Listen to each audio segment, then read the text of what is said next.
Hey guys, how are you all? I hope you all are doing well. Today we are going to see an amazing what-if story. But before we start, it's just a humble request that if you are new here, please subscribe because it actually motivates me a lot to post more. Also, the stories on my channel are fully written by me, so if you have any suggestions for what-if stories, please let me know below the comments section. Now, without any further delay, let's start. What if Harry Potter was trained under God ARES? The name rolled across the great hall like a spell. Harry Potter, every head turned. Benches scraped. A wave of whispers ran through the students near the front and out toward the teacher's table. Harry stepped forward. He heard the noise, measured it, and set it aside. Noise meant attention. Attention meant eyes. Eyes could be used. Eyes also made it harder to move if things went wrong. The stone floor was cool against the soles of his shoes. The air smelled of candle wax, old wood, and too many people packed into one place. The ceiling showed a dark sky with scattered clouds.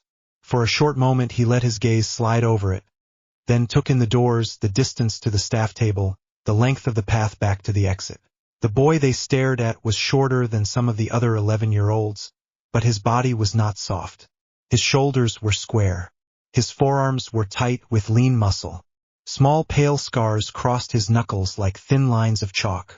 His step did not shuffle. His balance did not waver.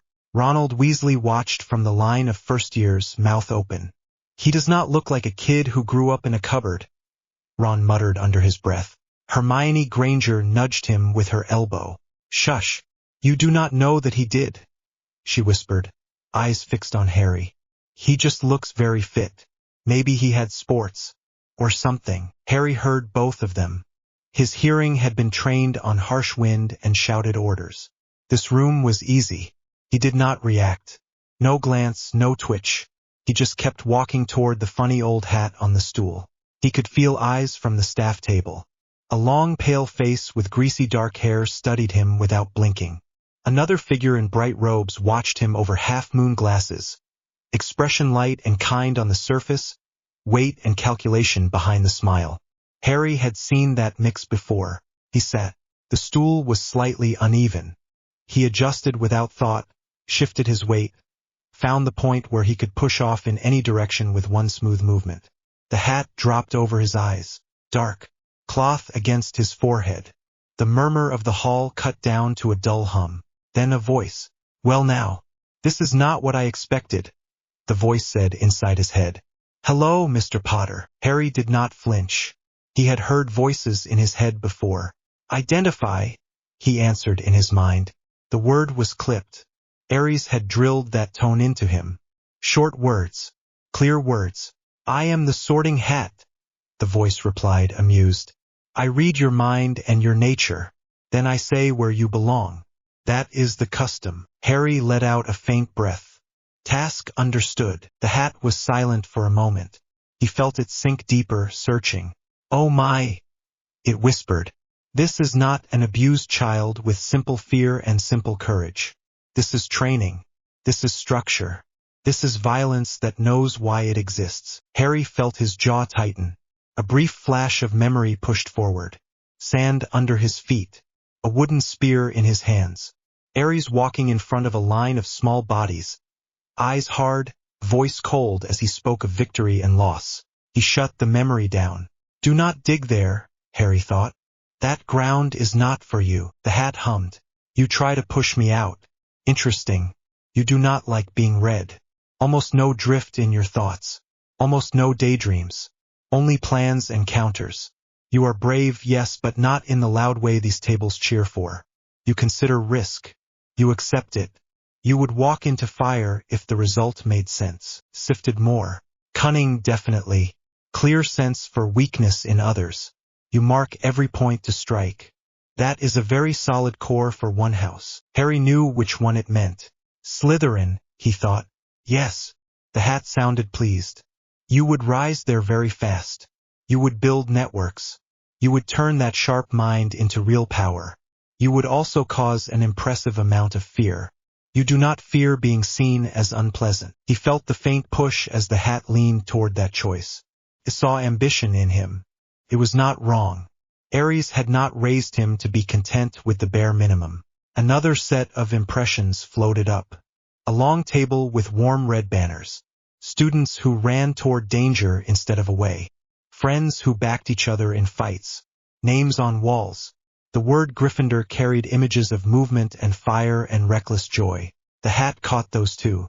"Oh, so you respect courage," it said. "You respect those who stand in front of danger, even without training. You also think they die too often." Reckless, Harry thought. Exposed. But honest. Honest? The hat repeated with a hint of surprise. "You want honesty around you, people who show their intent. You do not enjoy hidden blades at your back. You like blades where you can see them." Harry did not answer. "You think in terms of formations and fronts," it went on. "You do not want a nest behind you that will bite when you turn. You want a line of people who shout when they charge.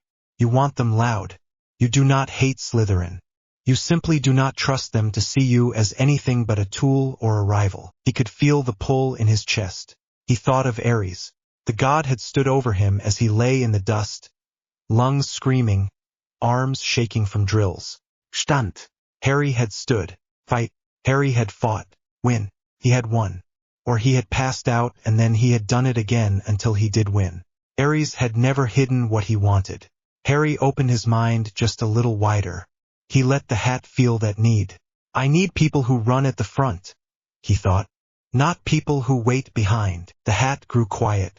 "You will scare them," it said at last. "You will change the shape of that house. You will pull it toward something harder. Less about stories, more about war." "Are you sure?" "Yes." The answer came without pause. There was another soft pause inside his skull. Then the hat sighed. "So be it. Better to place a blade where it can be seen. Better to let the castle know what it has taken in. Gryffindor." The last word was shouted aloud. The noise of the hall crashed back in. The hat lifted from his head. Applause broke out at the red and gold table.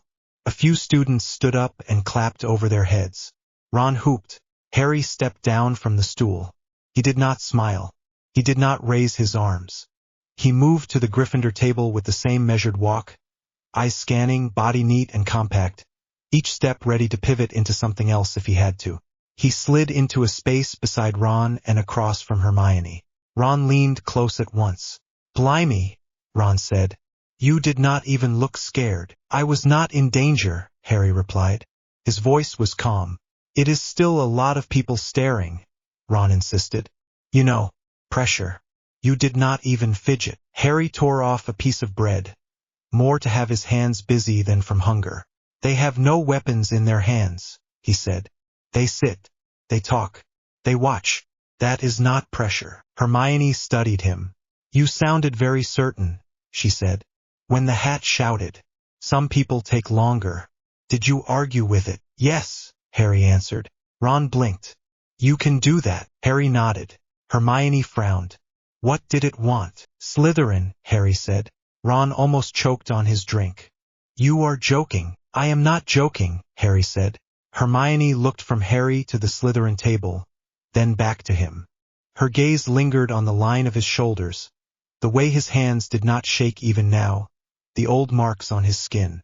"Why did you refuse?" she asked. Harry looked at the Slytherin table too. There was a pale boy with white blonde hair already holding court in the middle, laughing with two thick boys beside him. The blonde boy sat like he owned the room. His chin was high. His spine was loose, lazy, sure that nothing would ever hit him from behind. Harry kept his voice low. "I prefer to see my threats," he said. "Not sit among them." Hermione was silent at that. At the staff table, Dumbledore watched the boy in red and gold. The smile at his beard stayed gentle. His blue eyes did not. "That is not a frightened child," he said softly. Professor McGonagall folded her hands tighter in front of her. "He does not move like one," she admitted. He did not look lost even for a single moment. He looked as if he was walking into a drill he already knew. Snape snorted. "Potter always had a flair for dramatics," he said. The line sounded bitter, but his gaze stayed narrow on the scars on Harry's knuckles. "Still, There is something off. Dumbledore nodded once. We will keep an eye on him, he said, and make sure he has chances for ordinary friendship. War leaves marks. Sleep came late. The first night in the dorms, the other boys in the room talked for a long time. Ron snored almost at once. Seamus muttered in his sleep. Neville whispered the names of relatives under his breath, like counting. Harry lay on his back and stared at the canopy above his bed. The curtains were thick. The mattress was soft. The room was warm. He did not relax. ARES had taught him to sleep wherever he was placed. On rock, on sand, in a corner between broken walls. Yet the god had also taught him that new spaces meant new risks. He listened to every creak, every shift of weight in the room. He mapped out how fast he could roll off the bed, how long it would take to reach the door, the distance to the nearest window. His muscles wanted work. His hands itched. The day had been long with walking and talking instead of drills. He felt restless, like a bow left strung. He slipped out from under the blanket without a sound. His feet touched the floor. He moved through the room, stepping over abandoned socks and trunks. He dropped into a silent set of push-ups beside his bed. His breathing stayed steady. Down, down. Each press drew tension out of him. The familiar burn in his arms calmed his mind. He could almost hear the low rasp of ARES in his ear, calling count, demanding more. The god was not here. The link in his scar was quiet. No shouted order. No sharp praise. Just a faint, constant presence, like a hand at his shoulder that never left. When his arms trembled slightly, he stopped. He did not push to failure. ARES had taught him to avoid useless damage. The body had to be ready for real threats, not only for showing off. He climbed back into bed, muscles warm now, thoughts smoother. This time, when he closed his eyes, sleep came quickly. The first week of classes unfolded in fixed patterns that still felt strange. People sat in neat rows and wrote notes. Teachers gave instructions and did not expect anyone to dodge spells that came without warning. The hardest part for Harry was not reacting to every sudden movement in the room. In Transfiguration, McGonagall turned from the board with a sharp sweep of her sleeve. Without thinking, Harry shifted his weight, ready for a strike that never came. He forced himself to stillness. She saw it. Her eyes flicked to his stance, then away. She said nothing. In Charms, Professor Flitwick praised his control. Harry lifted his wand, moved it through the prescribed patterns, and shaped the magic with an ease the others did not have. His hand was steady. His focus did not scatter. You have very good discipline, Mr. Potter, Flitwick said, eyes bright. You practice. Yes, Harry answered. Ron groaned beside him as his own feather refused to move. Come on, Ron muttered. You could at least pretend to struggle a bit. Harry looked at him. Struggle on purpose makes no sense, Harry said. It is a joke, Ron said, exasperated. You know, you tease your friends, you act normal. I am acting normal, Harry replied. Hermione bit back a smile. You will get used to it, she told Ron quietly. He thinks in straight lines. No wasted effort. Harry listened but did not answer. He watched the feather float. He felt the pulse of magic in his hand and traced how it linked to his shoulder, his spine, his breath. Magic and body were one line in him, not separate. That was the first lesson ARES had beaten into his bones. The incident came 3 days later, in a corridor near the Great Hall just after lunch. Students poured out of the doors in a loose stream. Voices overlapped. Plates vanished from the tables behind them. The stone floor echoed with footfalls. Harry walked at Ron's side. Hermione walked on his other side, holding a stack of books close to her chest. Neville hurried behind them, clutching a potting manual. They turned a corner and almost ran into Draco Malfoy. The blond boy stood in the middle of the passage with his hands loose at his sides, 2 taller boys flanking him. Crabbe and Goyle. Harry had heard the names in whispers during the week. Malfoy's mouth curled at once when he saw them. Well, if it is not Potty and his little fan club, Malfoy drawled. Hello, Weasley. Could your family afford enough food this week? You look thin. Ron's ears went bright red. Shove off, Malfoy, Ron said. Malfoy ignored him and looked at Harry. "Potter," he said, "I saw you at the feast. All calm, all brave. Gryffindor must be proud. You passed on a chance at greatness though." "I passed on poison," Harry said. His tone was flat. Malfoy's eyes narrowed. "You think you know what greatness is?" Malfoy asked. "You do not even know who stands in front of you. My father has the minister on speed 10 at the ministry. You do not want to be on the wrong side of our family." Hermione stepped slightly closer to Harry. "You should move," she told Malfoy. "You are blocking the corridor." Malfoy sneered. "Ah yes, the little book girl," he said. "You must be the one who thinks she belongs here because she reads fast. You will never be more than a charity case for this school, you know." Neville shifted his grip on his book. "Leave her alone," he muttered. Malfoy's gaze cut to him. "And the walking disaster speaks," Malfoy said. "What a brave little group you have gathered, Potter. A blood traitor, a mudborn, and a squib in training. You could still choose better company." The insult hung in the air. Ron drew breath, angry and ready to shout. Hermione's eyes shone with hurt, though her chin did not drop. Neville dropped his gaze to the floor. Harry did not raise his voice. "Crabbe," he said calmly. "Goyle." The two large boys blinked. It took them a moment to realize he had spoken their names.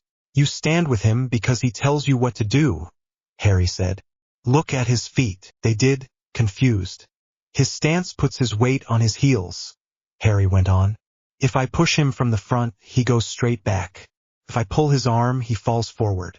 He does not know where his balance is. If he ever tells you to lead a fight, run." Malfoy flushed.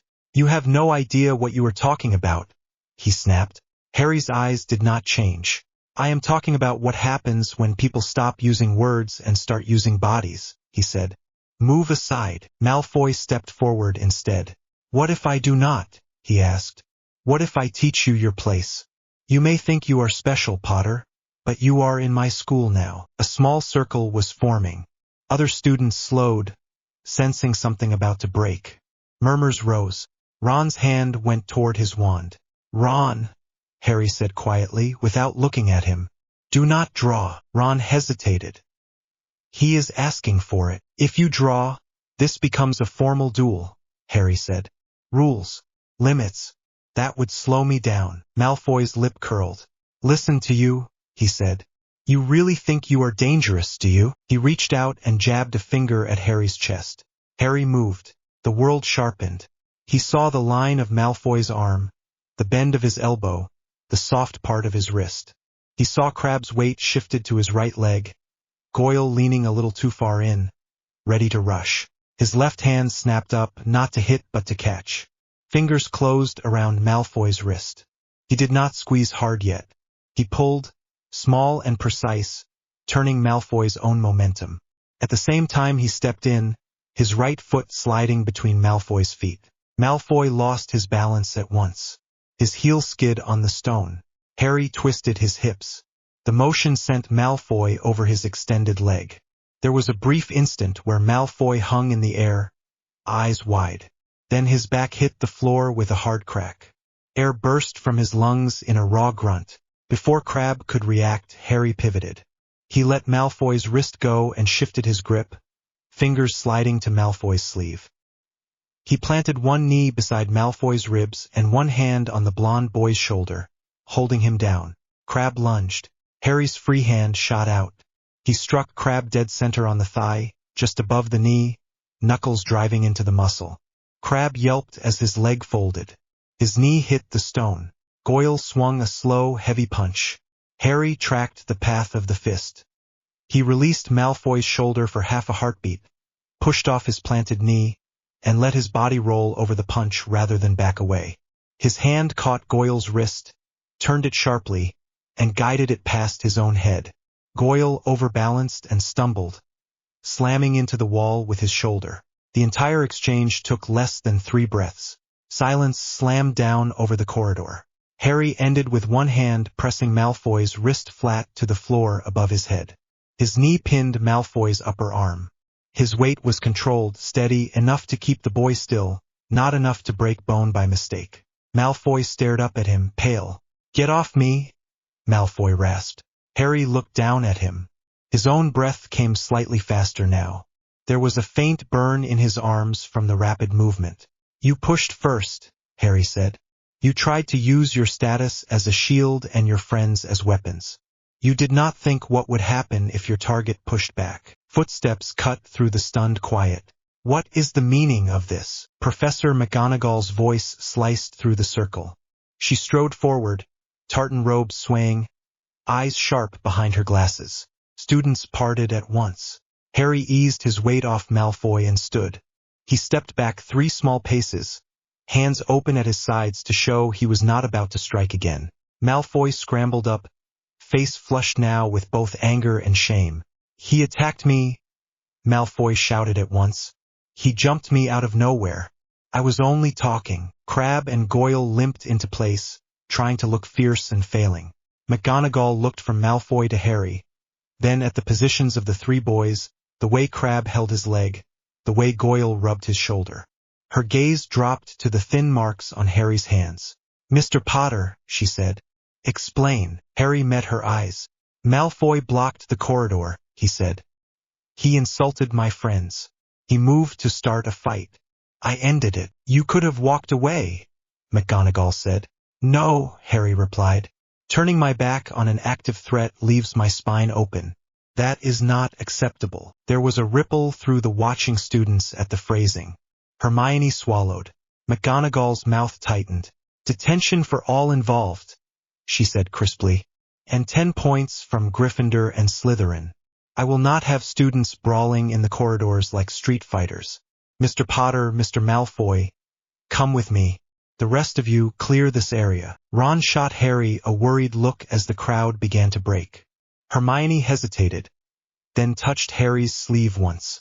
Are you all right? She asked softly. I am not hurt, Harry said. He checked himself in habit. Knees fine. Hands only a little sore. No pain in his ribs or face. I am fine. That is not what I meant, Hermione said. Harry frowned. I stopped them, he said. That was the result we wanted. Hermione opened her mouth, closed it again, and stepped back. McGonagall cleared her throat. Now, she said. Harry fell into step beside her, Malfoy at her other side.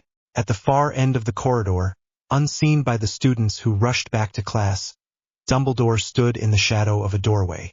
He had arrived in time to see the last seconds of the fight. The neat turn, the precise control of weight, the choice to hold Malfoy down rather than strike his face, the way Harry had scanned his surroundings before letting go. That is no playground scuffle, Dumbledore murmured. Snape stood a few steps behind him, arms folded, dark eyes cold. That was training, Snape said. Someone has drilled him in close combat. That level of control does not come from street fights. Dumbledore's gaze followed the small group as they disappeared around the corner on the way to McGonagall's office. The boy who lived, he said quietly, arrives as a soldier. He felt the familiar weight of responsibility settle heavier in his chest. We will have to move carefully, he added. Very carefully indeed. Hermione was already whisper shouting when they reached the corridor. This is mad, she said. This is actually mad. Her shoes skidded a little on the stone. Harry heard the drag of her breath. Ron was a step behind them, clutching his wand like it might slip out of his hand if he loosened his grip. Mad would be sitting in the common room while someone walks off with the stone, Harry said. This is necessary. Necessary does not mean you charge in with 2 first years. Hermione shot back. Do you hear yourself? Yes, Harry said. They turned the last corner. The forbidden door stood ahead, the one Hagrid had told them never to go near. A thick iron lock hung on it. Thick wood, reinforced frame. Harry slowed. The corridor was empty. No teachers. No ghost drifting by. No Filch. Check behind us, he said. Ron glanced back the way they had come. No one, Ron said. Just us. Harry nodded once. His heart was already beating faster, but his thoughts were calm. Objective, secure stone, neutralize threat, extract allies alive. He stepped up to the door and put his palm flat against the wood. He felt the cool surface under his skin, the grain, the stillness. He also felt the faint tingle of spells woven through it. Wards. Locks. Can you open it? Hermione asked. Yes, Harry said. He closed his eyes for a moment and drew in a slow breath. The magic that lay inside him was not a loose mist. ARES had hammered it into something more like a muscle. When he called on it, it surged down his arm and pooled in his hand. He pushed. The lock did not click. It groaned. A sharp crack ran through the metal, not from a charm but from simple force backed by power. The bolts slid back as if shoved by invisible hands. Hermione stared. That was not Alohomora, she said. No, Harry said. He wrapped his fingers around the handle and pulled. The door swung inward. The smell hit them at once. Dog. Saliva. Something heavy and musky. Ron swore under his breath. Fluffy filled the space beyond the door. 3 heads resting on his paws. 3 sets of thick lids half shut. All 3 noses flared as the door opened wider. Heavy chests rose and fell. I thought Hagrid said you needed music, Hermione whispered. He did, Harry said. We do not have any. Ron made a helpless gesture. I have a wand and a frog, Ron said. I am not exactly a one-boy orchestra. Fluffy's left head stirred. One eyelid slid up. A yellow eye blinked at them. Back, Hermione hissed. We have to go back and get something. There is no time, Harry said. He could feel something at the back of his scar now. Not pain. Pressure. It felt like a hand on the back of his neck, pushing him forward. Conflict. He stepped inside the room and drew himself up to his full height. To anyone else it was not much. To Fluffy it did not matter. Size was not the point. I am not food, Harry said calmly. I am not prey. You will stand down. Ron gaped. You are talking to the dog, Ron muttered. He is talking to the dog. Harry shut out their voices. He focused on Fluffy, on all 3 sets of eyes.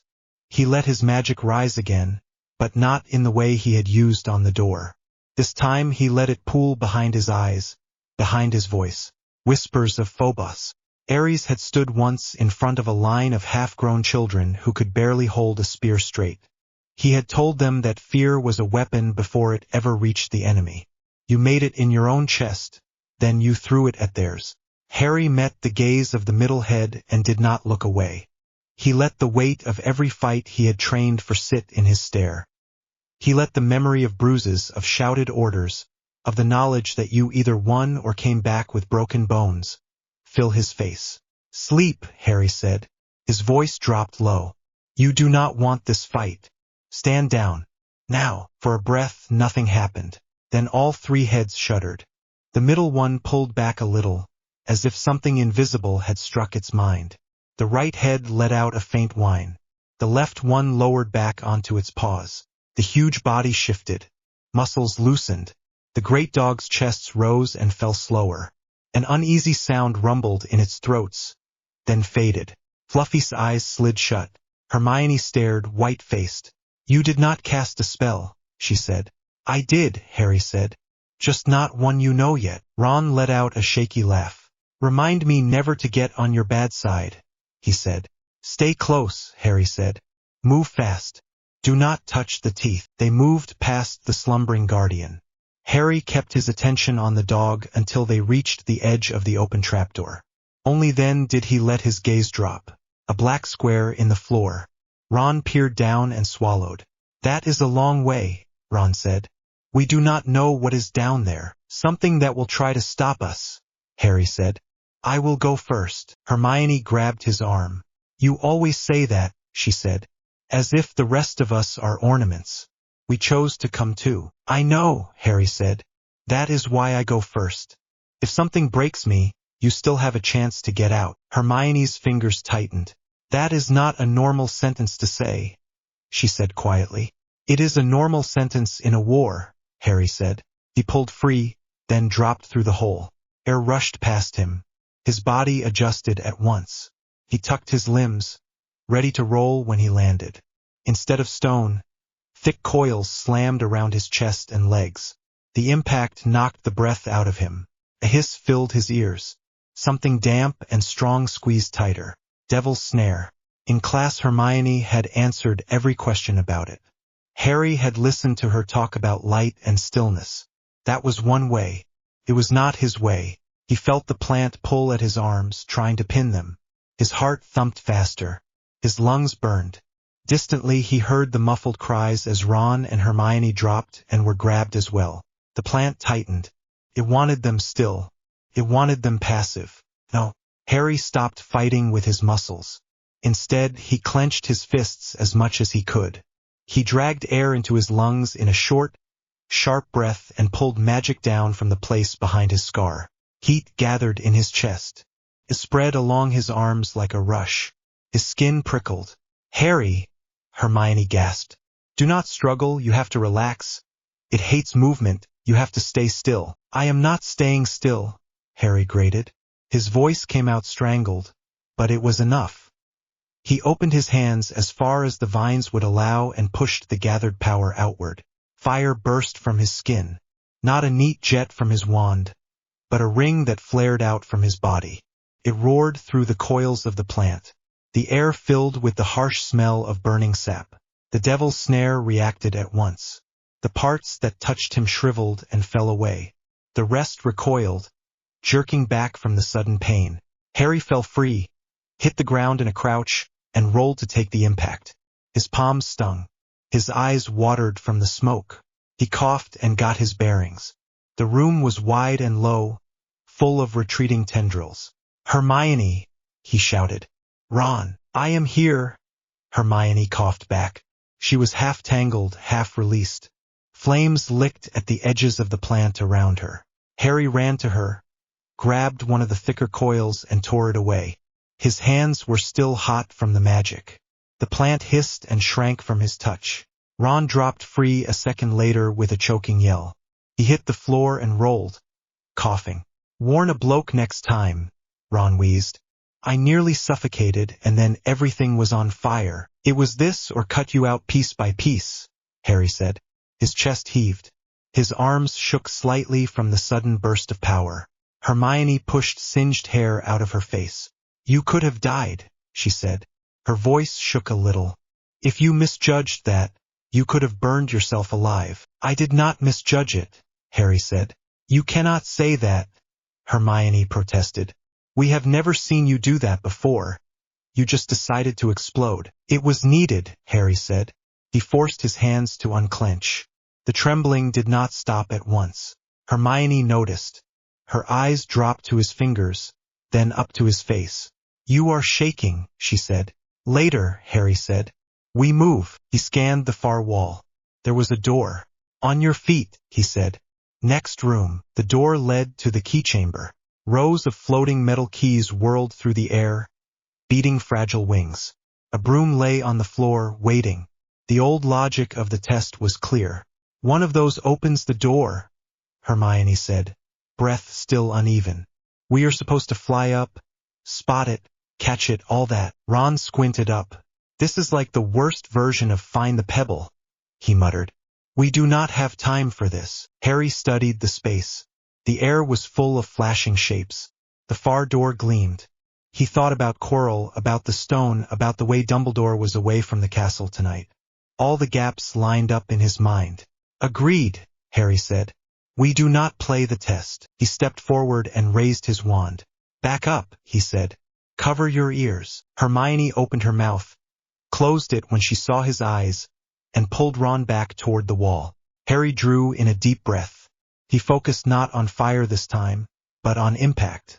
ARES had taught him that not every strike needed finesse. Sometimes you crushed a position so hard that everything inside it broke or fell where you could pick it up. He set his feet, anchored his weight, and lifted his wand toward the center of the churning swarm. "Confringo," he said. The blasting curse he used was not the little crack he had seen in class. He fed more into it. Power surged down his arm, into the wand, and burst out as a wave. The sound hit first. A deep boom filled the chamber, echoing off the stone. The air shook, then metal screamed. Keys smashed into each other. Some bent, some snapped. The swarm broke apart. Shards and whole keys rained down, clattering over the floor, bouncing, spinning. Hermione flinched and covered her head. Ron swore again, much louder this time. When the last piece hit the ground, the room was full of ringing echoes and scattered metal. The only keys still in the air were the ones that had been closest to the walls. Everything near the center lay in a rough circle of wreckage. Harry lowered his wand. His ears rang. There was a dull ache in his wrist. That was not subtle, Hermione said shakily. It worked, Harry said. He stepped into the field of twisted metal and began kicking keys aside with his boot. He kept his eyes on the shape of each one. Bent, broken, bent, there. One key lay near the edge of the blast area. Its wings were dented but not destroyed. The shaft was scratched, but the teeth were intact. It looked used, not shattered. Harry picked it up. You think that is the one? Ron asked. Yes, Harry said. The spell crushed everything in the first ring. The one we need would have protection. Enough to stop it from breaking, not enough to keep it spotless. This is it. Hermione stared. You calculated blast radius and ward strength during that, she said. Yes, Harry said. She rubbed her forehead. Of course you did, she muttered. Harry walked to the far door and rammed the key into the lock. Turned at once. The door swung open. Next, he said. The chess room smelled like old dust and cold stone. Life-size chess pieces stood in silent ranks. Their carved eyes watched as the three of them stepped inside. The door closed with a dull thud behind them. Ron let out a low whistle. This is brilliant, Ron said. Proper wizard chess. I would love this if we were not trying to stop a murderer. Hermione's eyes moved from the black pieces to the white, then to the board lines under their feet. We are meant to take the places of some of the pieces, she said. Playthrough, sacrifice, all that. Harry stared at the board for a long moment. The idea of spending time here gnawed at him. Every minute they wasted was another where Quirrell could be advancing. Every move gave the enemy more space. He stepped out onto one of the dark squares. The nearest Black Knight's head turned. You wish to pass, the knight said. His voice was deep stone. You must play. No, Harry said. Ron made a shocked sound. You cannot argue with chess, Ron said. That is the whole point, mate. The point is the stone, Harry said. This is an obstacle, not the mission. He raised his wand. Hermione grabbed his sleeve again. Wait, she said. If you blast everything again, what if something collapses on the next room? Or on us? You have a wand, not a cannon. Harry paused. She was right. The last blast had worked because the space could take it. Here there was more weight over them, more complex spells. He forced himself to slow. Fine, he said. We play. Fast. Ron straightened. I can do that, Ron said. If this is like normal wizard chess, I know the patterns. Just tell me where you are willing to stand. Harry looked at the board again. He picked 3 positions in his head, not based on classic play but based on how he could move if things went wrong. Places with clear lines to the far side, and lines between himself and his friends. Tell me where you want us, he said. They played. The moves blurred into one long chain of commands. Ron called out instructions, voice getting more strained as the game went on. The black pieces moved with heavy steps. The white ones shattered when struck, stone cracking, limbs flying. Harry did not enjoy it. Every second felt like a drag. Every calculated delay tightened something in his chest. When Ron finally realized he needed to sacrifice himself, Harry saw it in his face before Ron spoke. You will have to take my place, Ron said. His voice shook, but he tried to sound casual. You, Hermione, you will go on from here with Harry. Ron, Hermione began. It is fine, Ron said. I told you I am good at this. Sometimes in chess you have to lose a piece to win. I knew that when we stepped in. Harry watched his friend climb onto the square that would put him in line for the final blow. Ron turned once and flashed a quick, crooked grin. You better make this worth it, Ron said. Harry nodded once. I will, he said. The white queen swung. Stones smashed into Ron's chest. He flew backward and hit the board.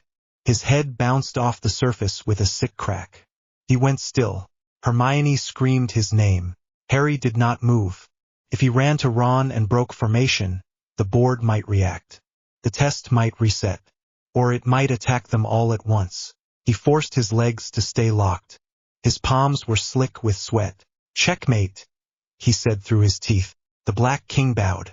"You may pass," it said. The pieces drew back. The door on the far side opened. Now Harry moved. He ran to Ron and dropped to his knees, fingers already checking for breath, for pulse. Ron groaned and rolled his head to the side. "Still alive," Ron mumbled. "That hurt." "You idiot," Hermione sobbed. "You complete idiot. It worked, did it not?" Ron said weakly. "Go finish this. I will stay here for a bit and pretend I am not dying." Hermione wiped her eyes with the back of her hand. "We cannot leave you," she said. "We can," Harry said quietly. He did his part. "If we stop now, everything he took on hits for nothing." Hermione looked from Ron to Harry. "This is horrible," she whispered. "War is horrible," Harry said. "That does not change what we have to do." Ron gave a small thumbs up with one hand. "Go," he muttered. "Seriously, before my noble sacrifice turns into a nap." Harry helped Hermione to her feet. His own legs felt heavy, but the objective stayed clear in his mind. They walked to the door. He looked back once to fix Ron's position in his memory. "I will come back," he said. "You better," Ron said. The troll room passed in a blur. A body already lay on the floor, the same mountain of flesh Harry had seen in the girls' bathroom earlier in the year. The smell made his stomach clench. "Someone already used this piece," Harry said. "Move." Hermione pressed a hand over her nose and hurried with him to the next door. The next test would not be a physical giant. It would be something else. They stepped into the potions chamber. Flames blocked the way forward and back. A neat table of bottles stood waiting with a parchment. The logic puzzle glowed in the firelight. Hermione moved at once toward the parchment. "This is me," she said. "Give me a minute." "We do not have a minute," Harry said. He listened. The castle sounds were faint here, but something in the air ahead felt active, like static before a storm. Hermione snapped her head up. "You have blasted or bullied your way through every test so far," she said. "You are not going to scare a bottle. Let me read." "Hermione," Harry said. "No," she said. "You trust my reading in class, you trust my spells, you are going to trust my brain now. That is how this works." Harry shut his mouth. He made himself stand still and watch the flames. His heart drummed. His fists opened and closed. The instinct to smash the table, to sweep the bottles aside and break through with brute force, sat in his muscles like a habit. But Hermione had a point. He had skills. So did she. He forced himself to wait. She read fast, lips moving silently along the lines. Then she scanned the bottlenecks, eyes sharp. She picked two and pointed. "One of these sends you forward, one sends you back," she said. "The rest are poison. If we both drink the forward one, there is none left to come back for Ron.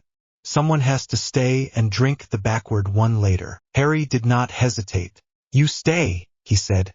"I go." Hermione rocked back. "You are not even going to pretend to debate that," she said. "Your mind is what gets us through this kind of thing," Harry said.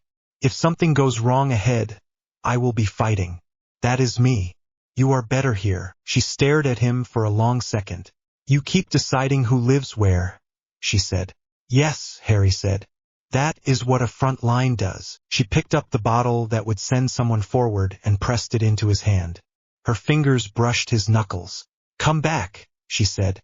"I will try," Harry said. "No," she said sharply. "Do not say try. Say you will. You always talk like you are already halfway to dead." He met her eyes. They were bright and angry and scared. "I will come back," he said. She nodded once. He downed the potion in one gulp. It burned cold as it slid down his throat, like drinking ice that fought on the way. His body shivered. The flames ahead shrank to a thin sheet. He stepped through. The final chamber smelled like dust and stone and the faint tang of sweat. Coral stood near the far end, staring into a tall mirror. The Philosopher's Stone room, the mirror of ARES. In this version of the year, Harry had seen it only once, by chance during a night walk. He had watched himself in its glass, not as a boy with his nose pressed to the pane, but as a stranger with too many scars and too many weapons. ARES had appeared behind his shoulder in that reflection, one massive hand on his head like a brand. Now the mirror showed Coral, or rather, a thin man who shook as if pulled by wires, skin pale, hands twitching at his sides. "Professor," Harry said. Coral spun. His eyes were wide, haunted. His turban was crooked. "P. Potter," Coral stammered. "What are you doing here?" Harry took in every detail in a heartbeat. The lack of surprise at being found. The way Coral's wand was already half raised. The way his gaze kept flicking toward the mirror, as if someone there was still talking to him. "You are not guarding the stone," Harry said. "You are trying to steal it." Coral's mouth worked. "You should not be here," Coral said. Go back to your dormitory, Potter. You have no idea what you are walking into." "I know exactly what I am walking into," Harry said. "Move away from the mirror." Something in the room changed then. A voice that was not a normal voice pressed against Harry's ears. It did not come from Coral's mouth. It seeped out from the back of his head, from the place under the turban. "Let me see him," the voice hissed. Coral flinched as if slapped. "And no," Coral said. "You are weakened. It is not safe." "Turn," the voice said. "Now." Coral shuddered and began to unwrap the turban. The cloth fell away. Harry saw a pale shape where the back of Coral's head should have been. It was a face stretched and wrong, slit-like nostrils, red eyes. The air went colder. Voldemort. Harry did not freeze. He had trained too long to let a name turn his limbs to stone. Still, his stomach clenched.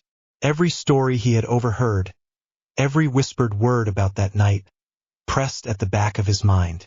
"Harry Potter," the voice said. "The boy who survived." Harry felt his scar pulse.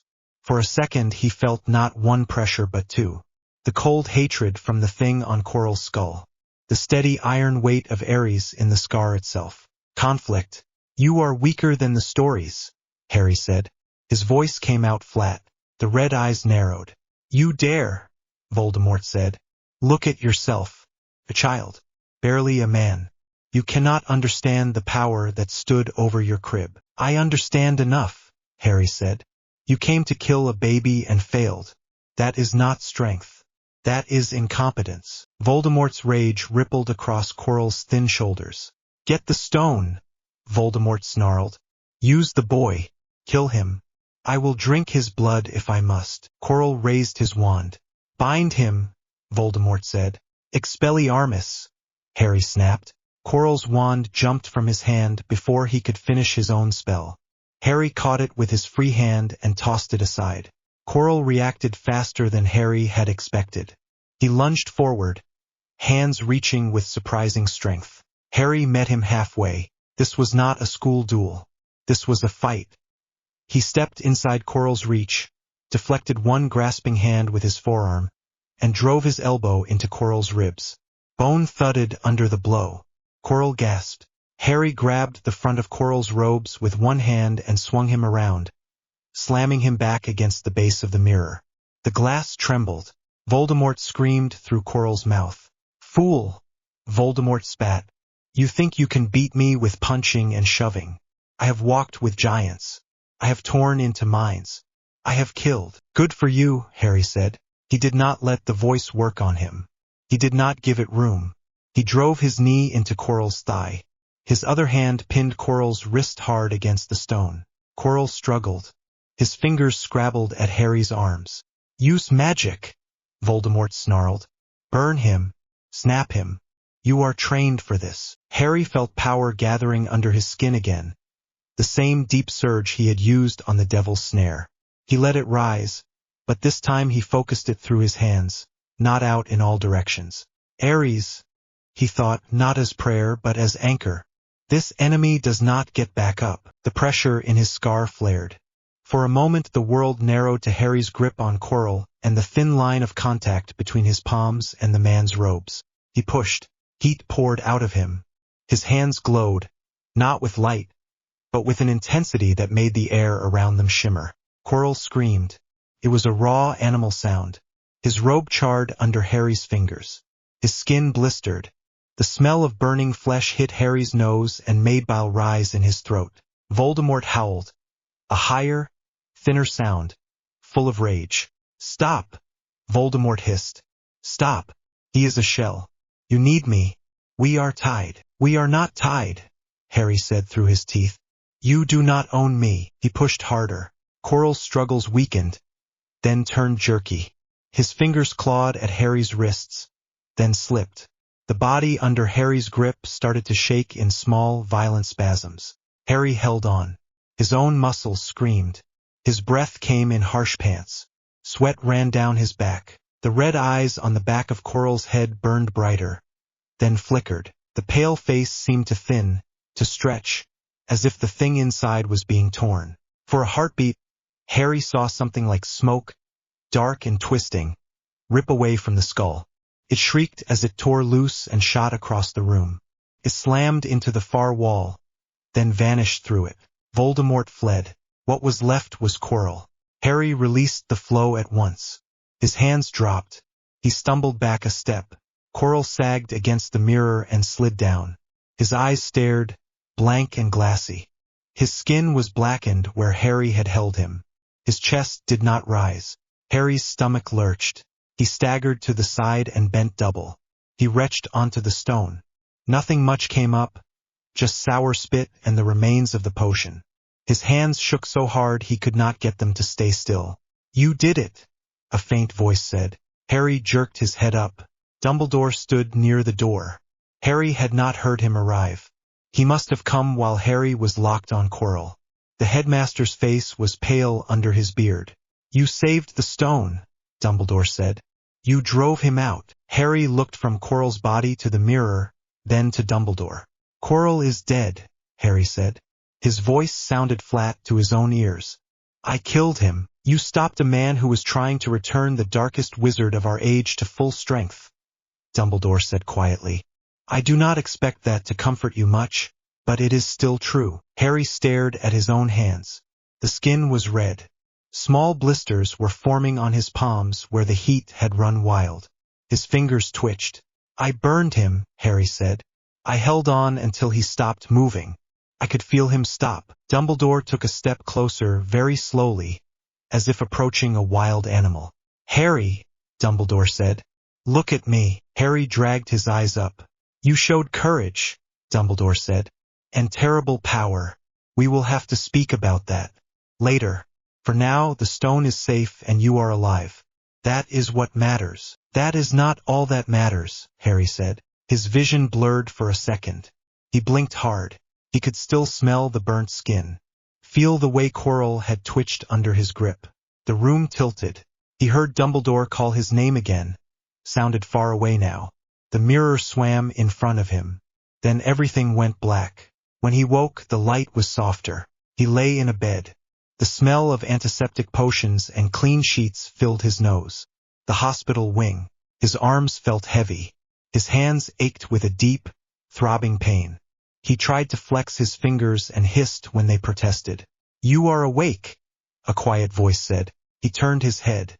Hermione sat in a chair beside his bed. Her hair was tied back in a rough knot. There were dark smudges under her eyes. She looked like she had not left. "Ron," Harry said. His throat felt dry. "In the next bed along," Hermione said.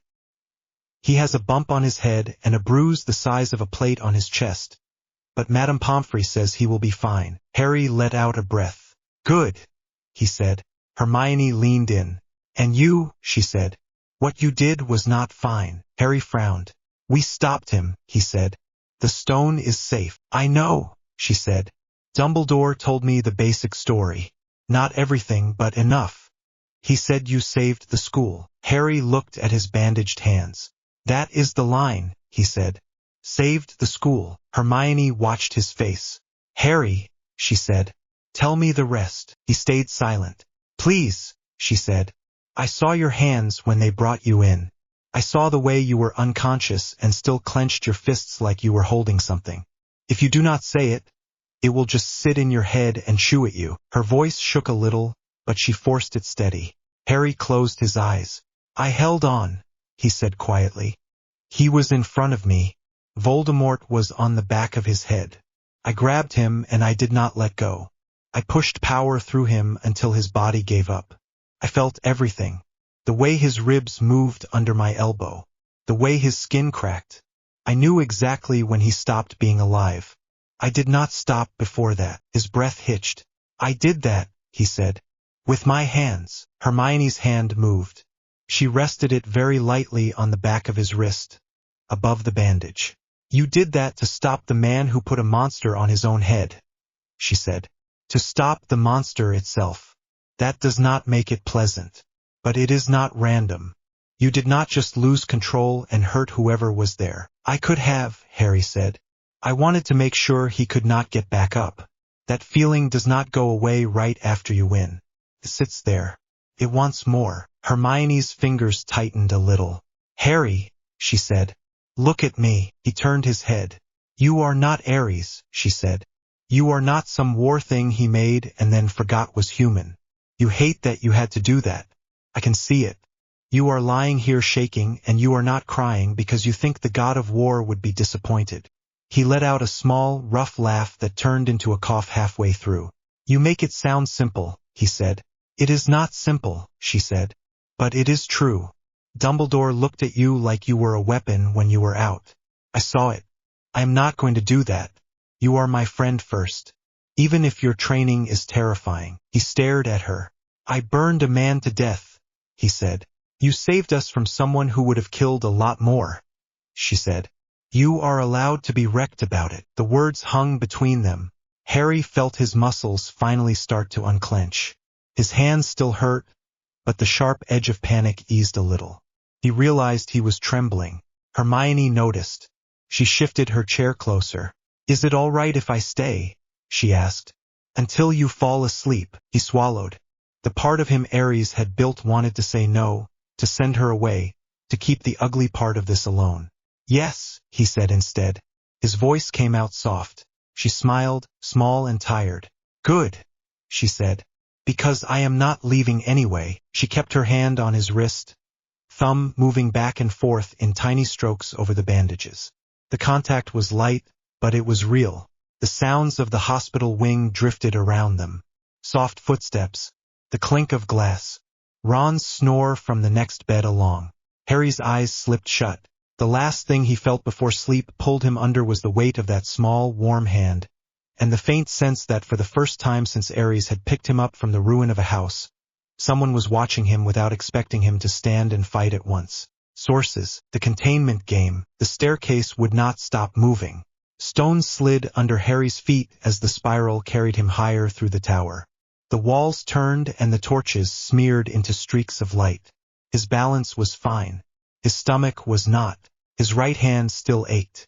Madame Pomfrey had healed the worst of it, but there was a deep bruise in the muscles from where he had channeled raw power through his arm into Quirrell. Every time the staircase jolted, the tendons in his wrist complained. He kept his face calm. Professor McGonagall stood one step above him, straight-backed, her hands clenched around a bundle of spare parchment.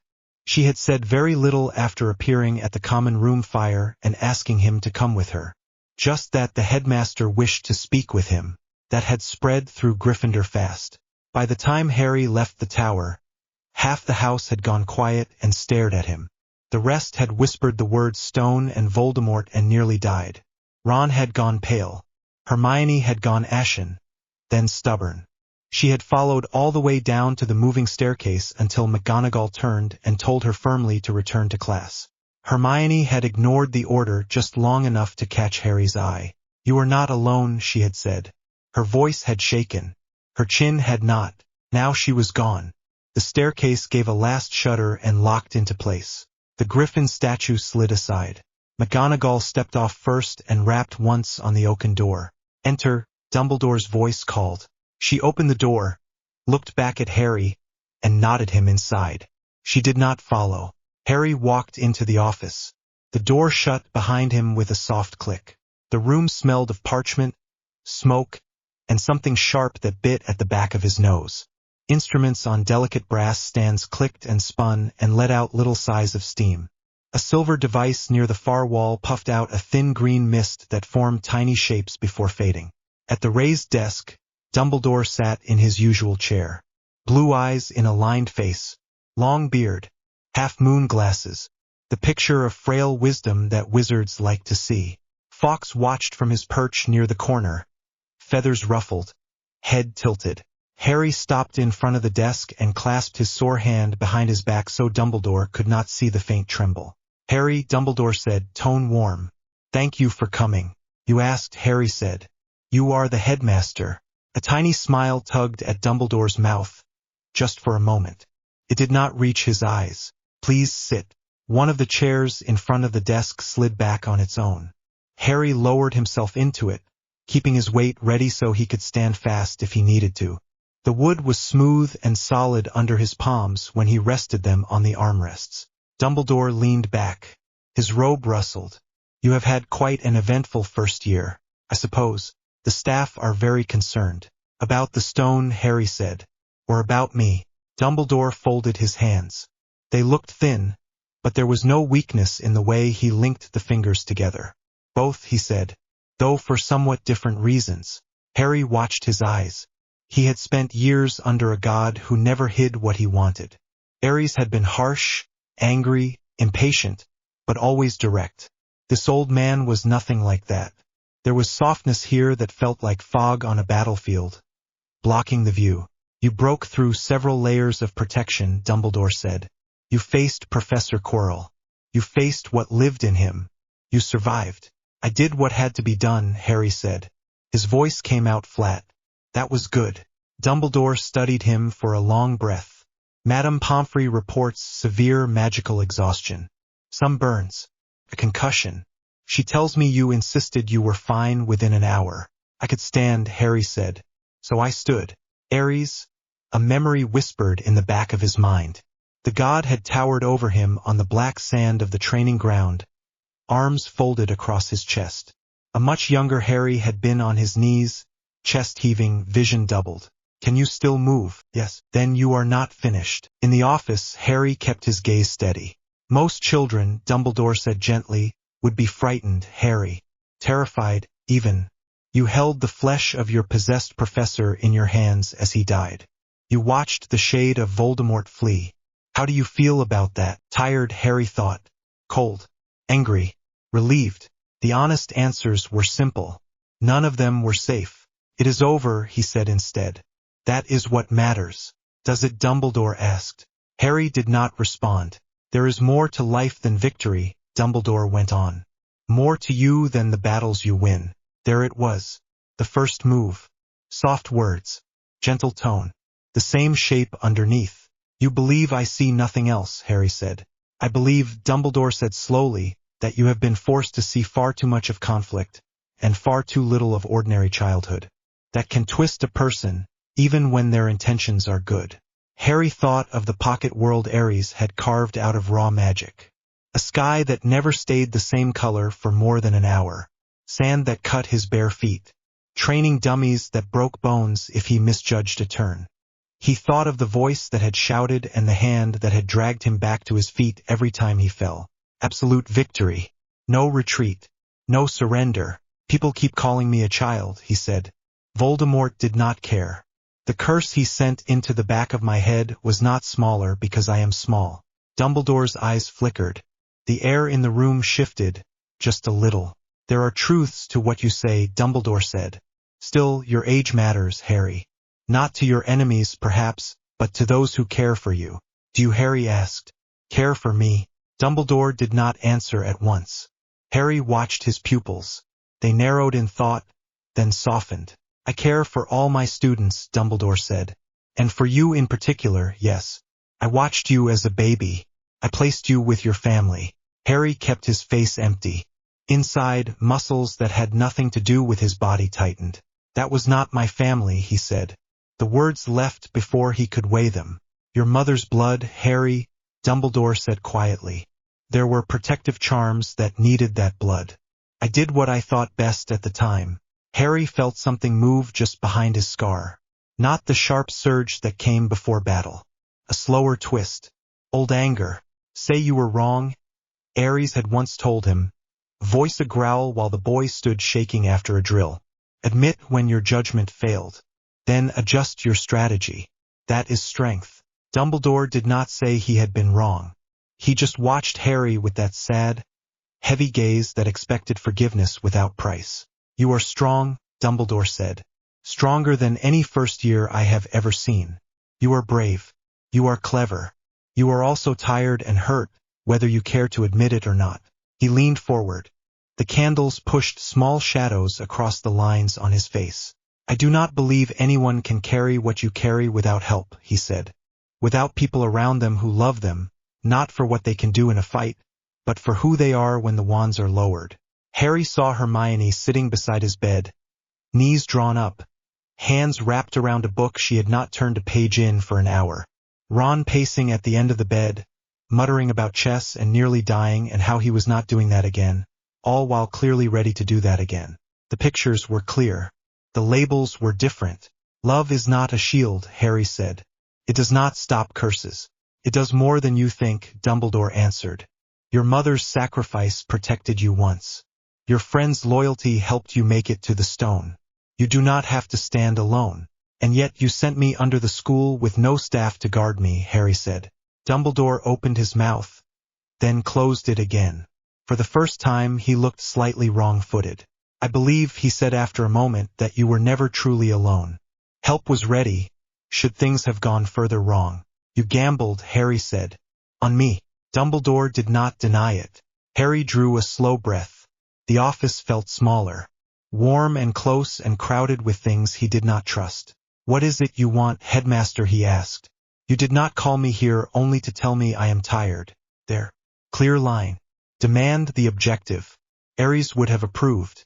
Dumbledore's gaze sharpened. The twinkle people like to joke about vanished.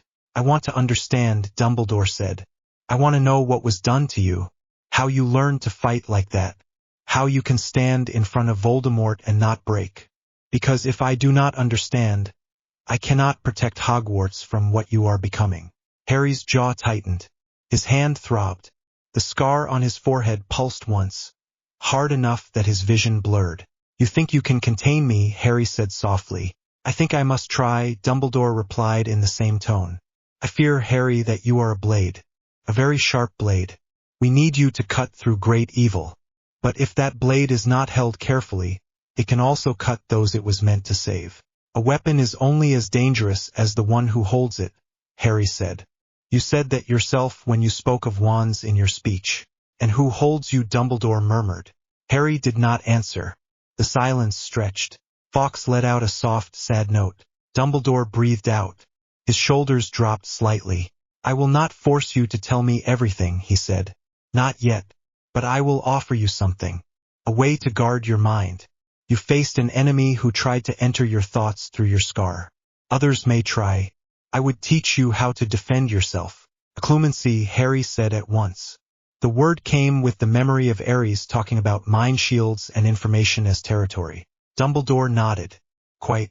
A discipline that allows you to close your thoughts to intrusion. It requires trust between teacher and student. I can only offer. You may refuse. He looked very sincere as he said that. Harry watched him. He thought of a lesson long ago, when he had been barely tall enough to hold a wand.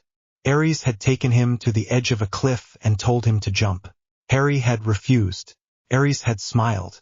It had been a rare expression, one that did not reach his eyes but still warmed his mouth. Good, ARES had said. Never throw yourself from a height just because a leader tells you. Ask why.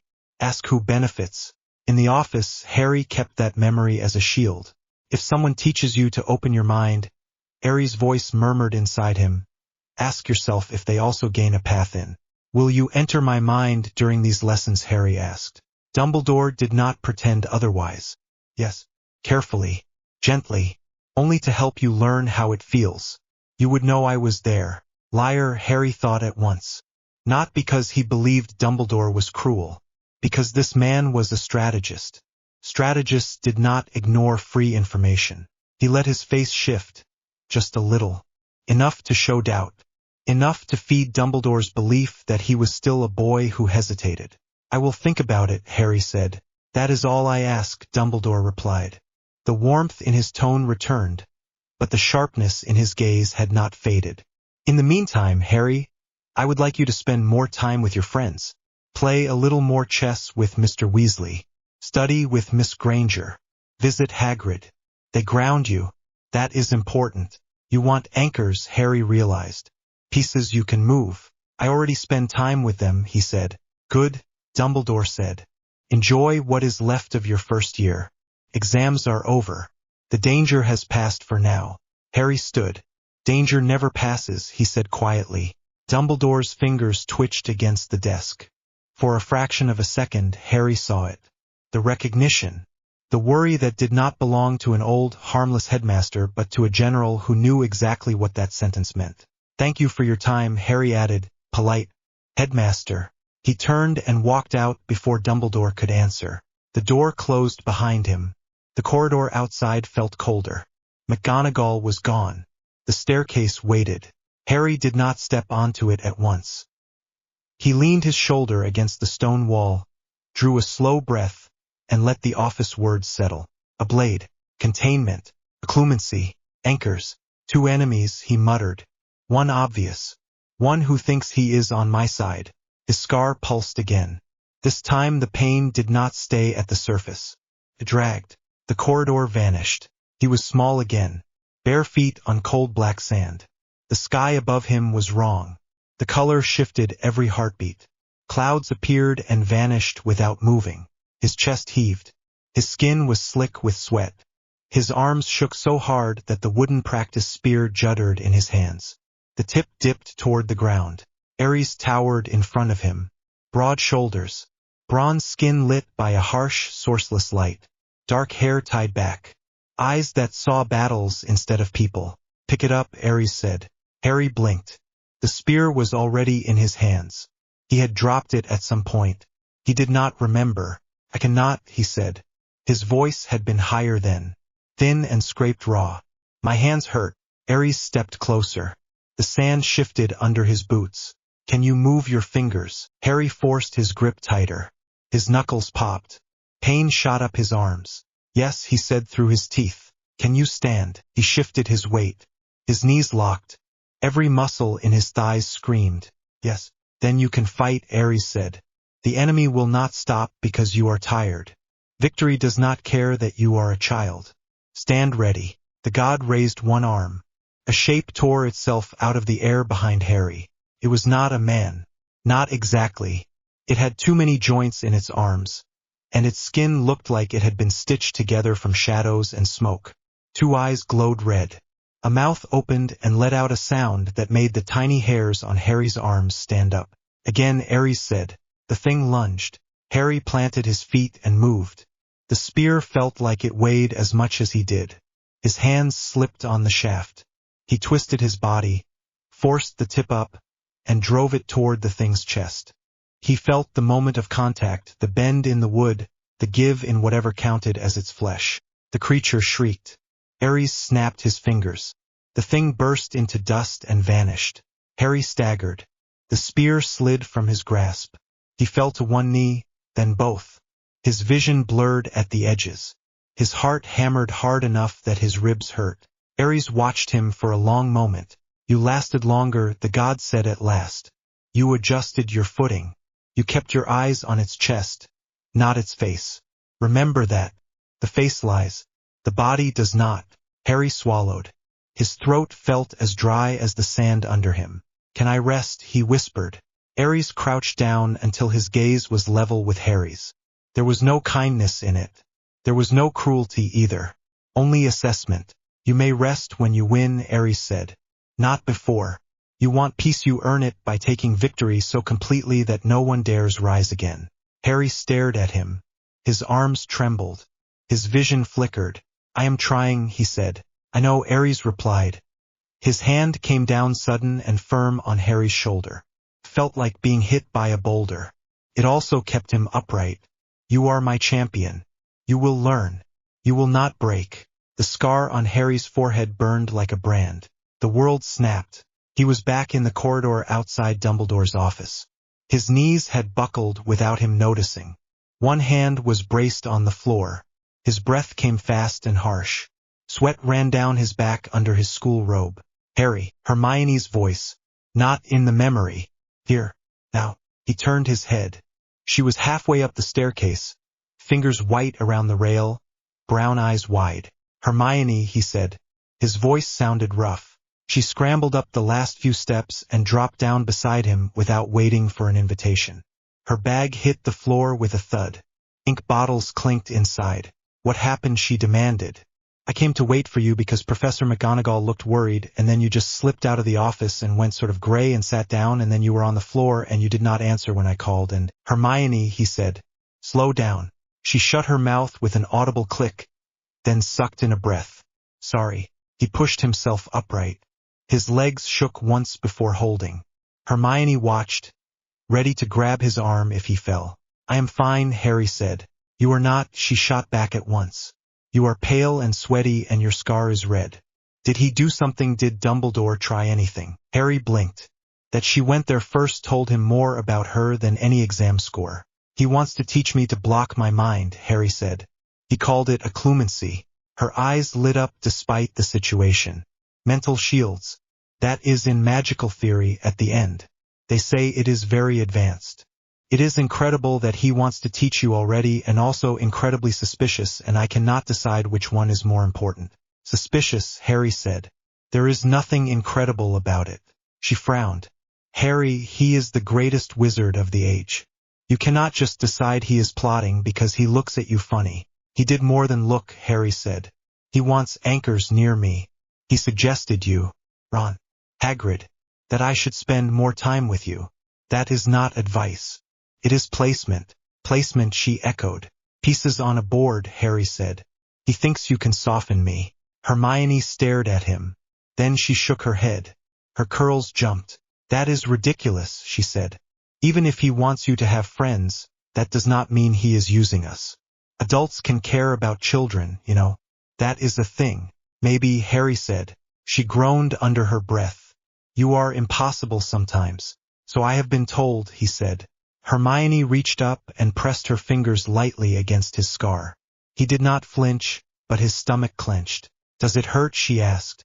It is fine, he said. She dropped her hand. That is not an answer. He looked at her. At the scrapes on her knuckles from the devil plant. At the ink stain on her sleeve from some frantic revision. At the way her shoulders held tension like a bowstring whenever she thought he was being reckless. ARES had taught him that soldiers were valuable and replaceable. The army mattered more than any one man. ARES had also taught him that some positions on a field were worth more than others. Anchors. Places you could not allow to fall. Hermione was an anchor. That did not mean he would let Dumbledore use her. He wants inside my head, Harry said quietly. I will not let him walk through it without knowing why. That is all. Hermione chewed her lip. He might just be worried about Voldemort, she said. That thing tried to get into you through the scar. We do not know how that works. Maybe he is scared. Good, Harry said. He should be. Of Voldemort, she stressed. Harry did not answer that. She sighed, raked a hand through her hair, then picked up her bag. Come on, she said. If you stay up here any longer, Ron will climb the staircase himself, and you know how that will go. He will fall off something. That sounds accurate, Harry said. She huffed out a short laugh in spite of herself. They stepped onto the staircase together. The stone moved under them again, carrying them down toward the rest of the school. Hermione stayed close enough that her shoulder brushed his every time they shifted. She did not say anything else, but he felt her eyes on him now and then, checking. By the time they reached the corridor to Gryffindor Tower, the worst of the shaking had faded. His hands still ached. His scar still burned in a steady, dull way. The common room exploded the moment he climbed through the portrait hole. Harry, mate, is it true did you really? He caught glimpses of faces and heard snatches of words. Stone. Quirrell. Voldemort. Fire. Ron pushed through the crowd and grabbed his arm. Give him some space, Ron yelled. He literally faced you-know-who. Let him breathe before you lot start asking for the play-by-play. Ron, Hermione muttered, language. What, he said. I did not swear. Play-by-play, she said. That is tasteless. Ron rolled his eyes. It is Quidditch talk. Harry let them bicker. It formed a kind of shield without effort. He worked his way to the hearth, sat down on the edge of the rug, and let the noise settle over him like a thin blanket. People wanted stories, but they were also nervous, and most of them hung back once they saw how pale he still was. He gave them the safe version. Traps, chess, flame, possessed professor. He did not mention how Coral's skin had turned to ash under his hands. He did not mention the way the scream had sounded when the shade tore free. Ron listened with his mouth open. Hermione listened with her arms folded and her brows drawn together. "You keep leaving things out," she said under her breath more than once. "Yes," Harry said. Later, much later, when the common room had emptied and the fire was low, Ron went up to bed first. He was dead on his feet. He tripped over the last step on the boys' staircase and cursed softly. Hermione lingered by the hearth. The light painted her face in orange and dark. "You are not going to sleep, are you?" she asked. Eventually, Harry said. She came around the sofa and sat on the low table in front of him, so they were almost eye to eye. Her knees brushed his. "Do you trust him at all?" she asked quietly. "Dumbledore." Harry thought of the way the old man had looked at him, like a general studying a weapon, like a grandfather worried about a reckless child. Both at once. "I trust his goals," Harry said. "I think he wants Voldemort gone. I think he wants the world safe. And you?" "I think," Harry said slowly, "that if I stand between what he wants and what he calls safe, he will move me." Hermione's throat worked. "That is a horrible way to think about people." "It is a useful way," Harry said. "The world does not become less dangerous because we say kind words over it." She leaned forward. The edge in her voice dulled. "Maybe. But if you treat everyone like an enemy, you will never let anyone help you. That is also dangerous." Her hand found his on the rug. Her fingers were still ink-stained. She folded them around his. "You are my friend," she said. "You are not a blade to me. You are Harry. Annoying, frustrating, reckless, but still Harry. Remember that, please, when you start planning whatever it is you always plan." He looked down at their hands, at the way his knuckles dwarfed hers, at the tiny tremble that still lingered in his muscles. "I will remember," he said. "I am serious," she warned. "So am I," he said. She studied his face a moment longer, searching for some sign that he meant it. Then she nodded once, sharp and decisive. "Good," she said. She stood, bent, and pressed a quick, awkward kiss to his forehead just beside the scar. "Try to sleep, idiot." Heat flashed under his skin where her lips had touched him. It was nothing like the burn of the scar. It felt small and strange and unfamiliar. By the time he found words, she had gone through the portrait hole, muttering something about needing to rewrite her study schedule. Silence settled. The fire crackled. Harry sat for another minute, then pushed himself to his feet and headed for the boys' dormitory. His body felt heavy. His mind did not. Ron was already sprawled across his bed, snoring softly, curtains half drawn. Neville lay on his side with his hands tucked under his cheek. Seamus had one arm flung over his eyes. Dean had kicked off his blanket in his sleep. Harry climbed into his own bed and pulled the curtains closed. He lay on his back, staring at the dark red fabric above him. The scar throbbing at his hairline matched the beat of his pulse. He tried the thing Dumbledore had suggested. Imagine a calm place, a still surface. Empty your mind. Harry had never learned how to be empty. ARES had taught him to be sharp, to look for threats even when exhausted, to catalog exits and weapons. He breathed in, held it, let it out. The darkness behind his eyes shifted. For a moment he felt the tug again, the drag toward black sand and shifting sky. He jerked away from it with a snarl of will. No, those memories were his, not Dumbledore's, not anyone's. He turned his attention outward instead. He listened, to the soft rasp of Ron breathing, to the distant creak of a stair that should not be moving at this hour, to the low murmur of voices through stone, too far away to pick out words, but close enough to know the tower was not as still as it looked. Information was safety. He let his senses wander. There, down in the lower levels, a rumble of magic that felt like the office again. A familiar presence, bright and heavy and old. Dumbledore. Harry frowned under the curtains and focused. ARES had taught him how to track magic through stone, how to feel the way it pressed against his scar and nerves. He could not hear words, but he could hear tone. Tense. Low. Another voice under Dumbledore's. Sharp. Annoyed. Snape, Harry guessed. He imagined the scene without needing to see it. Dumbledore at his desk. Snape pacing like a caged animal, talking about a boy who fought like a grown man and looked at his elders without fear. ARES had once said that fear was a tool you either used or gave away. Harry had no intention of giving it to anyone in this castle. He lay there until the hum of magic in the lower tower eased. When it did, he turned onto his side, pulled the blanket higher over his shoulders and closed his eyes. Voldemort was still out there somewhere rebuilding. Dumbledore was building something as well. A net, anchors, lessons that were also chains. Harry would not wait to see which one reached him first. He would make his own map of this castle. He would learn its hidden paths and its loyalties. He would watch the headmaster with the same cold focus he used on any enemy commander. War had not ended with the stone. It had simply changed shape. Sources, the price of the blade. The stands were already screaming when Harry moved. Smoke rolled over the arena where the hedge maze had been. The hedges were gone. Just blackened earth and chunks of stone. The air stank of burned wood and something sharper that caught in his throat. Spells cut through the smoke in bright streaks. Red, blue, sickly yellow. One went wide and hit the lower edge of the stands. Wood exploded. People ducked and shrieked. Harry did not think about it. He ran. Scene roster at the start in his head. Directly around him on the judges' platform there were Dumbledore, McGonagall, Karkaroff, Madame Maxime, Bagman, Crouch Jr. pretending to be Moody, and the three champions who were still conscious. Cedric stood to Harry's left, wand up. Crumb was further back with a cut over one eye. Fleur was on the ground, pushing herself up, face pale.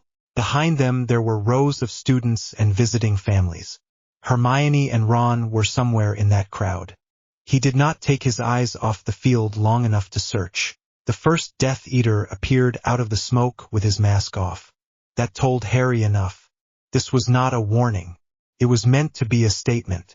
The man raised his wand. Harry cut sideways off the judge's platform. His shoes hit the packed earth. The man fired a curse that screamed past Harry's shoulder and blew a crater in the stone steps behind him. Harry used the momentum of the turn. His wand snapped up. Reducto. He did not aim for the chest. That was what dueling books suggested. Bigger target. Safer. ARES had beaten that habit out of him years ago. Chest wounds could miss. Ribs could deflect. He aimed for the neck. The curse hit just under the man's jaw. There was a short, ugly sound. Bone and flesh vanished. The body hit the ground in a heap. The head followed half a second later. The stands went silent for one stunned breath. Then the screaming got louder. There were more Death Eaters behind the first one. A cluster of 5. No masks. Robes open. They were firing upward into the stands. Not at the judges. Bright curses snapped through the air and slammed into the shielding charms that had flickered into place over part of the crowd. Part was not enough. A girl in blue robes went down with blood on her shoulder. Someone else fell over the rail. ARES had taught him to count threats without thinking. 5 on the ground. More shapes moving in the smoke further out. Snipers along the far rail. Dumbledore yelled something behind him. Words about staying back. Protection. Harry ignored him. He sprinted straight at the cluster of 5. The world narrowed to lines. Angle. Distance. Wand position. Footfalls. The one on the left saw him first. Potter. The man spat. On your knees. He flicked his wand. A green curse flew straight at Harry's chest. Harry slid. His knees hit the ground. The curse went over his head and killed a patch of scorched grass. He came out of the slide already twisting. Dirt sprayed behind him. His wand carved a short pattern in the air. Fractura. The spell was sharp and tight. A beam of pale light aimed low. It hit the Death Eater's right leg. The bone in the man's shin shattered. The leg bent sideways with a clear crack. He went down with a scream that cut off when Harry fired a second spell into his throat. No time for mercy. No time to watch. The others had spread. Good instinct. Bad execution. They moved without covering each other. Harry stepped into the gap. Expulso. The force curse hit the ground in the middle of them and detonated. Two men were thrown aside with audible pops of dislocated shoulders. One smashed into a broken section of hedge trunk and did not get back up. The fourth tried to grab him from behind. Harry felt the rush of movement, the shift in air. Kinesis of conflict screamed at him. He dropped low and drove his elbow back hard. Something crunched under it. A nose. The man cursed, grabbed for Harry's shoulder. Harry rolled, caught the man's wrist, and dragged him forward into his own raised wand. Point blank. Defindo. The cutting curse opened the man's chest in one ugly line. Blood hit Harry's face in a hot splash. He tasted iron on his lips. He pushed the body away and moved. The fifth Death Eater had seen enough. He started to apparate. The air around him warped. Harry did not even aim. He threw a spell like a knife. Laniar, the irreversible curse, hit mid-apparition. For a moment the man's outline blurred, half present and half not. Then the magic tore him back into place and ripped through him. He came apart in mid-air like someone had cut every ligament at once. Parts of him hit the ground in a wet, uneven pattern. That was the moment everything truly stopped. Not the fight. There were still curses flying at the edges of the arena. But sound in the immediate ring around Harry died. The nearest rows of students stared down at him. Judges stared. Even some of the Death Eaters at the far end hesitated when they saw what had just happened to their man. Laniar was not on any Hogwarts spell list. It was not on any ministry-approved combat chart either. It was a curse they only spoke about in enforcement training, the way Muggle soldiers spoke about banned chemical weapons. Politically dark. Irreversible. Harry wiped his mouth with the back of his hand. His fingers shook once, then steadied. He did not look up at the stands. He could not afford that. A fresh wave of Death Eaters poured out of the smoke to his right. 10 of them this time, masks back on. Whoever commanded this squad had learned from the first group. They moved in formation. 3 in front, 4 in the second line, 3 at the back raising larger spells. The third line started to chant. Wide area curse. Crowd killer. Harry lifted his wand and reached for something deeper than normal casting. ARES had drilled it into him until his muscles remembered the feeling even when his head did not. Efficiency of the blade. You do not trade blows with a mob. You break the hand that holds the blade. You cut the throat that gives the order. He tagged the 2 in the back who looked like they were leading. Slightly broader stance. Slightly better gear. The way the others held a fraction of space around them. He ran straight at them again. Spells slammed into the ground at his heels. A bone breaker missed his head by an inch and shattered a boulder behind him. A cutting curse clipped his shoulder. Pain flared along skin and cloth. He kept going. He closed the gap with a short burst of raw speed, adding a push of magic into his legs. The world blurred. The Death Eaters in the front line barely had time to swing their wands before he was inside their range. His wand jabbed forward like a spear but into the chest of the left front man. The impact made a dull thump. At that exact moment Harry sent a shock spell down the wood. Concussa. The shockwave went through robe and bone. The man's sternum caved in. He dropped like someone had cut his strings. Harry pivoted on that foot and used the momentum to bring his wand around in a tight arc. Reducto. The man on the right lost his wand arm at the elbow. The blast took half his side as well. The middle front man pushed past the falling bodies and tried to jam his wand into Harry's chest. Harry stepped in even closer, so close their robes brushed. The man's breath hit his face. Dolan's. The pain curse was not technically irreversible. In practice, no one who took it full in the nervous system ever walked quite right again. The man's scream was so high it cut through the roar of the crowd. He dropped his wand and clawed at his own arms as if tearing his skin off would help. Harry left him there. The second line fired past their own front men. 2 curses hit the middle Death Eater who was already falling. One clipped Harry's sleeve. Heat and sting. The cloth charred. He ducked and drove forward. The left caster in the second line backpedaled and stumbled. Harry let his wand hand lead and his body follow. each move simple. No wasted motion. He had done versions of this 1,000 times in the pocket realm where nothing was real except pain. Fractura, reducto, silence, knee shattered, throat crushed. The third spell sliced a line across the mouth of the next man so fast it took him a moment to understand why he could not scream. Behind them the two commanders had finished their chant. The air above the arena twisted into a sickly green dome. The hair on Harry's arms rose. Whatever that curse was meant to do, it would not be clean. He did not have time to reach them physically. So he changed the field. The whispers of Phobos had never been about words. It was about presence, about focus, about turning every bit of fear and rage and memory into a pressure that pressed down on the enemy until they broke. Harry locked his eyes on the two commanders. He dragged up every moment of Coral's disintegration, every night on black sand, every time he had watched someone fall and known he had done it. He turned all of that inward for 1 second, then pushed it out through his magic like a wave. The world narrowed to those two shapes. He did not cast a spell. He just looked. The air between them rippled. It felt like a storm front slamming into the arena. Several students in the front row gasped and clutched at their chests even though he had not aimed at them. The two commanders faltered. One stuttered in his chant. The other glanced up toward the stands, lost focus for half a breath. Their eyes met his. Harry held their gaze. He let his expression go flat. No mercy, no hesitation, just the simple, cold knowledge that he would end them. Fear was a spell of its own. The chant broke. The green dome above them flickered and faded before it could fully close. Dumbledore took that opening. A streak of bright white light cut across Harry's peripheral vision and slammed into the half-formed curse overhead. The sky went clear with a muffled snap.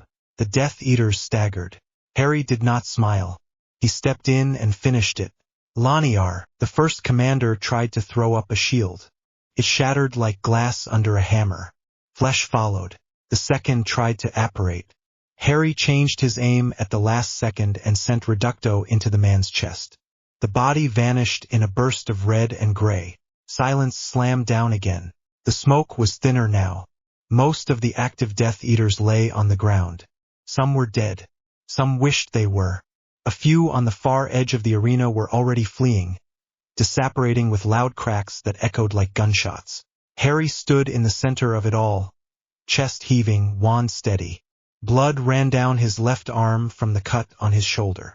His face was streaked with dirt and other people's blood. Students in the front rows stared at him with wide eyes. Some looked horrified. Some looked like they wanted to be sick. One kid in Hufflepuff colors clutched the rail with white fingers and started sobbing. Harry's gaze flicked up and found Hermione. She was 2 rows up from the front, near the Gryffindor section. Ron was beside her. Hermione's face was chalk white. Her eyes met his. For a heartbeat he let her see him. The strain. The edge. The part of him that wanted to lie down and not move for a week. Then he closed it off again. Veil of ARES. Back in place. Wands down, Dumbledore's voice called. Carried over the arena, boosted by magic. The threat is contained. Harry lowered his wand. His hand did not shake this time.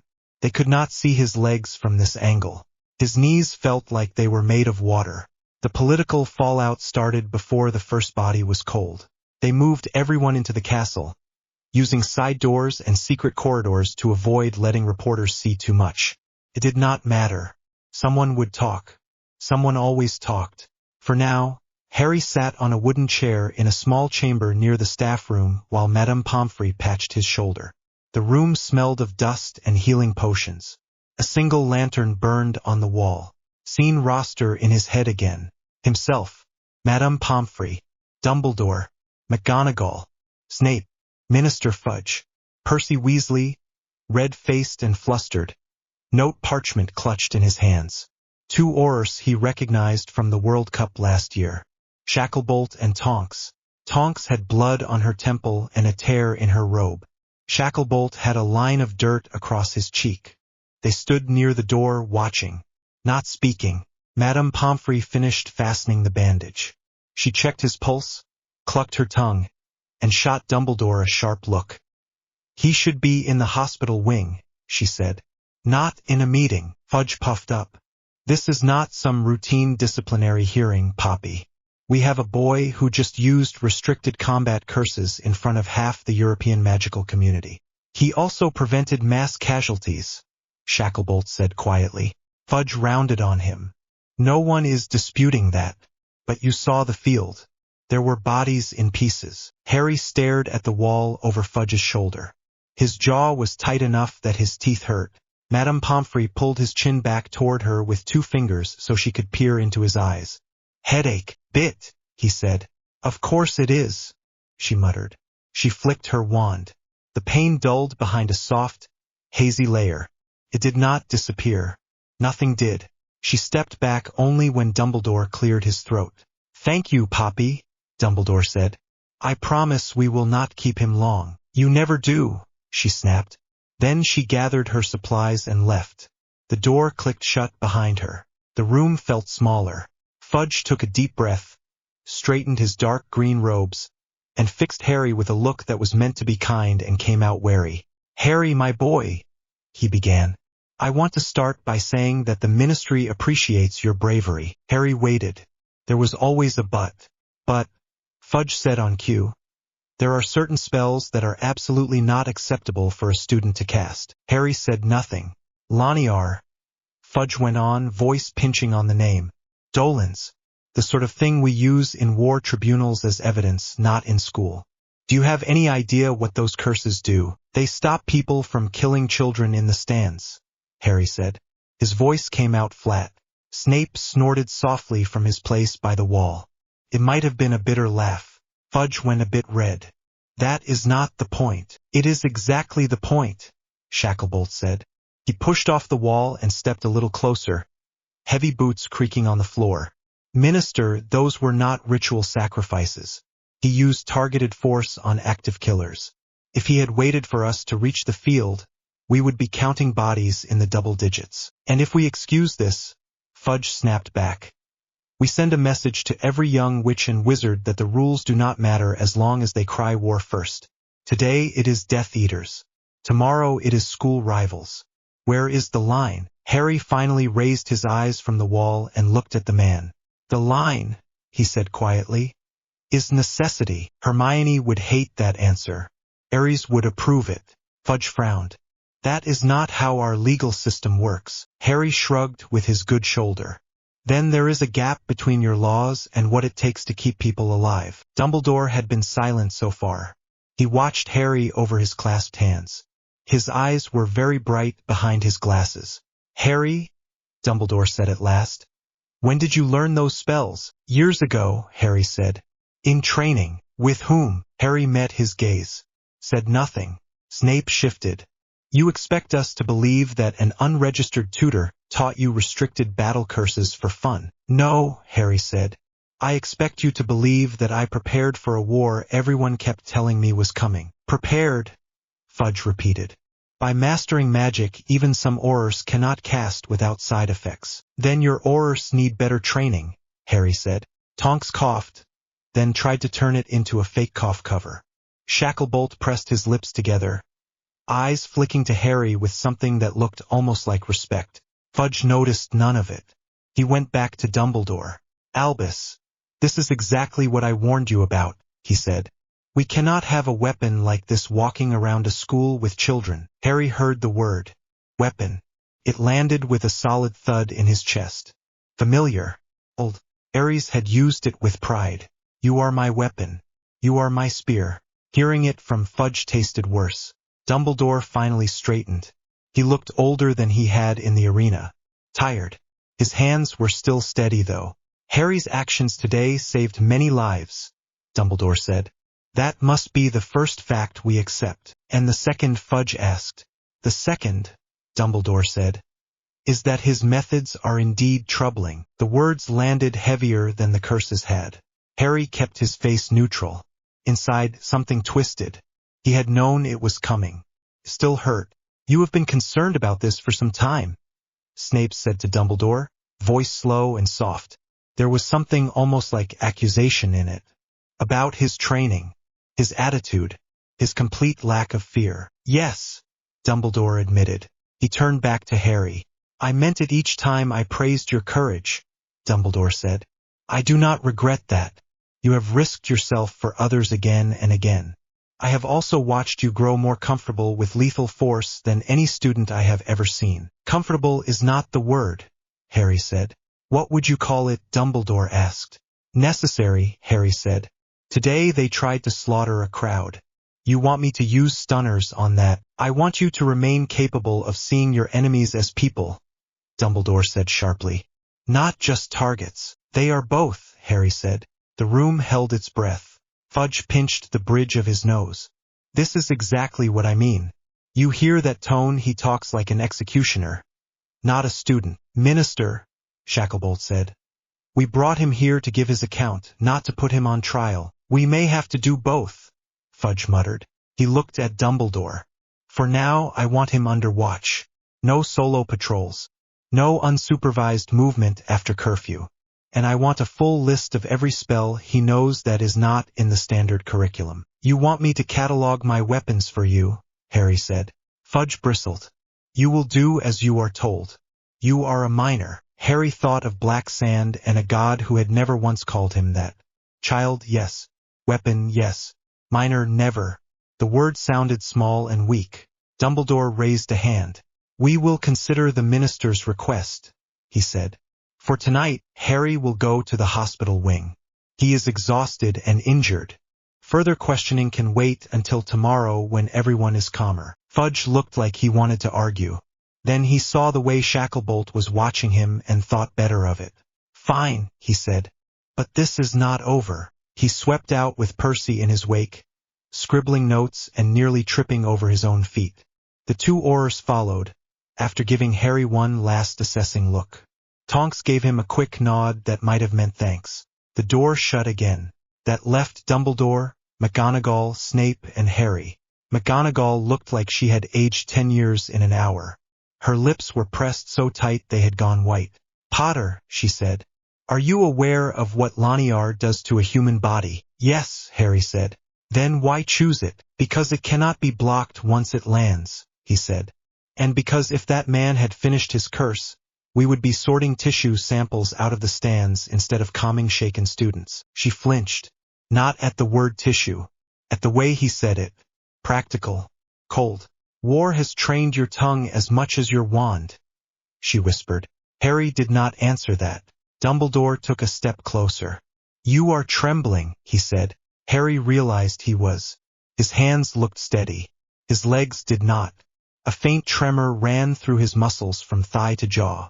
I am tired, he said. You are in shock, Dumbledore replied. You killed in front of your peers. I killed so my peers did not die, Harry said. That is an important difference. It does not erase the weight, Dumbledore said gently. He rested one hand on Harry's good shoulder. The touch was very light. Go to Poppy. Rest. We will speak again when your head is clearer. My head is clear, Harry said. His voice cracked at the end of the sentence. That ruined the effect. Dumbledore heard it. So did Snape. The professors traded a look Harry could not read. Hospital wing, McGonagall said firmly. Now. Harry stood. The room tilted for a second. He caught himself on the back of the chair. Can Hermione visit? He asked before he could stop himself. Dumbledore blinked. Yes, he said. I think that would be wise. McGonagall softened around the eyes. And Mr. Weasley, she added. Harry gave a short nod. That was all he could manage. He walked out without looking back. The hospital wing was quieter than the arena, but not by much. Beds were full of students with minor burns, cuts, and bruises. Madame Pomfrey moved up and down the rows like a storm made of healing charms and scolding. She shoved Harry into a bed near the end, forced a vial of something down his throat that tasted like cold metal, and told him he needed to sleep. He lay there and stared at the ceiling. Sleep did not come. His body knew what it wanted. Food, rest, a shower to scrub away the smell of blood and burned grass. His mind refused. He saw the Death Eater's face when the curse hit his neck. The way the man's eyes went from rage to surprise to nothing in less than a heartbeat. He heard the scream of the man caught in dolens. He could still feel the tiny vibration in his wand when Laniar tore someone apart. ARES had told him that you did not dwell. You assessed, adjusted, moved on. You count the dead. You check your weapon. You look at the next field. Harry tried. He really tried. The stone floor of the hospital wing was too solid under his bed. The lantern light was too soft. The silence between coughs and snores was too loud. He realized only later that his hands had knotted in the sheets so hard his knuckles hurt. Harry, Hermione's voice again. This time it did not yank him out of a flashback. It just cut through the fog in his head. He turned his head. She stood by his bed in clean robes, hair still a bit wild. There were faint gray shadows under her eyes. Ron stood behind her with a bandage on his arm where a bit of flying debris had clipped him. "Hey," Harry said. His voice sounded rough. Hermione sat down on the edge of the bed without asking. Ron dragged a chair over and dropped into it. Up close, Harry could see that Hermione's hands were shaking a little. "You should see the rumors," Ron said. "Half the school thinks you turned into some kind of human buzz saw out there." "Ron," Hermione hissed. "What?" he said. "They do." Harry did not laugh. The image was not funny. "You are alive," Hermione said. "That is what matters. And so are you," he said. "Mostly," Ron said, waving his bandaged arm. "Madame Pomfrey says I will live to annoy you another day." Hermione rolled her eyes. Then she looked back at Harry and the joking dropped away. "They said what you did," she began slowly. "The spells. The way those men died." "Do you want details?" he asked. "No," she said at once. Then after a beat, "Yes, but not right now." He nodded. "Harry," she said softly, "you scared them." "The Death Eaters?" he asked. "Everyone," she said. "The Death Eaters. The visiting schools. The ministry. Us." Ron shifted in his chair. "Yeah, mate, that last curse. I have seen pictures in defense books. They do not even let us read the text until 6th year." "I know what it does," Harry said. "That is the problem," Hermione said. There was no judgment in her tone, only worry. "You know, and you still picked it." "They were going to kill students," Harry said. He heard the tired edge in his own voice and hated it. "You saw that dome starting to form. If it had closed, it would have cooked people inside." I recognized the chant. Hermione frowned. "From where?" "Training," he said. He did not elaborate. He did not want to watch her face change. Ron rubbed a hand over his hair. "I am not saying you were wrong," he said. "I like being not dead. Just don't ask me to smile and clap when you turn someone into paste." "Ron," she snapped. "What?" he asked. Harry closed his eyes for a second. "I am not asking anyone to clap," he said. "I am asking them to understand that there was a choice. Horrible curse on one man or a whole block of stands full of kids burned alive. I picked the option with fewer screaming children." Hermione swallowed. "When you put it like that, it sounds obvious." "It was obvious," he said. "That does not mean it was easy." Her shoulders dropped a little. "Good," she whispered. He looked at her. "Good, that it was not easy," she said.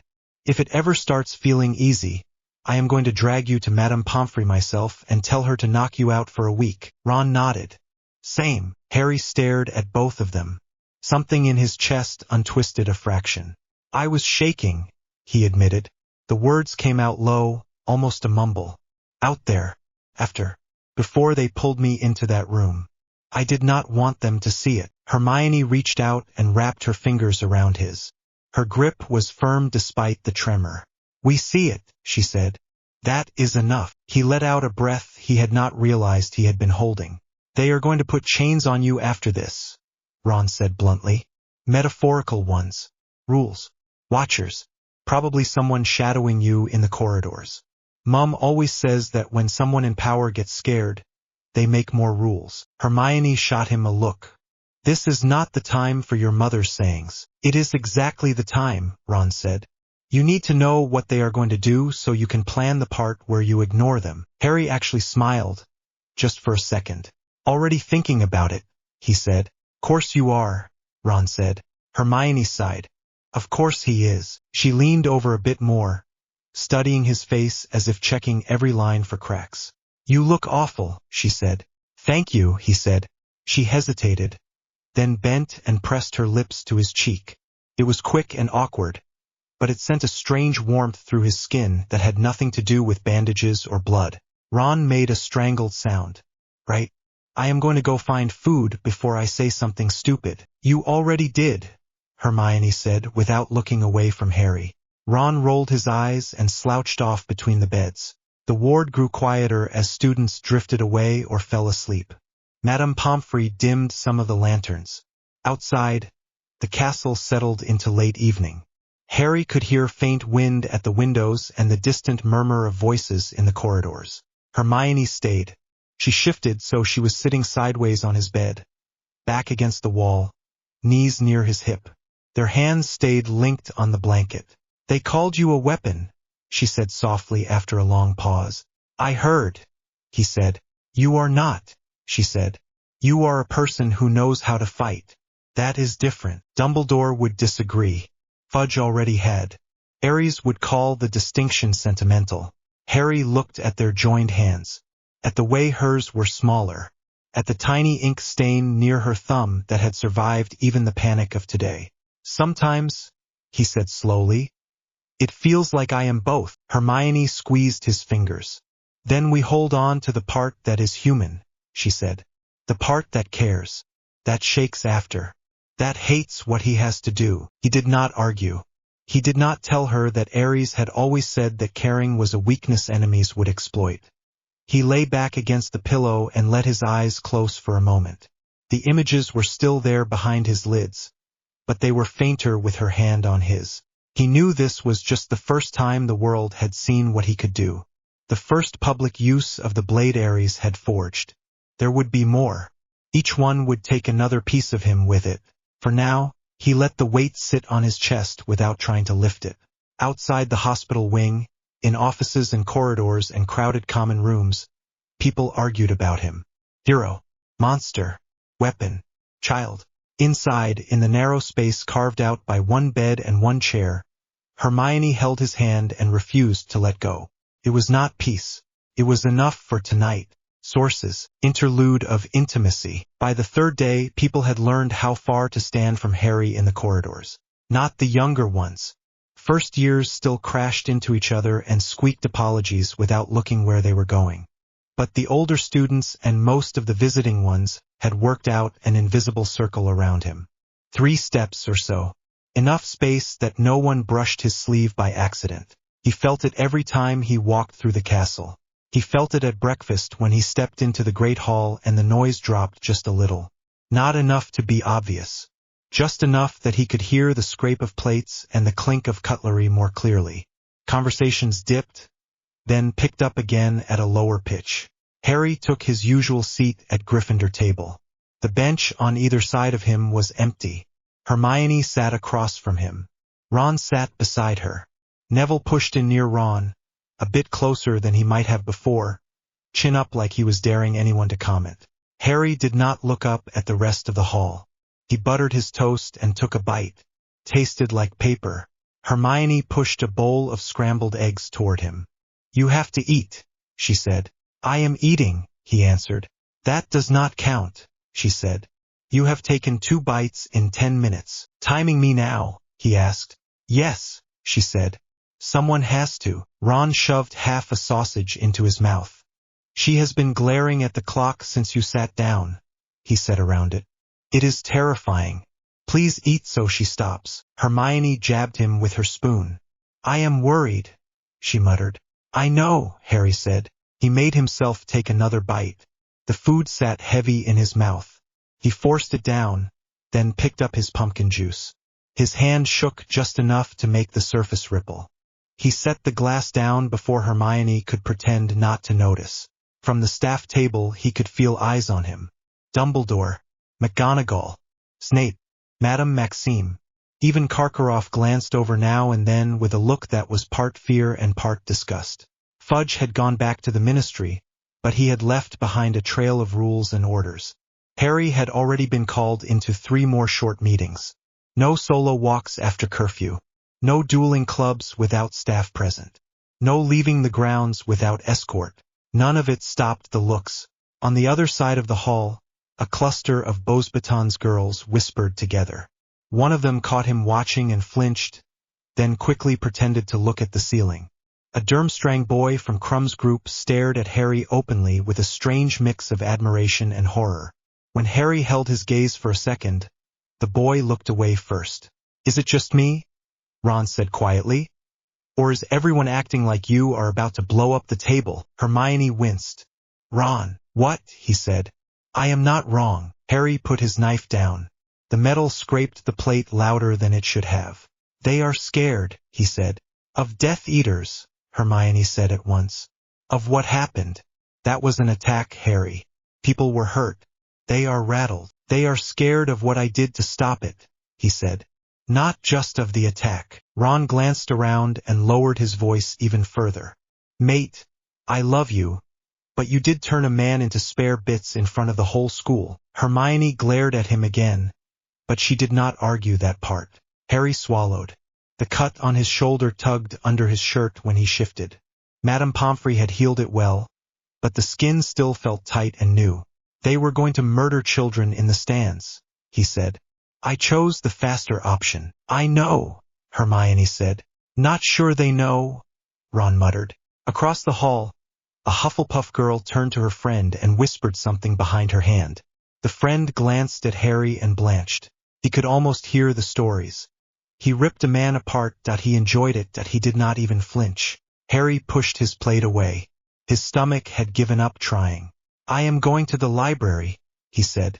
"You have free period," Hermione said. "Good," he said. "Then no one will miss me." "Harry," she said. He stood up. The space around him widened without anyone moving their feet. They shifted shoulders instead. Cups paused halfway to mouths. A Ravenclaw boy at the next table tucked his elbows in like Harry might slice them off by accident. Harry walked between the tables with his hands relaxed at his sides. He could feel his pulse in his scar and in his teeth. The urge to snap at someone sat right behind his tongue. He swallowed it and kept moving. He did not see the small blonde girl at the end of the Ravenclaw table until he was nearly past her. She had long hair that looked like it had been brushed in a hurry, and a copy of the Quibbler folded beside her plate. She was staring at him openly, head tipped to one side. There was no fear in her eyes, just quiet curiosity. Luna Lovegood. Harry had seen her around the castle before, usually drifting through corridors as if the floor carried her. They had never really spoken. As he passed, she said, "You are very loud." Harry stopped. "What? In here?" she said, tapping her chest. "Your magic. It hums. Most people are more of a hum than a roar. You are a roar." A boy beside her snorted. "Ignore her. She has gone loopy after the attack," he said. "Come on, Lovegood. Do not bother the war machine." The word pricked. War machine. Luna turned her head and gave the boy a calm look. "Machines do not bleed," she said. "He does." The boy rolled his eyes and went back to his toast. Harry met Luna's gaze for a second. There was nothing in it but simple statement. No judgment. No flinch. "Try to sleep near water tonight," she added in the same calm tone. "Running water is good when your head is too full." Hermione appeared at his shoulder, breath a little fast like she had half jogged to catch up. "Harry, wait," she said. Then she noticed Luna. "Oh, hello." "Hello," Luna said. "You are both very tired." Hermione blinked. "We are fine," she said. "You are not," Luna said. "But it will be better if he is not alone when he remembers what it felt like." Harry's grip on his bag tightened. Hermione looked sharply at him, then back at Luna.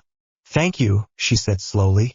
Luna nodded like that settled everything and went back to her magazine. Hermione caught Harry's sleeve. She caught fabric only, not skin. "Come on," she said. "Library." He let her guide him out of the hall. The whispers swelled behind them as soon as the doors swung shut. The library was quieter. It always was. Rows of shelves and the soft scratch of quills. The smell of dust and ink and old binding glue. Madame Pants frowned when they entered, but that was her normal look, so it did not mean much. Hermione steered Harry past the usual tables and into a narrow side aisle near the back. halfway between arithmancy and obscure magical theory. No one else had any reason to be there this hour. She let go of his sleeve only when they were hidden between two tall shelves. Right? She said. Talk. Harry leaned back against the cool wood. About what? He asked. She folded her arms. Do not do that. Do what? He said. Turn into a wall, she said. You keep saying you are fine, and then you stop eating and your hands shake and you stare at nothing for minutes at a time. That is not fine. I am thinking, he said. You are drowning, she said. There is a difference. He opened his mouth to deny it, then shut it again. The words felt heavy. He did not know which ones were safe. Hermione took a step closer. I saw your face in the arena, she said. Not when you were fighting. After. When you thought no one was looking. He looked away. A patch of floor near his shoe suddenly seemed very interesting. You are not a machine, she said quietly. You are not a curse that Dumbledore points at things. You are Harry. You are my friend. I need you to remember that, because if you forget, I do not know how to pull you back. He could hear her breathing. A little too quick. Not quite steady. You saw what I did, he said. You heard what Fudge called me. A weapon. You heard Dumbledore agreeing that my methods were troubling. Yes, she said. I was there. And you still think I am not just a blade someone forged? He asked. I think you are a person who has been treated like a blade since he was a baby, she said. That is not the same thing. He let his head rest against the shelf. The wood was firm and real against his skull. Do you know what ARES said when I asked to rest as a child? He asked. She hesitated. I can guess, she said. He told you no. He said I could rest when I had one, Harry said. Not before. Ever. You want peace, you take it out of your enemy's hide so there is no one left to challenge you. That was the rule. Hermione flinched. That is barbaric, she said. It is effective, Harry said. Every shortcut in training got someone hurt. Usually me. And now, she said. Every shortcut in your head is hurting you. He frowned. That sentence does not make sense. Yes, it does, she said. You are applying a rule from a pocket world designed by a god of war to a real world full of people who are not all enemies. That does something to you. He wanted to argue. He wanted to say that Death Eaters were enemies, that their curses did not care about childhoods or second chances. The words stuck. When I closed my eyes last night, he said instead, I saw what Lanier did, not just the end. Every step. The way the man's skin split. The way gravity took over halfway through. I heard the sound his wand made when it hit the ground. Hermione went very still. I know I picked the lesser horror, he said. His voice was low now. Thought out. Tired.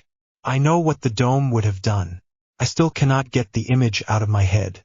It is like someone stuck it to the back of my eyelids. He realized too late that his hands had curled into fists. His nails dug into his palms. His scar throbbed in time with his pulse. Hermione stepped close enough that her shoes almost touched his. She took his clenched fists in both her hands and slowly pulled his fingers open. Harry, she said. Look at me. He did. Her eyes were huge in the dim light from the narrow window at the end of the aisle. Brown, worried, stubborn. There was no fear in them. You did not enjoy it, she said. That matters. You knew what you were doing, you made a horrible choice because there was not a better one, and it is still tearing you apart. That matters more than what Fudge screams in a room. He thinks I am dangerous, Harry said. He is not wrong. You are dangerous to people who want to murder children, she said. That is what scares him. He wants things quiet and tidy, and you are a reminder that the world is not like that. Dumbledore knows it too. She squeezed his hands. Her fingers were warm and a bit ink-stained. You are allowed to hate what you had to do, she said. You are allowed to grieve for the part of you that cannot go back to before. That does not make you weak. It makes you human. He stared at her for a long moment. His throat felt tight. If I let myself feel all of it, he said. What if I cannot move next time?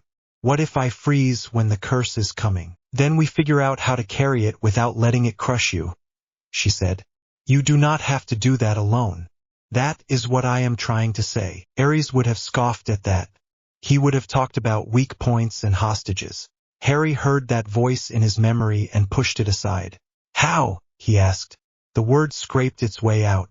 How do I carry it without dropping something else? Hermione took a breath. Start with one thing, she said. Tell me what scares you the most. Not what you think you should say. The real thing. He almost said Voldemort. Or losing a fight. Those were easy answers. Safe. Expected.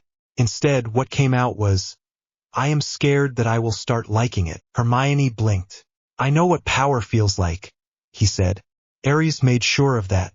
Being the strongest person in a room. Knowing you can end a fight in one move. It is simple. Clean. No gray areas.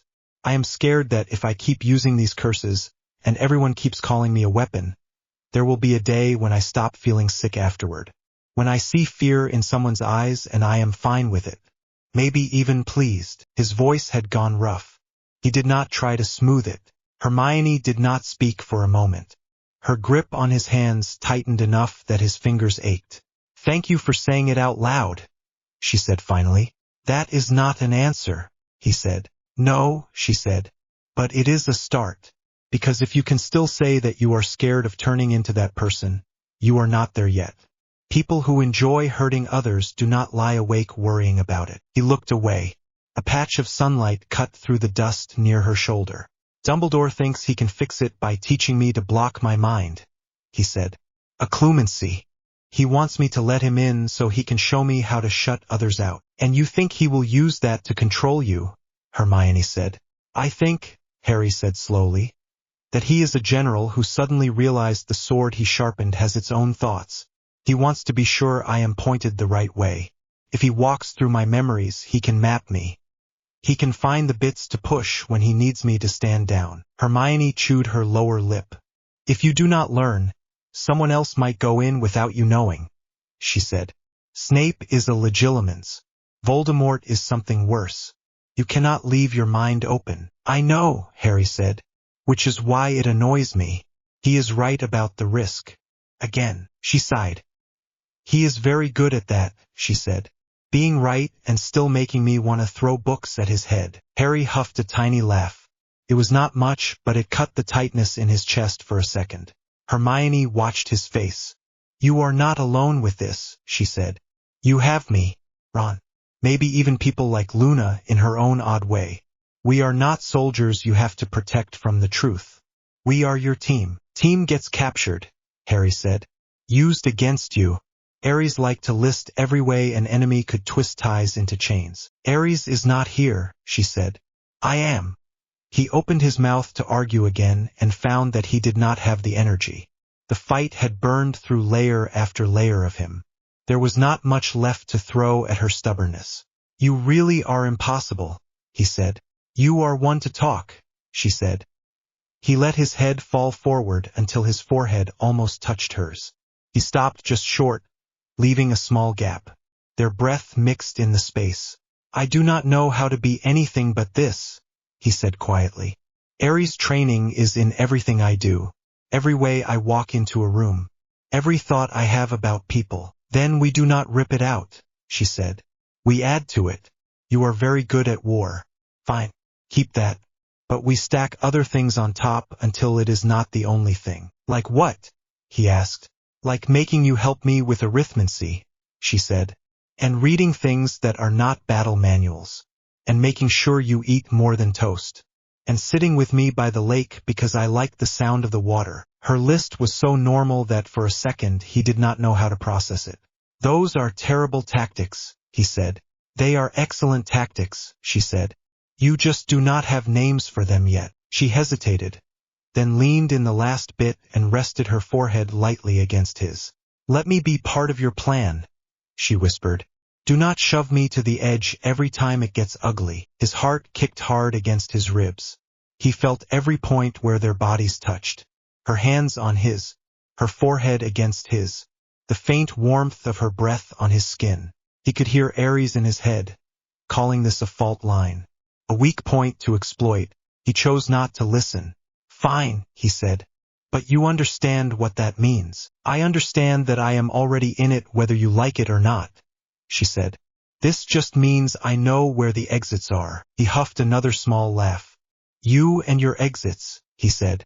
You and your battle plans, she replied. They stayed like that for another long moment. The library smelled of dust and old ink. Somewhere in the main aisle, a chair scraped. Madame Pants shushed someone. Harry's scar twinged once, then settled. Running water, he murmured. What? Hermione asked. Luna said something about sleeping near water, he said. To help my head. Hermione made a face. Luna says a lot of things, she said. But that does sound nice. He nodded. After dinner, he said. Lake, she agreed. She pulled back, though her fingers stayed wrapped around his. Now we actually have to pretend to study for a bit, she said. If Madame Pants catches us just standing here, she will have a fit. Scariest part of my day, he said. Liar, she said softly. He did not deny it. They walked out of the narrow aisle together, shoulder to shoulder. The library felt less like a cage and more like a place with walls that kept the noise out. That night the dream came. He knew it was a dream because the air tasted wrong. Too sharp, too clean. The ground under his feet was the old training soil again, packed hard by years of drills. The sky did not hold a sun, only a white glow that had no source. ARES stood a short distance away with his back turned. His shoulders were bare. Bronze bands circled his forearms. A sword rested point down in the earth beside him. Harry looked down at himself. He wore training clothes, loose and worn, feet bare. No wand in his hand. His scar burned in a slow, steady rhythm. You killed well, ARES said without turning. Harry's jaw clenched. Is that why you pulled me here? He asked. To congratulate me. ARES glanced over his shoulder. Do you think I hand out praise for nothing? He asked. I do not think you hand out anything for nothing, Harry said. Good, ARES said. You remember lessons. He turned fully. His eyes were clear and hard. They swept over Harry in one long look, taking in the bandage at his shoulder that did not exist in this place and the tightness around his mouth. The field you stood on, ARES said. You read it correctly. You cut where you needed to cut. You did not waste motion. You did not hesitate when it mattered. That is what a warrior does. People in the stands looked at me like I was a monster, Harry said. They are cowards who have never held a blade, ARES said. They want safety without paying for it. They will eat the fruit of victory and spit the seeds back in your face, then complain that their hands are dirty. Harry thought of Hermione in the library, hands ink-stained and warm. He thought of Ron in the hospital wing, joking through fear. Not all of them, he said. ARES tilted his head. No, he allowed. Not all. Some will stand beside you when the ground shakes. Those are yours. The rest are noise. They are also people, Harry said. Children, parents, not targets. ARES gave a short, sharp laugh. You sound like your headmaster, he said. All this talk of people and children, as if a curse checks age before it tears a body apart. Dumbledore wants to contain me, Harry said. You wanted to shape me. I am not sure which one is worse. Containment is a slow death, ARES said. Shaping is survival. Remember that when the old man smiles and asks you to step into his mind lessons. You know about that, Harry said. ARES tapped 2 fingers against his own temple. I feel the ripples through the scar of strife, he said. When you think about binding your mind, I feel it. Occlumency is a useful shield. In the wrong hands, it is also a leash. I figured that out, Harry said. ARES watched him for a moment. You are not a child in any way that matters, he said. You should not need me to tell you that these people will always see you as a tool first. Their comfort will matter more to them than your soul. Harry looked away. The training ground stretched out in all directions. Empty now. No dummies, no summoned beasts, no fire pits. Just flat space where pain had lived. I do not want to enjoy it, he said. The killing, the power. ARES shrugged. Want has nothing to do with it, he said. You were built for war. You are my answer to a world that tried to end you before you could walk. That will not change because you hold hands with a clever girl by a lake. Harry took a step forward. She keeps me from falling off whatever edge you carved into me, he said. That matters. Ares' eyes narrowed. Attachment is a chain, he said. You know this. How many times did I show you? How many drills did we run where the enemy took a hostage and you had to decide in a breath whether to take the shot? I remember, Harry said. His stomach turned. You planned clean lines, Ares said. No hostages. No ties. You let me pull you out of that house before you formed human bonds so I could build something better. And now you want to stitch yourself to a girl who reads too much and worries over you like a nurse. Harry's hands curled at his sides. She is not a chain, he said. She is an anchor. Same thing, Ares said. No, Harry said. A chain drags you under. An anchor keeps you from blowing away. The god watched him. The glowless light picked out every line of his face. You are changing, Ares said. People do that, Harry said. Even weapons. Careful, Ares said softly. If you build your world around this girl and she breaks, the fall will ruin you. Use her if you must, but do not forget what she is in the end. And what is that? Harry asked. Human, Ares said. Fallible. Weak. Mortal. You cannot balance on something that fragile. Harry thought of Hermione in the hospital wing telling him she would drag him to the matron if killing ever became easy. He thought of the way her voice shook and her chin stayed up. You taught me not to jump when someone orders me to, he said. You taught me to ask who benefits. I am applying that to you now. Ares' eyebrows rose. You think I am threatened by some schoolgirl? He asked. I think you are threatened by the idea that I might want something you did not plan for, Harry said. That I might value something other than victory and violence. Silence stretched. The training ground held its breath. You are my champion, Ares said finally. The blade I forged. I am also Harry, he said. And Harry has friends. That is not negotiable. Ares watched him for another long beat. Then he laughed. It was a sharp, proud sound. Very well, he said. Keep your anchor. Use it. Let it steady your hand. Just remember this. Every asset must be in the plan. If you bring her into your circle, she is part of the war whether she likes it or not. You cannot pretend she is separate. I know, Harry said. Then plan for her, Ares said. Not as a weakness to hide, but as a point on the field you cannot lose. Guard it accordingly. And never forget that the moment you hesitate for her when the curse is coming, she will be the one who pays. The words hit like blows. Harry swallowed. You always did have a talent for comfort, he said. Ares smiled, sharp and fierce. Comfort is for after victory, he said. Wake up, boy. You have planning to do. The training ground faded. The glow dimmed. Harry woke in his bed with his heart pounding and his pajama shirt damp with sweat. The curtains around his four-poster trembled where his hand had grabbed them in his sleep. He lay there and listened. Ron snored softly in the next bed. The castle was quiet except for the faint rush of wind against the windows. He stared at the dark fabric above him and thought about chains and anchors. They went to the lake after dinner. Hermione dragged him out of the common room before Ron could rope him into chess or before anyone else could corner him with questions. The air outside was cool and smelled of grass and water and the faint tang of wood smoke from the distant greenhouses. The sky was clear. Stars were starting to come out, pinpricks of light above the black surface of the lake. The giant squid broke the water once with a slow, lazy ripple, then disappeared again. Here, Hermione said. She chose a spot near a cluster of rocks where the bank sloped gently down. She sat and pulled her knees up, then patted the ground beside her. Harry lowered himself to the grass.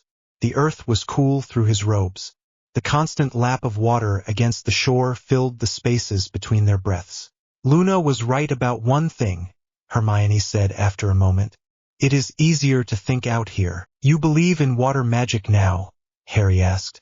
I believe in change of scenery, she said, and in not sitting under portraits that whisper things about you when they think you cannot hear. He snorted. What are they saying? He asked. That you move like a duelist twice your age, she said. That you are going to snap and hex someone for bumping your ink bottle. That Dumbledore has lost control of his favorite hero. Brilliant, he said. They are wrong, she added. About which part? He asked. Favorite hero, she said. I do not think he knows what you are to him right now. Harry rolled a small stone under his fingers. A problem, he said. A problem he needs, she said. That is worse. They sat in silence for a while. The water made soft sounds against the rocks. An owl hooted in the forbidden forest. Finally Hermione spoke again. You said in the library that you do not know how to be anything but what ARES made you, she said. I have been thinking about that. Of course you have, he said. She nudged his leg with her foot. I am serious, she said. You are very good at seeing fields, counting threats, planning 3 moves ahead. What if we use that for something other than killing? Such as, he asked. Such as planning how you are going to keep yourself from falling apart, she said.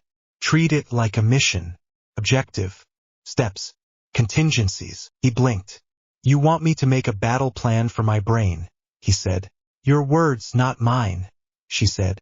You trust your training. Fine. Use it. Just not only for blood. He turned that over in his mind.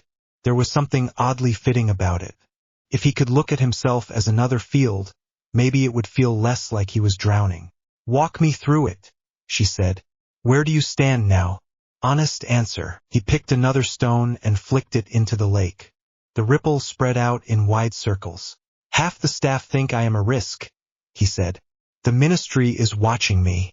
Death Eaters are scared of me but also more determined to remove me. My head is full of images I did not want, and Dumbledore wants me in mind lessons that will let him sort through them. And your friends? She asked. Ron is trying not to throw up when he remembers what he saw, Harry said. But he is still here. You are holding my hand and dragging me to lakes. Correct, she said. So, assets. He looked at her. You are really doing this, he said. Yes, she said. List them. Things that keep you upright. People you trust. Skills that do not involve tearing enemies apart. He sighed. You, he said. Ron. Probably Neville. Hagrid. Good, she said. Keep going. Reflexes, he said. Magic. I am fast. I can adapt mid-fight. I can read people. You can read Dumbledore, she added. You did it in his office. I can read most adults now, he said. Training did that. And weaknesses, she said. And be careful here. This is not a chance to beat yourself up. We are listing things we need to guard, he thought. My temper, he said. If someone pushes the right button, I hit harder than I should. The way everyone is scared of me now. That makes it easy to isolate me. Dumbledore's offer. If I let him into my head without proper walls, he will know every move I might make. Hermione nodded. And me, she said quietly. He frowned. What about you, he asked. I am a weakness if you pretend I am not in the equation, she said. If you block me out, I will try to force my way in because that is what I do. And if you plan as if I am safely on the sidelines when I am actually running into danger after you, that is when things go wrong. He grimaced. You do run into danger a lot, he said. So do you, she said. Difference is, you are trained for it and I am doing my best with books and friendship and a lot of stubbornness. He could not argue that either. So, she went on, we treat me as an asset and an objective. Someone you plan around, not someone you hide from the plan. You factor in where I will be, what I can do, and how to keep me from being used against you. You mean you want assignments, he said. Roles, she said. Information, research, backup, interference. There are things I am good at that you are not. You know that. He did. She could take a mess of data and find patterns in it faster than he could. She caught details in rules and contracts that he might miss because he was busy counting exits. If you are in the plan, he said slowly, then enemies cannot surprise me by putting you in places I did not expect. I have already considered the ways they might grab you. That is the idea, she said. It makes you a target, he said. I am already a target, she said. I am your friend. I was with you in first year, second year, third year. I will be with you in whatever this turning into. Pretending otherwise is not safety. It is denial. He let that sit. The water lapped at the bank. His scar prickled, then eased. You know this means that when I plan to walk into something ugly, he said, I will expect you to be nearby on purpose. I do know that, she said. And I expect you to trust me when I say I can handle my part. That I am not glass. He looked at her. The evening light softened her features, but the determination was sharp under it. I am still going to throw you clear if a curse comes at your chest, he said. Then I will yell at you after, she said. A small smile tugged at his mouth. Fair, he said. She shifted closer. Their shoulders brushed. Her hair smelled faintly of books and the citrus soap from the girls' dorm bathroom. Dumbledore will hate this, Harry said. He will hate anything that makes you less dependent on him, Hermione said. Which is exactly why we should do it. You are getting rebellious, he said. You are a terrible influence, she replied. He let himself lean sideways until his shoulder rested against hers. For a long moment they just sat there watching the water move. I had a dream, he said quietly. About ARES, she asked. Yes, he said. He thinks you are a chain around my neck, Hermione snorted. He would, she said. Hard for a god of war to understand that people can be more than tools. He told me to use you anyway, Harry said, as part of the plan. To treat you as a point on the field I cannot lose. Hermione made a small sound. That is almost nice, she said. In a horrible way. He also reminded me that if I hesitate for you, it will be you who dies, Harry said. She flinched just a little. Then she set her jaw. Then do not hesitate, she said. Decide now what lines you will not cross and what you will do for the people you love. Think it through before the curse flies so you are not stuck in that awful half-second later. You make it sound simple, he said. It is not simple, she said. But it is better than pretending those questions will never come up. He thought of the drills ARES had run. Hostage situations. No-win scenarios. He had learned to take the shot because the alternative was worse. Now the hostage had a name and ink on her fingers and a habit of correcting his essays. His chest hurt. I am not letting you die for my ideals, he said. The words came out low and fierce. If it comes to a choice between you and some grand statement about being better than our enemies, I am choosing you. Hermione turned her head toward him. Her eyes shone in the fading light. That sounds selfish, she said. It is, he said. Good, she said. He blinked. Good, he repeated. Yes, she said. Because it means you are valuing actual people over abstract ideas. I would rather be alive with you slightly compromised than dead because you were trying to be a symbol. He let out a breath that shook.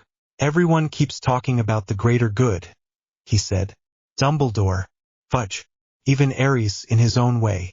You are the first person who has told me it is fine to pick something small instead. I did not say it is fine to go around breaking the world for fun, she said.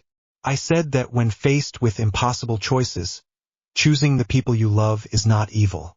It is human. He did not trust his voice, so he said nothing. She reached up and touched his cheek. Her fingers were soft and a little cool from the evening air. She turned his face toward her. You are allowed to want things, she said.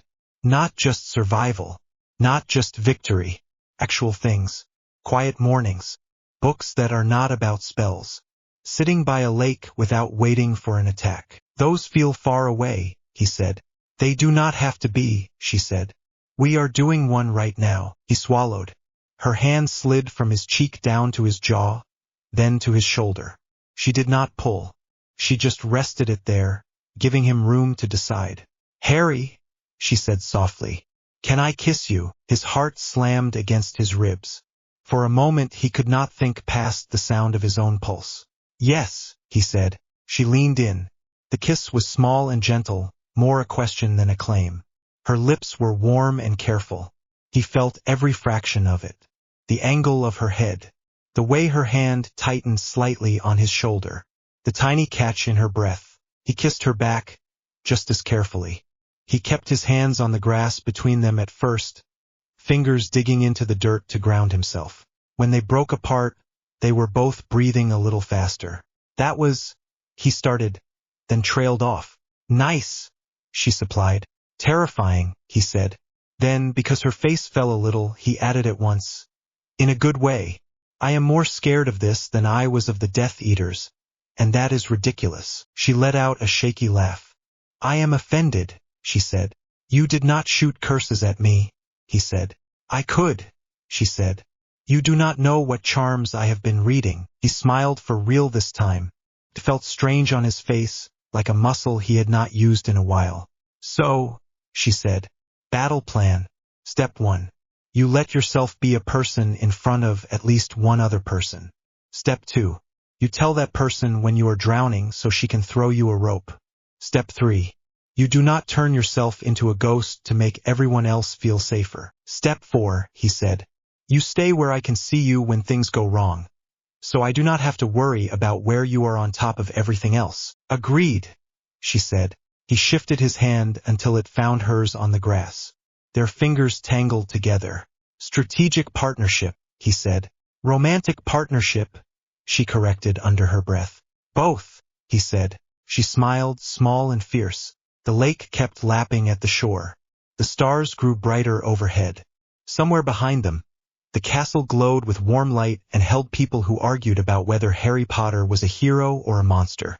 Out here, beside the water, he felt like something else. Not a weapon, not a symbol, just a boy who had been trained for war, trying to learn what to do with a hand in his and a future that might hold more than battlefields.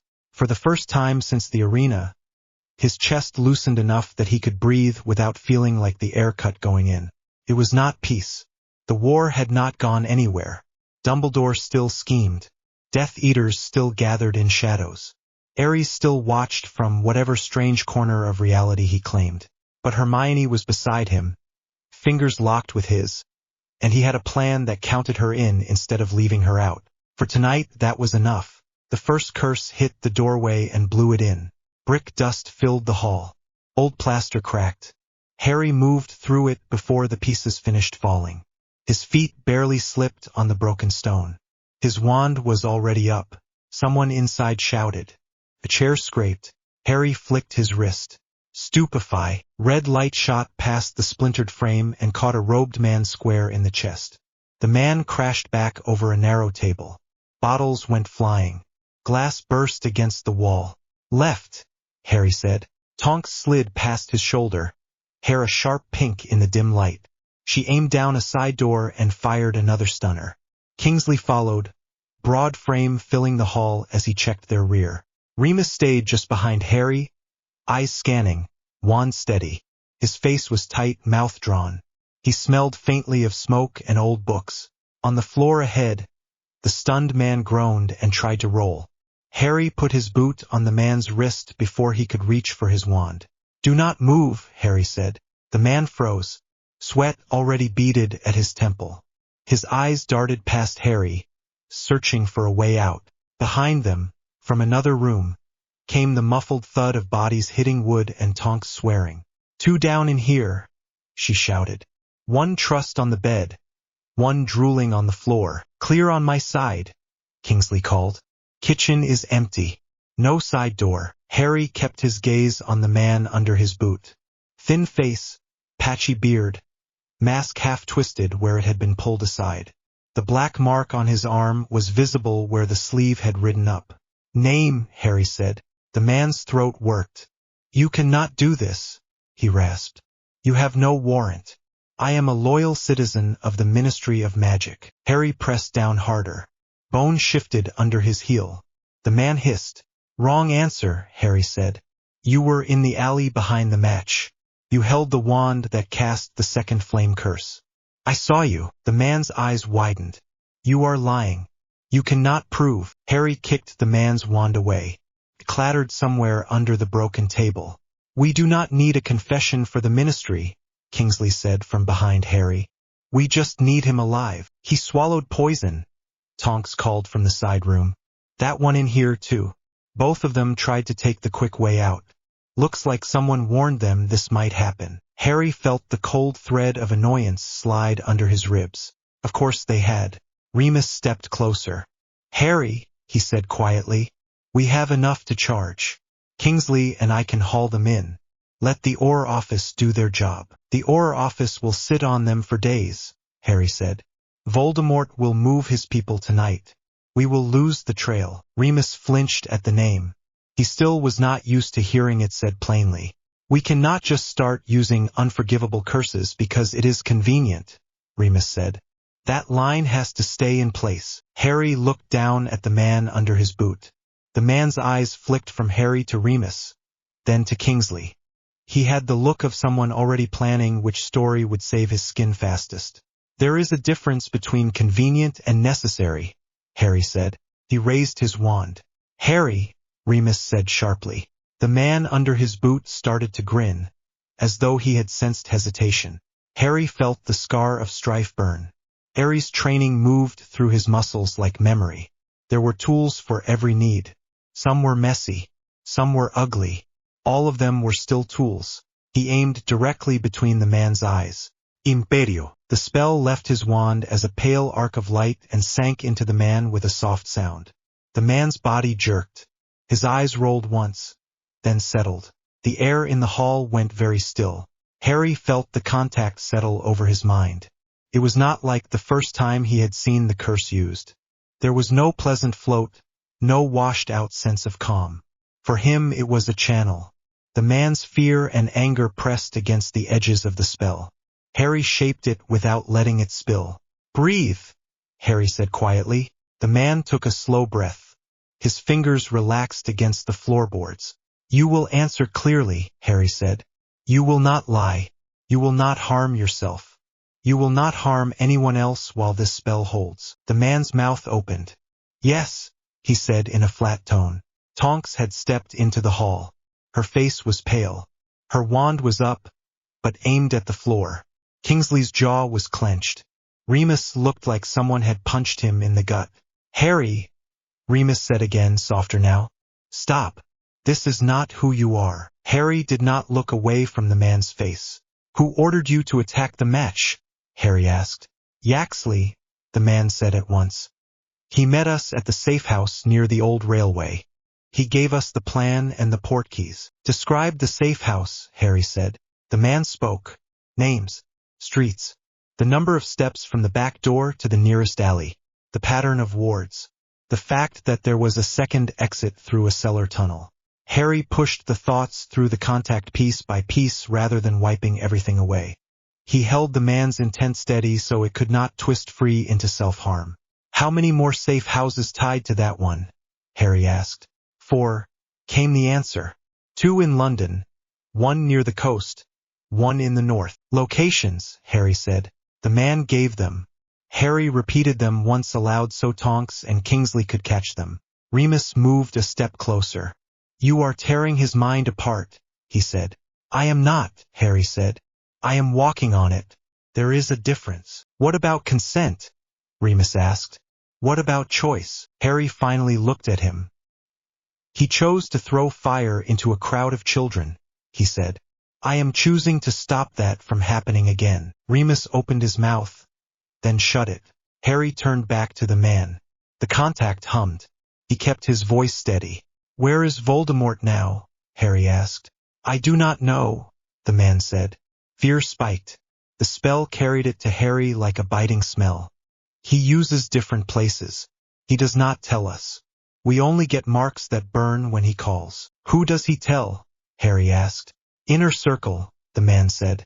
Yaxley, Bellatrix, Snape. Harry felt the jolt of anger from the others behind him at that last name. He parked it. Snape had his own game. He pressed once more. What are his next targets? Harry asked. Ministry hearing, the man said. He wants to make an example. He said the minister will learn what fear really feels like. Harry pulled back from the contact. He could have dug further, but there was a thin tremble now around the edges. He had enough. Anything more and he would start scraping raw parts that would leave the man a shell. He lifted his boot from the man's wrist. You will sleep, Harry said. You will remember nothing of this conversation. You will remember only that you were stunned and woke up in Auror custody. The man's eyes fluttered. His head sagged. Harry finished it with a simple stunning spell. The man's body went slack. The hall felt smaller all at once. Tonks swallowed. Well, she said. On the bright side, that was efficient. Kingsley shot her a look. She shrugged, but she was still pale. Remus looked at Harry as if he did not know him. You just used Imperius like it was any other tool, he said slowly. It is any other tool, Harry said. It matters who holds it and why. Tell that to the people who survived it during the First War, Remus said. His voice shook. You do not understand what it does to a person to have their will stripped away. I did not strip his will, Harry said. I narrowed it. I locked out the parts that would make him bite his tongue or lie. That is all. That is not all, Remus said. Kingsley drew a steady breath. He looked between them. We can argue ethics at headquarters, he said. Right now we have multiple safe houses to hit and a hint that the minister is about to be targeted. That takes priority. Tonks nodded. We report in, we get teams moving, she said. We can have ward teams on those sites within the hour if Dumbledore signs off. Harry stepped back from the stunned man. His scar ached. The contact from the curse had left a faint, greasy feel at the edge of his thoughts. He pushed it aside. Fine, he said. Let us move. Remus did not answer. He just stared at the man on the floor, then at Harry, as if trying to find where the line had been crossed. Grimmauld Place felt even more crowded than usual. The long table in the kitchen was full. Dumbledore at the head, McGonagall on his right, Molly and Arthur Weasley down one side, Moody, Kingsley, and Tonks on the other. Snape leaned in the shadows near the far wall, arms folded, eyes hooded. Sirius paced behind Harry's chair, restless movement kept barely in check. The house itself seemed to listen through the creak of old timber. Hermione sat beside Harry. Ron sat on her other side. Their chairs were close together. Harry could feel the warmth of Hermione's arm near his. On the table lay a rough map of London and several scribbled pages of notes. Arthur had pushed his plate aside to make room. The smell of stew still clung to the air. No one was eating now. Dumbledore rested his fingertips together, blue eyes moving from face to face. The information gained from today's operation is significant, he said. It gives us a clear pattern for several of Voldemort's movements. That alone may save lives. Snape gave a quiet snort. He did not bother to hide it. Molly folded her arms. And at what cost? She asked. She looked straight at Harry. Her eyes were red from too little sleep and too much worry. You used that curse on a man like you were turning on a tap. Harry met her gaze. If I had not, we would still be guessing, he said. You would be stirring stew while the minister walked into a hall full of hidden wands. You do not get to throw that in my face, she said, voice rising. Those curses are banned for a reason. They tear people apart. I am not going to sit here and clap like some grateful fool because a child is playing with that sort of power. I am not playing, Harry said. Hermione shifted beside him. He felt her knee bump his under the table in a quick, grounding tap. Dumbledore held up a hand. Let us stay calm, he said. Molly, your concern is more than understandable. Is it? She demanded. Because it feels like I am the only one at this table who remembers what it was like last time. People vanished. Neighbors turned on each other. You never knew if the person you loved was speaking by choice or because someone had taken their mind. Now we are putting that curse in the hands of a boy who has already killed. Harry's jaw clenched. Enough, Sirius snapped. He stopped pacing and braced his hands on the back of Harry's chair. You do not get to talk like that about him. He is my godson, Molly shot back. I have every right to be furious if he is being pushed into repeating the worst of that war. Nobody pushed me, Harry said. The room went still at the tone in his voice. Dumbledore studied him. Tell us your reasoning, he said gently. In your own words. Harry looked around the table. These were supposed to be his side. The ones who wanted Voldemort stopped. The ones who claimed to care about the greater good. They tried to kill children at the match, Harry said. His voice stayed level, but his fingers curled on the table. We got lucky. If the wards had been a little slower, if I had moved a little later, we would be counting bodies in the stands. Ron flinched at the memory. Hermione stared down at her hands. Today we had one of the people who cast those curses on his back at our feet, Harry went on. He had a mark on his arm and poison in his teeth. He would have swallowed it if I had blinked. If he died without talking, his friends would have moved. We would be blind. Again. So I used the tool that would cut through his fear quickest and cleanest. You say clean, Snape said softly from the wall. How tidy. Harry turned his head slightly. You used that curse during the last war, he said. Do not pretend you did not. I have heard enough. Snape did not deny it. His lip curled. I used it on Death Eaters to keep them from killing more children, he said. I did not enjoy it. Neither did I, Harry said. That does not mean it was wrong. Remus spoke for the first time. His voice was quiet. You took his will, he said. Whatever you tell yourself, that is the truth of it. You stepped inside his head and pushed until he gave you what you wanted. Harry looked at him. Would you rather I watched him bite through his tongue while we argued about paperwork? He asked. There are rules, Remus said. Lines. If we cross them, then what separates us from the people we are fighting? The fact that we care about why, Harry said at once. The fact that this is about stopping a war, not enjoying control. The fact that I made sure he walked out with his mind mostly intact. Mostly, Molly repeated. Listen to yourself. Hermione cleared her throat. It is not that simple, she said. We cannot pretend the curse is just another spell, but we also cannot pretend that doing nothing is somehow pure. The question is whether we are willing to accept this method as a last resort. Molly stared at her. You are defending this, she asked.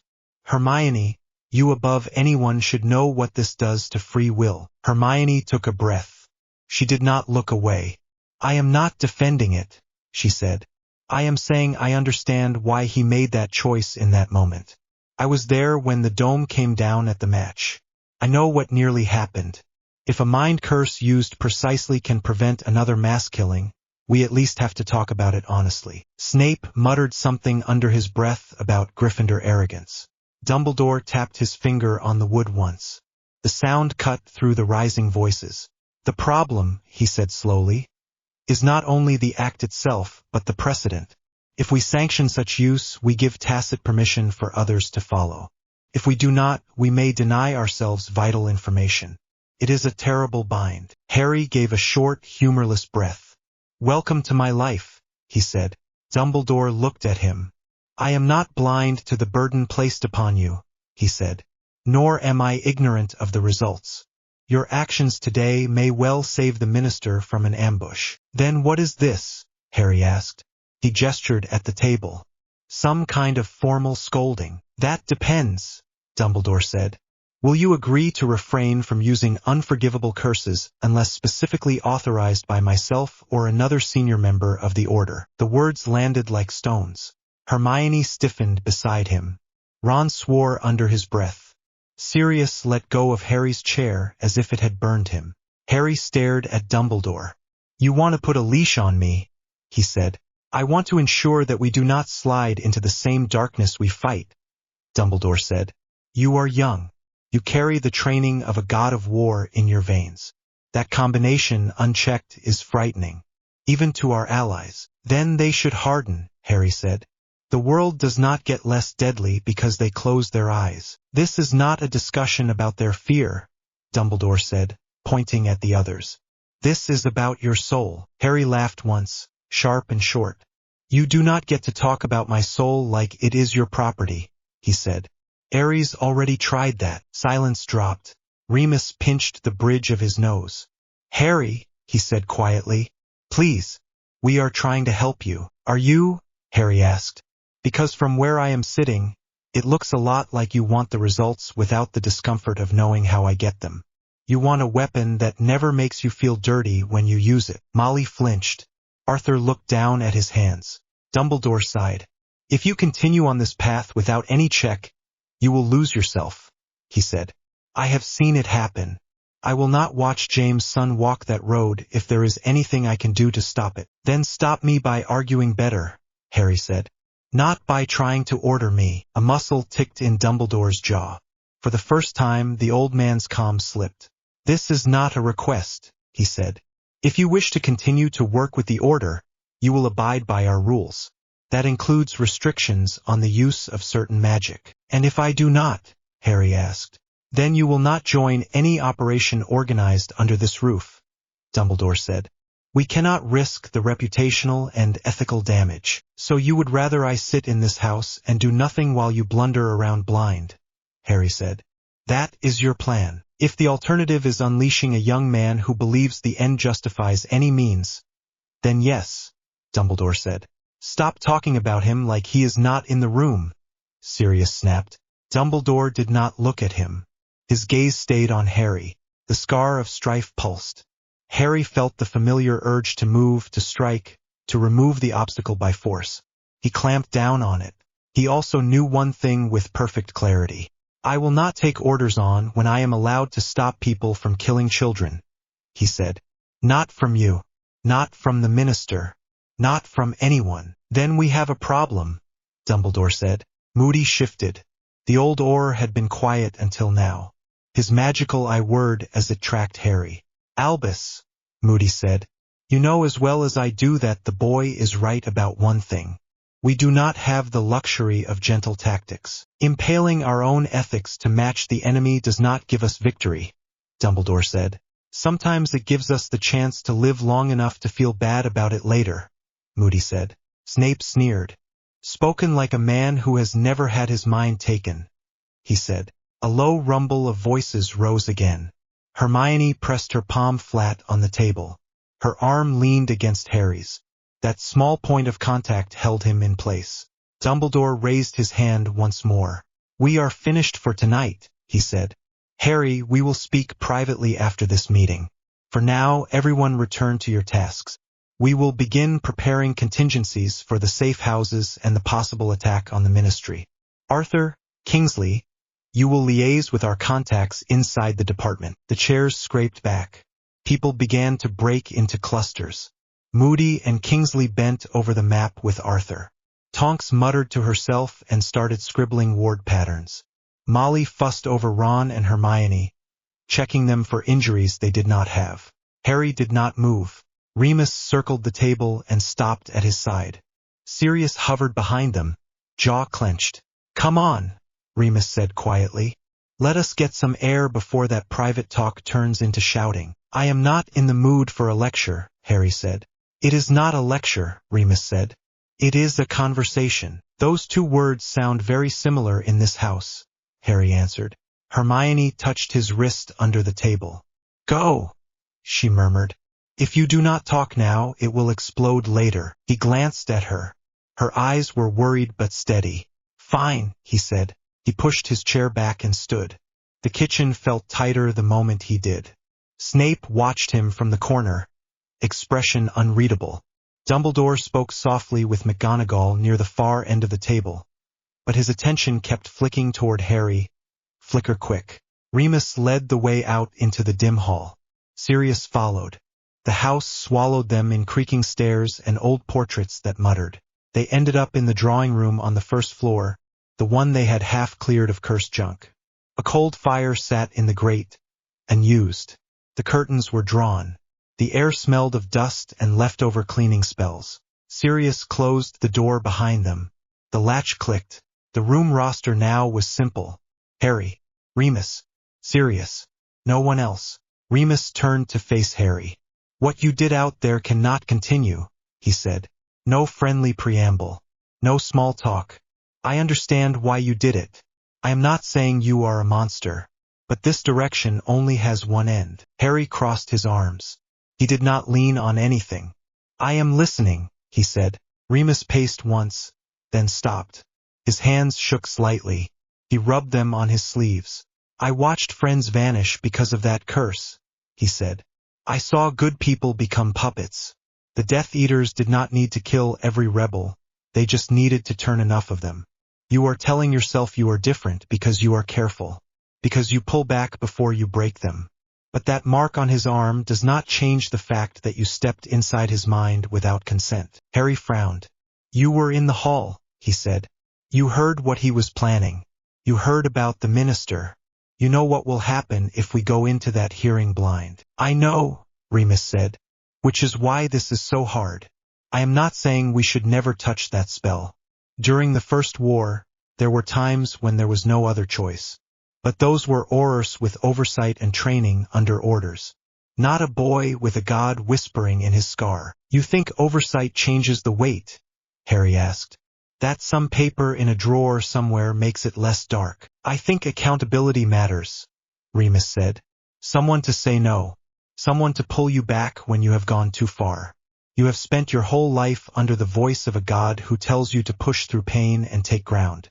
Now you are in a world of people who bleed and cry and break in ways he does not care about. Harry did not answer. His jaw clenched until his teeth hurt. Sirius stepped in. Moony, he said. Maybe go a bit easier. I am not saying this to hurt him, Remus said. I am saying this because I want him alive and human at the end of this war. Harry felt something hot rise under his skin. You cannot both need what I can do and then demand that I put it back in the box when it makes you uncomfortable, he said. You asked me to help. Dumbledore brought me into this war and pointed me at the enemy.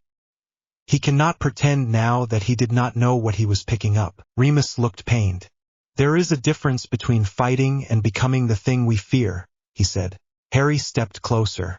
Tell me honestly, he said, if I had failed today, if the minister died in a hall full of screaming people, would you be sitting me down right now to thank me for respecting his free will? Remus opened his mouth, closed it, then looked away. I thought so, Harry said. Sirius shifted, clearly torn. Harry, he said, I agree that we cannot fight this the same way as last time. The ministry is weaker, the enemy is smarter, and you are not James. You are something new. But Moony has a point about oversight. You cannot be the only one who decides when to use power like that. Harry laughed again, short and humorless. That is exactly what the god of war warned me about, he said. That everyone would want their hands on the hilt once they saw what I could do. Remus' eyes narrowed. ARES is not your guardian, he said. He is not your family. He forged you for his own goals. We are trying to keep you from being swallowed by them. And you think locking me away when I do something you do not like will achieve that? Harry asked. Remus hesitated. That split second told Harry what he needed to know. Albus asked you to help control me, Harry said quietly. Did he send you up here to talk me into agreeing or to try something else if I did not? Remus' shoulders slumped. He asked me to speak to you, he said, to get you to see reason. If that failed, he wanted me to make sure you could not leave the house until we had a plan. Sirius swore. He what? He said. He told you to imprison my godson. He asked me to restrain him if he refused to listen, Remus corrected. Only until we could all talk again. He is scared, Padfoot. We all are. Harry took one step back. His weight shifted onto the balls of his feet. Years of drills in ARES training ground slid into place. The room shrank to points. Door, window, fire grate, distance to each. Wand angles. Remus saw the change. His eyes widened. Harry, he said, do not. Are you going to try to bind me? Harry asked. Remus swallowed. If you walk out of this house right now with that spell in your toolkit and no agreement in place, yes, he said. Because I am more afraid of what you will turn into without breaks than I am of your anger right now. Sirius stepped between them at once. No, he said. Absolutely not. We are not dueling in this room. Harry's heart beat slow and heavy. Move, Sirius, he said. Like hell, Sirius snapped. You are not pointing that wand at Remus. Harry's eyes flicked to the side. You think I have to, he said. He moved. Years with ARES forced his body to act faster than thought. He dropped low, rolled to the side, and came up near the armchair to Remus' left. Sirius spun to follow, off balance. Remus had his wand up now. Expelliarmus. The spell shot toward Harry in a flash of red. Harry twisted. The beam scraped his shoulder, burning cloth and skin. Pain flared. He caught the energy on his own spell and shoved it aside. Protego, he snarled. The shield snapped up. The room rang with the impact as Remus cast again. Stupefy. Red light splashed against Harry's shield. The pressure rattled his teeth. Sirius shouted. Stop it. Both of you. Harry felt the scar of strife blaze hot. ARES' voice was an echo, not a command. You are faster. You are stronger. Do not let them cage you. He stepped through his own shield before it faded and fired back. ARES, the curse he had learned in the training ground, hit Remus square in the chest. It did not throw him back. It took the strength from his legs. Remus stumbled as if his muscles had turned to sand. His wand dropped as his knees buckled. He hit the floor hard and let out a sharp breath. Sirius lunged to catch him. "Mooney!" Sirius shouted. Remus tried to push himself up. His arms shook and failed. The curse left him able to move his fingers but not his limbs. His breathing sped up. "What did you do to him?" Sirius demanded. "Temporary nerve lock," Harry said. "He will feel pins and needles for a while, then it will fade." "I did not break anything." Remus looked up at him from the floor. Sweat beaded on his forehead. "You just proved every fear we have," he said. "You are stronger than any of us. You are trained to cut through resistance without mercy. You could have agreed to limits. Instead you knocked me down. You tried to bind me," Harry said. His voice stayed calm, which was more frightening than any shout. "You decided you had the right to put me in a cage because I would not sign your paper." Sirius pushed himself halfway up, still cradling Remus' shoulders. His eyes were wild. "Harry, look at him," he said. "He is not the enemy." "I know," Harry said, "which is why he is still breathing." The door opened. Hermione stood in the doorway, chest rising and falling fast as if she had run up the stairs. Her hair was frizzed around her face. Her eyes took in the scene in a heartbeat. Remus on the floor. Sirius crouched over him. Harry standing, wand up, shoulder singed. Behind her, down the hall, Harry could hear voices. The clash of argument from the kitchen was reaching the stairs. "Harry," Hermione said. Her voice was very steady. "Put your wand down." He did not. "Remus tried to stun me and lock me up," Harry said. "Under Dumbledore's orders." Hermione flinched. She looked at Remus. "Is that true?" she asked. Remus grimaced. "Yes," he said. "Albus is desperate. He asked me to make sure Harry could not leave until we had a proper agreement." "That is not an agreement," Hermione said. "That is force." "Sometimes that is all that works," Remus said.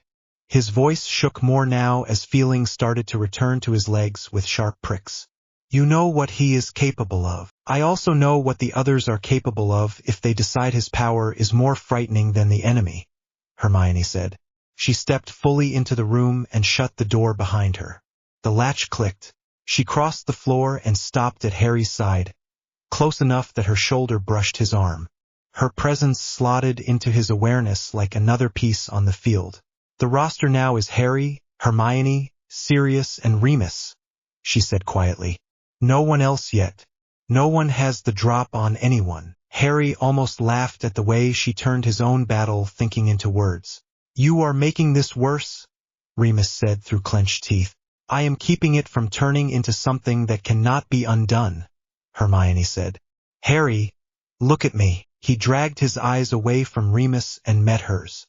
Brown, focused, a mix of anger and fear and something steadier. "You are shaking," she said softly. "Your scar is red. You are one breath away from making a choice you do not come back from. I need you to step back from that edge." He glanced down. His hand around his wand was white-knuckled. His burned shoulder throbbed with every heartbeat. Sweat ran down his spine. "It is not just them," he said. "It is everyone. They see what I can do. Then they talk about tying my hands while they still send me out in front." "I know," she said. "And we will fight that. We will set our own rules. But right now, in this room, you have all the power. That means you are the one who has to decide not to use it to its full extent." Sirius let out a harsh breath. "Hermione," he said. "Thank you." Remus lay still, eyes on Harry. There was fear there now, but also something like regret. "You could have stunned me and left," he said. "You could have used worse than whatever that curse was. The fact that you did not does not erase the fact that you chose to knock down an ally rather than talk." "Talking was over," Harry said. Hermione squeezed his arm. "Then start it again," she said. "On your terms. Not with your wand. With your words." The scar of strife pulsed once more, then steadied. The urge to move, to strike, to finish eased a fraction. Slowly, Harry lowered his wand. He did not holster it. He kept it in his hand, but the tip pointed at the floor. "I will not be locked up," he said. His voice still carried. "I will not hand control of my choices to people who were not there when I was forged. You do not get to decide when I am allowed to act." Remus swallowed. "Then who does?" he asked. "I do," Harry said. "And the people I choose to trust. Hermione, Ron. Maybe Sirius. If he stops letting Dumbledore talk him into treating me like a bomb." Sirius winced but nodded. "Fair," he said. Hermione took a breath. "We can build something that is not the Order," she said. "A smaller circle. One that plans with full knowledge of what Harry is willing to do and sets hard lines he agrees to, not ones forced from outside." "You are talking about splintering us," Remus said. "I am talking about accepting reality," Hermione said. "He is already on a different path. Pretending he is just another student you can order around is what will get us killed." The footsteps in the hall came closer. Voices now. Arthur, raised in concern. Tonks, muttering. Dumbledore, calm but firm. "Time is gone," Sirius said. "Whatever we decide, they are about to walk in." Harry looked down at Remus. The man's face was drawn, but his eyes were steady. "I am not your enemy," Remus said quietly. "I am scared. That is all." "Then stop acting like my jailer," Harry said. The curse on Remus' legs began to fade fully. He shifted and managed to push himself up to lean against the armchair. His hands still trembled. "I will tell Dumbledore I failed," he said. "That I could not bring you around." Hermione snorted softly. "You did bring him around," she said.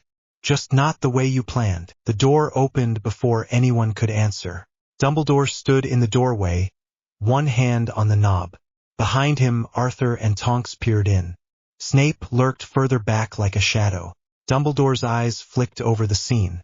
Remus on the floor, Sirius crouched nearby, Harry standing with wand in hand, Hermione at his side. His gaze settled on the burn on Harry's shoulder and the tension in the room. "I see we are already in the middle of a conversation," he said. "Perhaps I should have knocked sooner." "No need," Harry said. "We were just coming to a conclusion." "And what conclusion is that?" Dumbledore asked. Harry stepped forward. Hermione stayed beside him. Sirius rose slowly, still close to Remus. "I will help end this war," Harry said. "I will use every tool I have to stop Voldemort. I will share information when it serves that goal. But I am not part of your chain of command. I am not a student you can suspend or a soldier you can court-martial.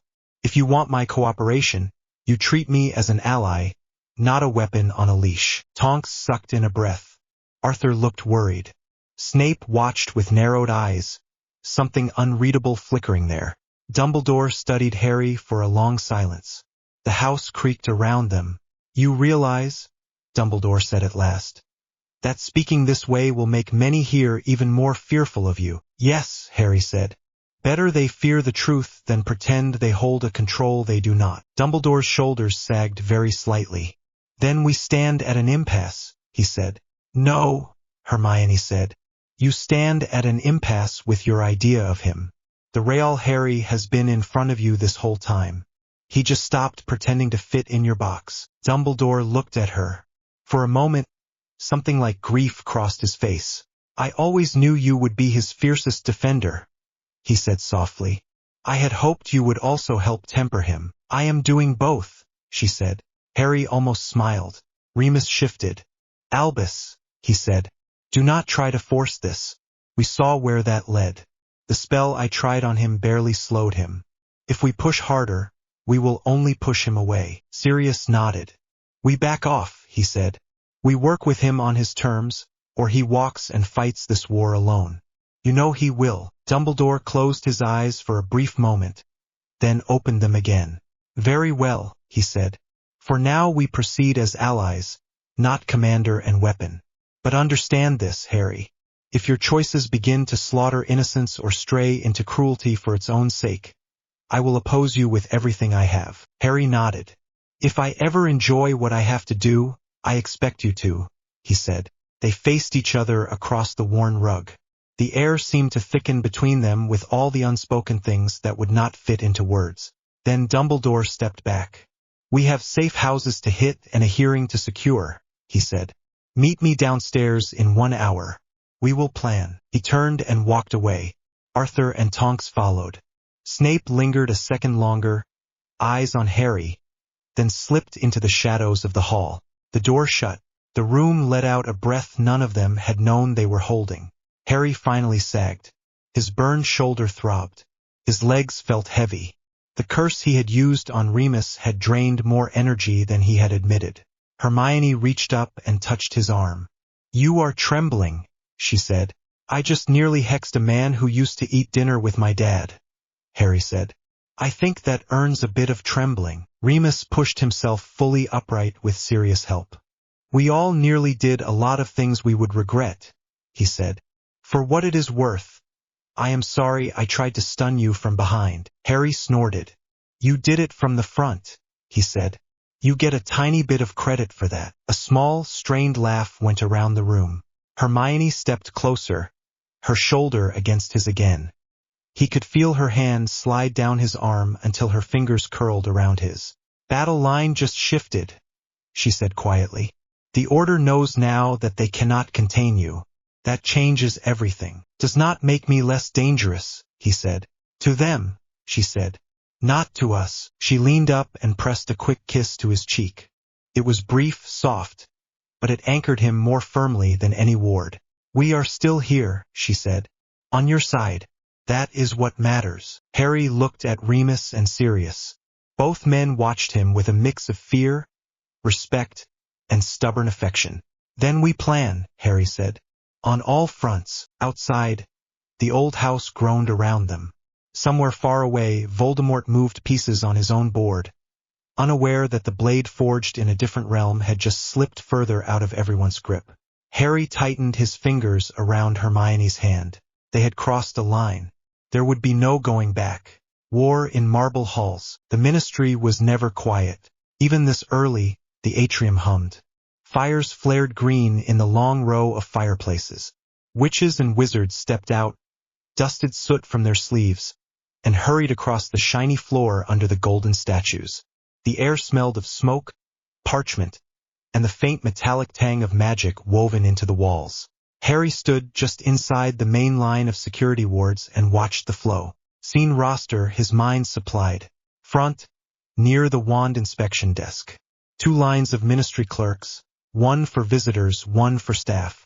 For ARES on rotation at the checks. Shacklebolt on the left, bored expression hiding sharp eyes. 2 trainees Harry did not know yet. One older Auror with a limp, scanning the crowd. Around the atrium, more points. 2 uniformed Aurors by each lift bank. 3 plainclothes watchers trying to look like they were reading the prophet. A hit wizard up by the balcony rail, hands on the stone, gaze moving. Above, in the gallery that circled the space, he could see glimpses of more people. Reporters with quick notes quills. Wisengamot members in formal robes heading for the hearing chamber. Behind him, at his shoulder, Hermione shifted her weight. Her hand brushed his sleeve. "This is worse than exam day," she murmured. "Less chance of parchment cuts," he said. She made a small face. They had arrived through one of the guest fireplaces under Dumbledore's escort. The headmaster now stood a short distance away, speaking quietly with Madame Bones. She was short, stocky, and tired-looking, with a monocle that gleamed under the atrium lights. The set of her jaw said she had slept less than he had. Near the wand inspection desk, Arthur Weasley argued politely with a clerk. Sirius loitered at the edge of the crowd in shabby but careful robes, trying to look like any other visitor.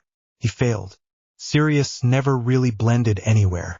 Remus was here too, leaning against one of the central pillars. His face still showed traces of the curse Harry had used.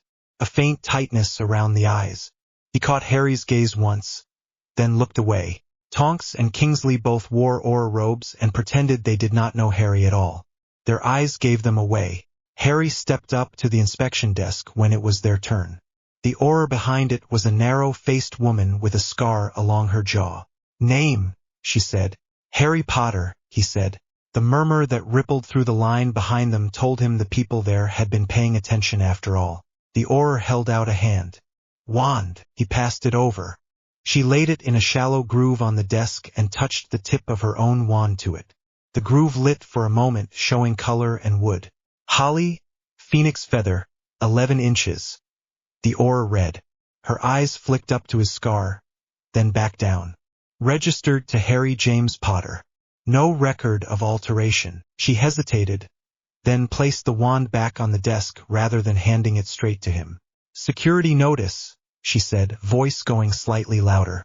By order of the Minister and the Department of Magical Law Enforcement, you are advised that the use of lethal force or unforgivable curses within Ministry premises will be met with immediate counterforce from Auror teams. The words carried. Conversations nearby dipped. Harry met her gaze. If Death Eaters start throwing killing curses in your hearing chamber, he said. Do you really want me to wait for permission? The Auror flushed, but she did not look away. My job is to give the warning, she said. What you do after that is on you. Story of my life, he muttered. Hermione stepped up next. The Auror took her wand and checked it with brisk efficiency. Beach, dragon heartstring, 12¼ inches, she said. Hermione Granger. Clear. She returned the wand properly to Hermione's hand. Harry noticed the difference. Hermione did too, by the way her mouth tightened. They moved aside to let the next person through. Look up, Hermione murmured. He did. Above the central fountain, high on the far wall, hung a wide banner. It showed a moving photograph of the Triwizard stands with smoke rising. In the foreground, a tiny figure that could only be him through a curse. The banner headline under it read, Boy Who Lived or Weapon of War. Under that, smaller text scrolled through phrases. Ministry hearing today. Public concern. International eyes watching. Harry stared at it for a moment. Subtle, he said. Hermione squeezed his sleeve. They want a story, she said. You do not have to give them the one they expect. He snorted softly. They already wrote it. Then we edit, she said. Madame Bones and Dumbledore finished their quiet exchange and walked back toward them. Mr. Potter, Bones said. Miss Granger. Thank you for coming on time. As if you would have let us be late, Harry said. Her mouth twitched. It was almost a smile. You are not under arrest, she said. The official purpose of this hearing is to review your use of certain restricted curses during the recent incidents at Hogwarts and in a joint operation. Unofficially, the purpose is to keep the Minister from either charging you on impulse or handing you a medal and pretending that solves his political problem. Hermione blinked. She had not expected that level of bluntness. Harry had. What is your view? He asked. Bones looked him over. My view is that you saved lives, she said. My view is also that you are 17 and too comfortable with spells that take other people's choices away.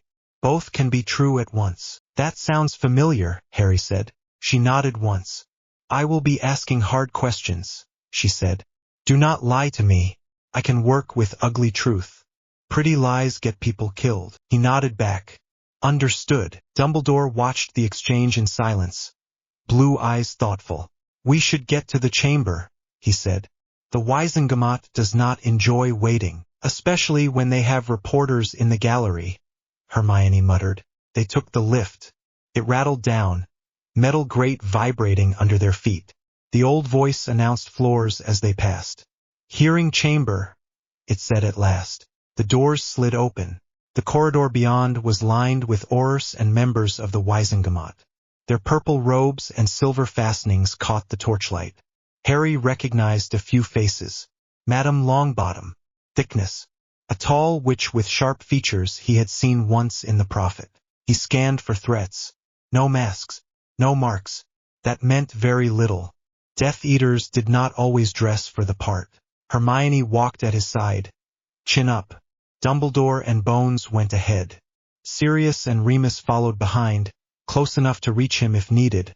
Far enough back that it did not look like a guard detail. They entered the chamber. It was bigger than he remembered from his disciplinary hearing.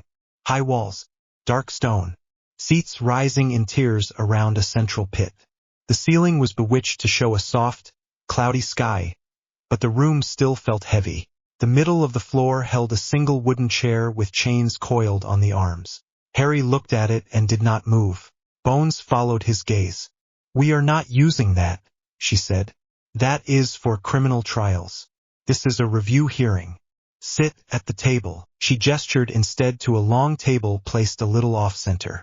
2 chairs on one side, one on the other. A stack of parchment and quills waited. He let out a breath he had not known he was holding. "Good," he said. "They wanted the chair," she said. "I said no. It would have turned this into a show." He glanced toward the Wiesengemot seats. The faces there shifted, murmuring. Fudge sat near the front with Percy at his shoulder, pen ready. 2 seats over, Umbridge in pink lace and a big bow watched with a fixed smile. Reporters filled the gallery above. Quills hovered, ready. Cameras flashed small light bursts. Harry took the designated chair at the table. Hermione sat to his left. Dumbledore took the single chair on the far side, technically as a witness, not as his advocate. Bones moved to a podium. "Scene roster," Hermione murmured under her breath. "Us at the table, Wiesengemot around, ARES at the doors and along the walls, at least 2 on each side. Security in the gallery unknown." He felt a quick, fierce stab of affection that she was thinking the same way he was. Bones tapped her wand against the podium. A small gong sounded, echoing up to the rafters. "The inquiry into the conduct of Harry James Potter is now in session," she said. Her voice filled the hall without effort. "We will address 2 incidents. The first at Hogwarts School of Witchcraft and Wizardry during the attack on the Triwizard Tournament stands. The second during a joint operation between ARES and certain members of the Order of the Phoenix at a safe house in Greater London." She gave a small nod. "Minister Fudge, you requested this hearing. The floor is yours to open." Fudge pushed himself to his feet. His green robes were trimmed with extra gold today. He looked tired, the skin under his eyes puffed, but his voice came out sharp. "Thank you, Madam Bones," he said. "Witches and wizards of the Wiesengemot, members of the press, we are gathered today to address a matter of grave concern. The use of dark magic by a student, and the potential threat this poses to public safety." The words dropped into the room like stones. Harry watched faces. Some nodded along. Others tightened. "This boy," Fudge went on, gesturing toward Harry with a puffed-up air of rehearsed outrage, "has twice now used spells classified as unforgivable or as politically dark in ways that cannot be ignored. Whatever his past heroics, we must ask ourselves whether we can permit such power to be wielded without constraint." Hermione dug her nails lightly into Harry's arm under the table. It helped. Fudge turned to him. "Harry Potter," he said, "do you deny that you used the curse known as Laniar during the attack at Hogwarts?" Harry kept his voice even. "No," he said. "Do you deny that you used the curse known as Imperius on a suspect during an operation 3 days ago?" Fudge asked. "No," Harry said. Murmurs swelled. Quills scratched overhead. Fudge spread his hands as if that proved everything. "There, you see," he said to the chamber. "Open admission. And yet we are told he is just a child. That he deserves our trust." Bones cleared her throat. "This is not a speech, Minister," she said. "Ask your questions." Fudge flushed. "Right," he said. "Very well." He looked back at Harry. "Why?" he asked.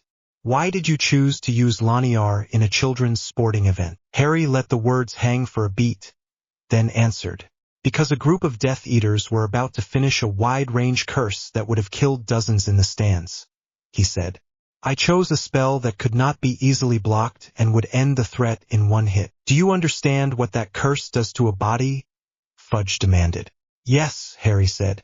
"I saw it." "You seem untroubled by that," Fudge said. Harry met his gaze. "I am troubled enough that I remember every detail," he said. "I am also aware that if I had chosen a softer spell and it had failed, we would be talking now about rows of coffins." A low murmur broke out. Some of the faces in the seats turned away, as if they could not picture it. Others went pale. Fudge waved a hand. "There were Aurors present," he said. "Professors. It was not your place to make that call." "I was closest," Harry said. "I saw the chant. I recognized the curse. There was no time to wait. You are not a trained Auror, Fudge said. Maybe your Auror training needs to catch up, Harry said. Hermione stepped on his foot under the table. Hard. He shut his mouth. Bones' mouth twitched again. She managed to hide it under a cough. Order, she said. Minister, stay on point. Mr. Potter, answer without baiting. Fudge bristled. You see, he told the chamber. Arrogant. Disrespectful. He believes he knows better than seasoned officers. Harry bit his tongue and let him talk. Fudge moved on. At the safe house, he said, you used Imperius on a suspect in Auror custody. Did you have authorization from the ministry to do so? No, Harry said. Did any Auror order you to use that curse? Fudge asked. No, Harry said. So you simply decided, Fudge said, that you would strip a man of his free will and rummage through his mind like a thief. Harry felt the anger rise. He kept it down by force. I decided not to let him swallow the poison in his teeth and take the location of multiple safe houses with him, he said. I decided that stopping another attack was more important than his comfort. Comfort, Fudge repeated, outraged. Comfort. Do you have any idea how many victims of that curse still wake up screaming decades later? Harry took a breath. The scar of strife pulsed at his forehead. The room pressed in. Bones raised a hand. Perhaps it is my turn to ask some questions, she said. Fudge sat with reluctance. She turned to Harry. When you cast Imperius, she said, what exactly did you do? I laid terms, Harry said. I told him he would answer clearly, not lie, not harm himself, and not harm anyone else while the spell held. Then I asked questions. When I had enough, I stunned him and broke contact. Did you alter his memories? She asked. Yes, Harry said. I told him he would not recall the interrogation itself, only that he had been stunned and woke up in custody. Murmurs again. Why? She asked. So he would not be killed later for talking, Harry said. Death Eaters do not reward loose tongues. Bones nodded slowly. Do you believe his mind is permanently damaged? She asked. No, Harry said. He was rattled. He may have nightmares. He will also live long enough to stand trial. And the intelligence gained? She asked. Has it proved accurate? Kingsley spoke from the side benches. Yes, he said. We have already raided 2 of the locations named. We found supplies and a roster that matches earlier patterns. We would not have hit them in time without that information. Bones looked back at Harry. Would you use Imperius again? She asked. The room held its breath. Harry looked at Hermione for a second. Her eyes met his steady. Then he looked up at the rows of faces. I will not pretend I like that spell, he said. I know what it does. I know what it means legally and morally. I am not going to promise never to touch it again if the only other option is letting people die. I am not built to stand by and watch. That is not an answer, someone muttered from the seats. It is the only honest one, Harry said. Bones studied him. If this body were to ban you from using unforgivable curses under penalty of imprisonment, she said, would you obey? He thought of ARES, of the training ground, of the man on the floor with poison in his teeth, of Hermione by the lake, telling him she would rather he be selfish for people than noble for ideas. No, he said. A low, shocked buzz rolled through the chamber. Umbridge leaned forward, eyes gleaming. There, she said in a simpering tone that did not match the sharpness in her gaze. There, you see, he admits he puts himself above the law. Dangerous, dangerous boy. Bones did not look at her. Her gaze stayed on Harry. Explain, she said. I will not promise to let children die to keep a law clean, Harry said. His voice came out rougher now. If that makes me unsafe in your eyes, so be it. I will live with the consequences.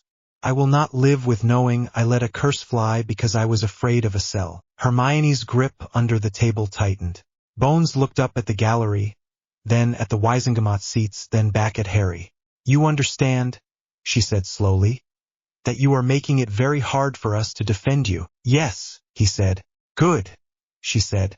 At least you are not naive. Fudge surged to his feet again. Madam Bones, he said.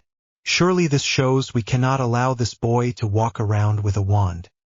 He has just told you he will ignore our laws. Bones waved him down. Sit, Cornelius, she said. You will have your turn. He sat, fuming. Bones turned to Dumbledore. Headmaster, she said. You have known Mr. Potter for some time. You have led wars before. What is your view? Dumbledore's eyes were tired. His hands rested on the table, long fingers folded. Harry is honest to a fault, he said. He does not hide his anger. He does not hide his fear. He has been shaped by forces none of us here fully understand. That includes a god of war and a prophecy that marks him as the one who must face Voldemort. A collective flinch at the name. His methods trouble me, Dumbledore went on. I have told him so. I fear for his soul more than I fear his wand. I also cannot deny that his choices have saved more lives than they have endangered. I would prefer a world where a 17-year-old did not have to carry this weight. That is not the world we live in. Bones inclined her head. Do you believe he should face criminal charges? She asked. Dumbledore looked at Harry. Their gazes held. No, he said. I do not. Fudge spluttered. You cannot be serious, he said. Oh, I am very serious, Dumbledore said. I think we must guide him, not chain him.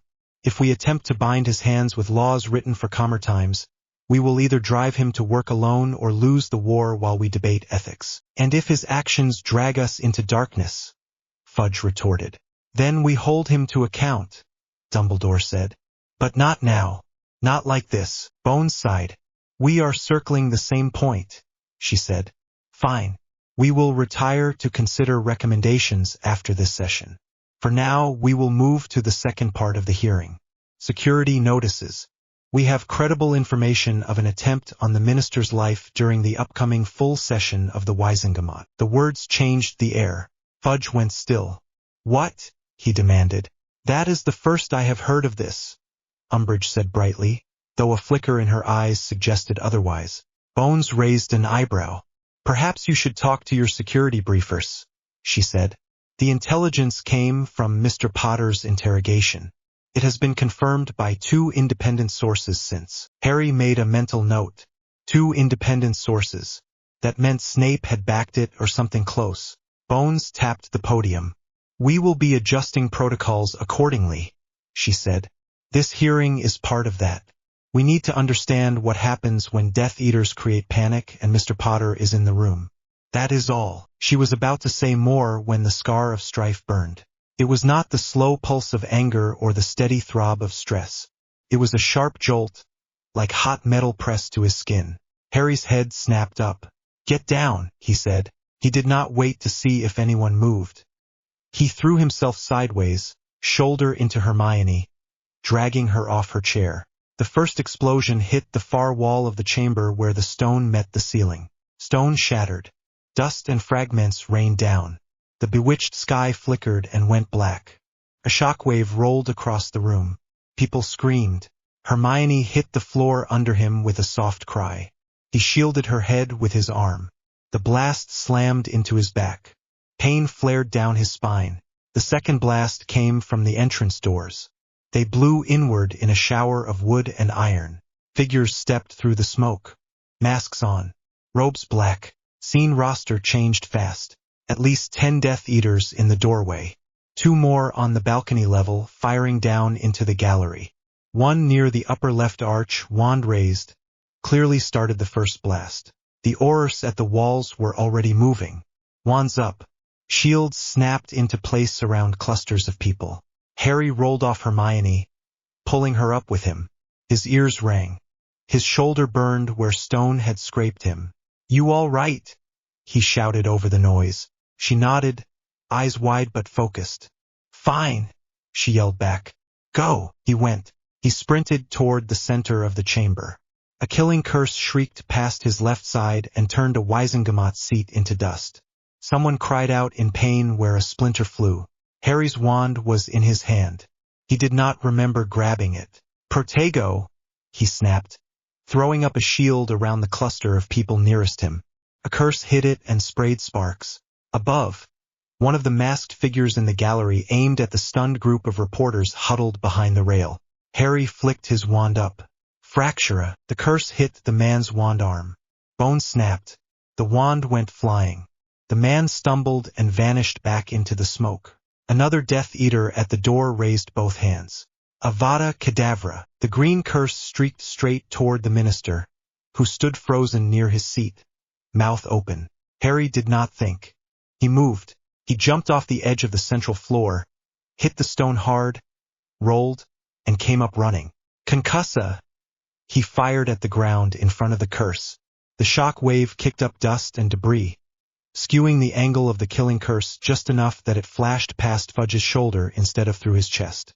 Fudge fell backward over his chair in a tangle of robes. The Death Eater who had cast snarled and fired again. Harry felt the scar burn brighter. Phobos! He whispered. He did not shout the words. The whispers of Phobos were not about loud. They were about focus. He locked his eyes on the caster and pushed. Fear rolled out from him like heat. The Death Eater stiffened. His wand hand shook. The curse he had been forming fizzled and died. Harry did not let it spread. He kept it tight aimed. The room was already scared enough. He fired back. Reducto! The blast hit the man square in the chest and flung him backward into the broken doorway. He crumpled. From behind Harry, Dumbledore's voice rang out, casting wide shields, deflecting curses. Bones barked orders. ARES, tighten the perimeter. Secure the minister. Get the wounded behind cover. Screams, spells, shouts. The room became chaos. Harry's eyes flicked up.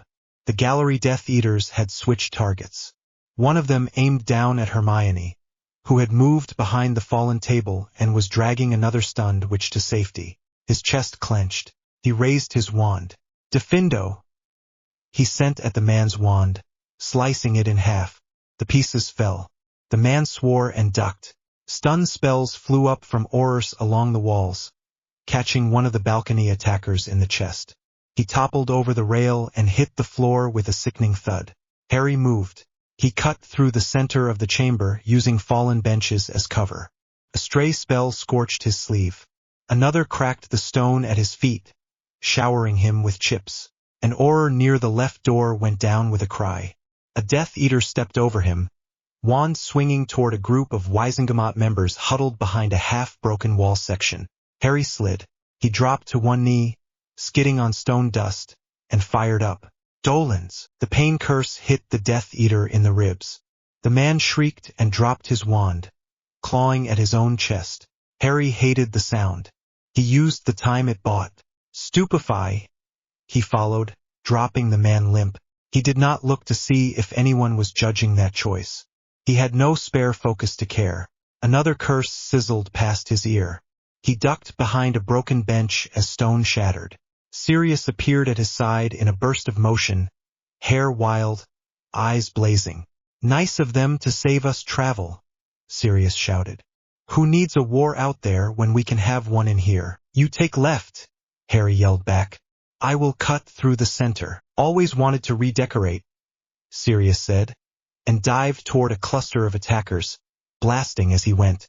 Across the chamber, Remus pulled two terrified clerks behind a fallen column and cast a wide shield in front of them.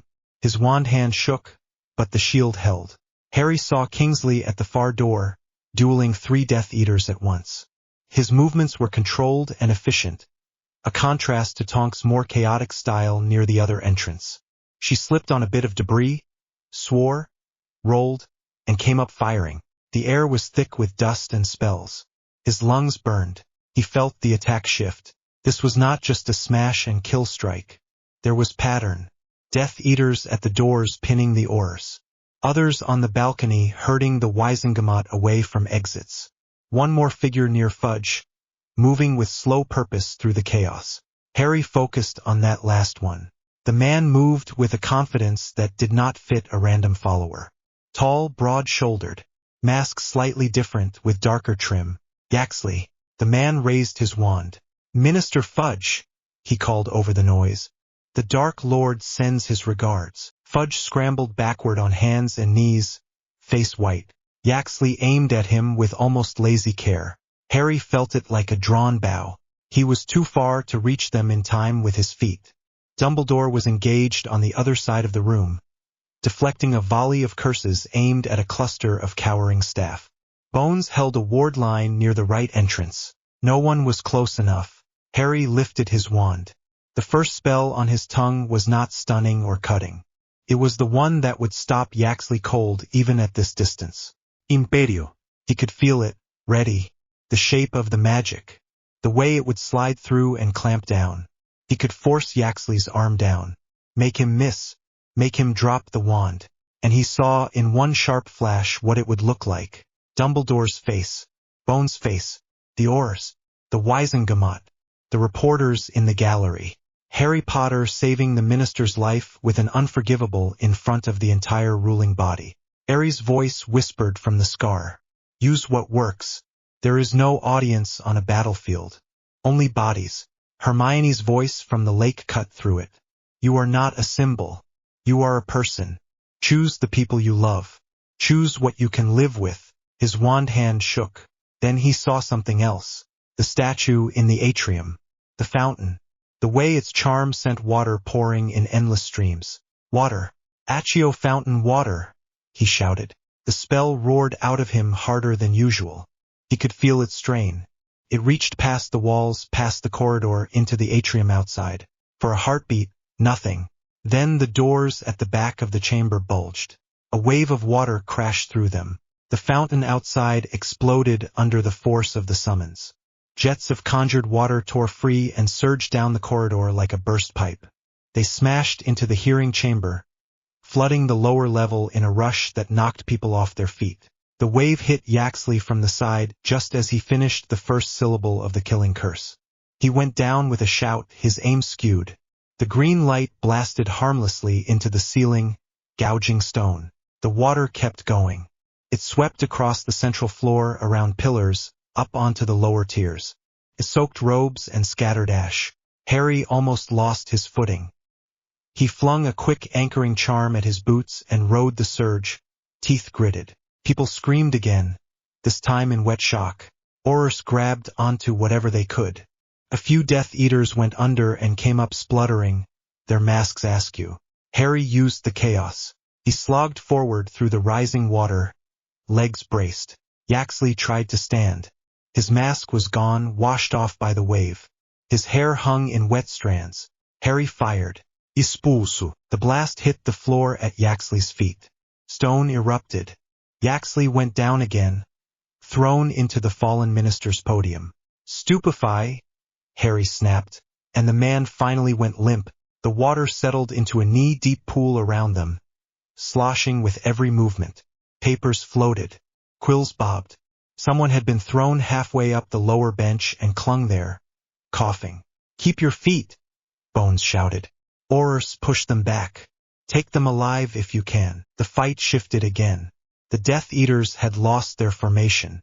Several had been knocked down by the surge and stunned where they lay. Others, seeing Yaxley fall, began to disapparate. A few cracks sounded as they escaped. Dumbledore sent chains of light snaking out to bind two at the doors. Kingsley floored another with a heavy punch when the man tried to get past his guard. Sirius tackled one from behind, nearly slipping in the water. He drove the man's face into the flooded floor until he dropped his wand, then stunned him. Remus crouched near a cluster of whimpering clerks, shield still up, breathing hard. Harry stood over the stunned form of Yaxley, chest heaving, wand still trained. His shoulder burned. His knees shook from the effort of the summon. The scar throbbed in time with his pulse.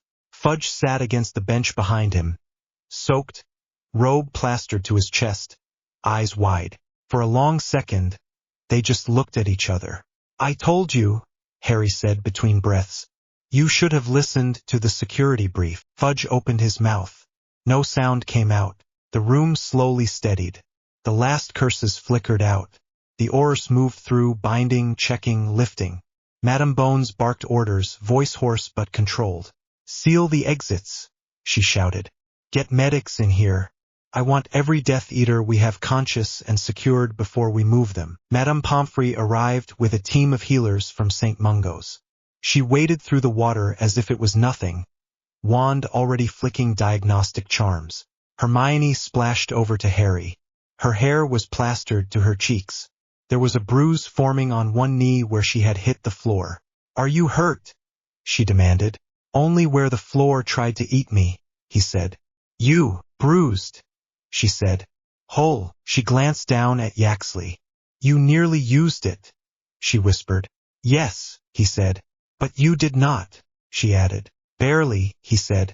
She reached up and pressed her hand to his cheek, heedless of the watching eyes. "You found another way," she said quietly.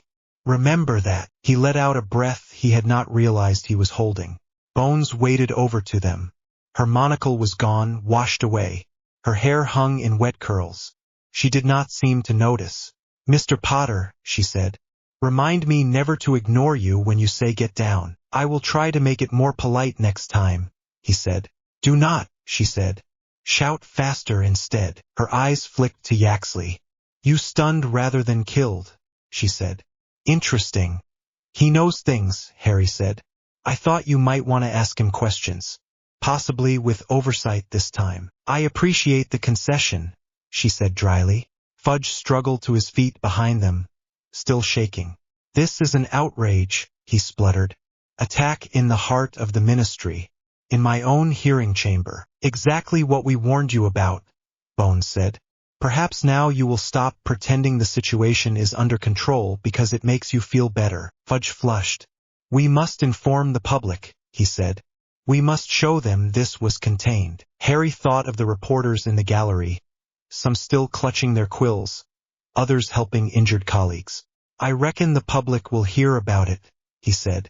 "Some of them nearly died." Fudge rounded on him. "And you," he said, "dragging half the atrium in here like some amateur water show. Do you have any idea what that fountain cost?" Harry stared at him. "You are welcome," he said flatly. Hermione squeezed his arm again, hard enough to stop him from saying more. Bones pinched the bridge of her nose.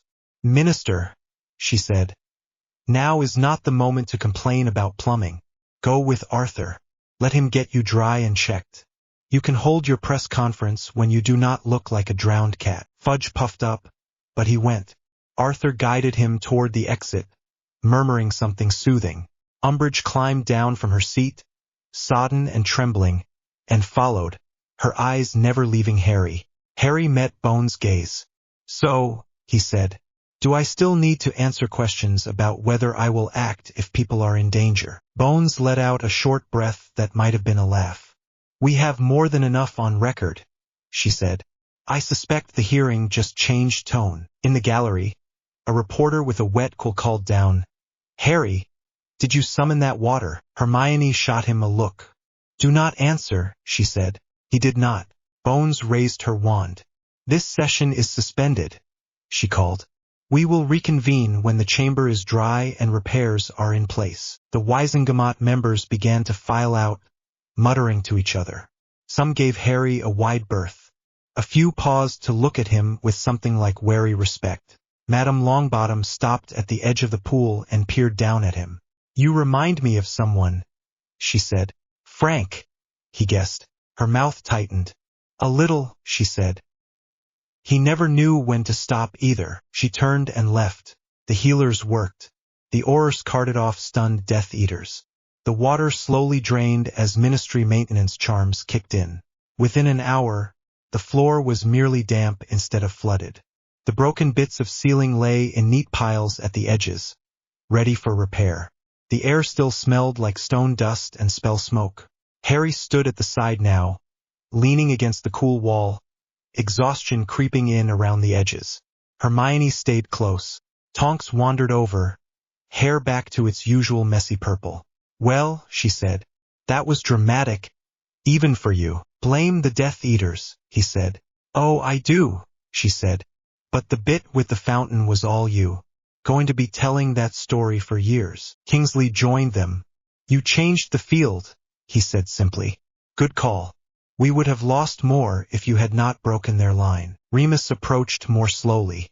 His robes were dry now, but he still moved stiffly. "We will talk later," he said. About me knocking you down or about me not using Imperius this time? Harry asked. Both, Remus said. There was a ghost of a smile. I am proud and furious at the same time. It is exhausting. Harry snorted. You are telling me, he said. Dumbledore came last. He looked very old now, lines deep, beard trailing in damp streaks. His eyes, though, were bright. You chose another path, he said quietly. Barely, Harry said. Barely still counts, Dumbledore said. Summoning that much water into a closed space is dangerous. You might have drowned us all. I aimed as well as I could, Harry said. Better bruises and wet robes than green light through skulls. Dumbledore nodded. It was reckless, he said. It was also effective. That is the trouble with war. The line between those things is far too thin. He looked at Hermione. Thank you, he said. For what? She asked. For being there when he picked, Dumbledore said. You cannot make his choices for him, but you can remind him he has them. That may be the only thing that saves him. Hermione's shoulders set. I know, she said. Harry felt the weight of both of them looking at him and wanted, very briefly, to be back in the library with only books and dust to worry about. Bones walked back over.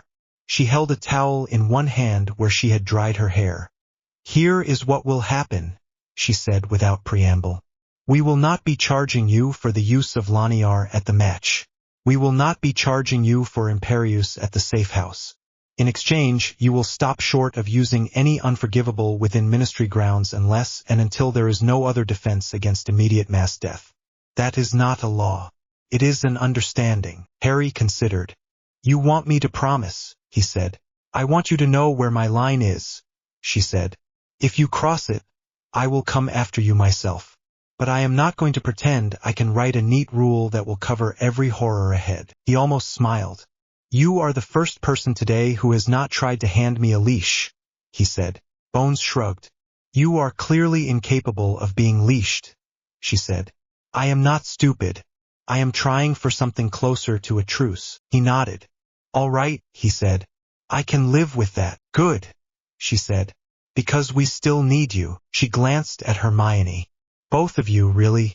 You come as a set now, it seems. Hermione flushed, but she lifted her chin. We do, she said. Bones smirked faintly. Merlin, help us, she muttered and walked away. Sirius slung an arm around Harry's shoulders from behind. Come on, he said.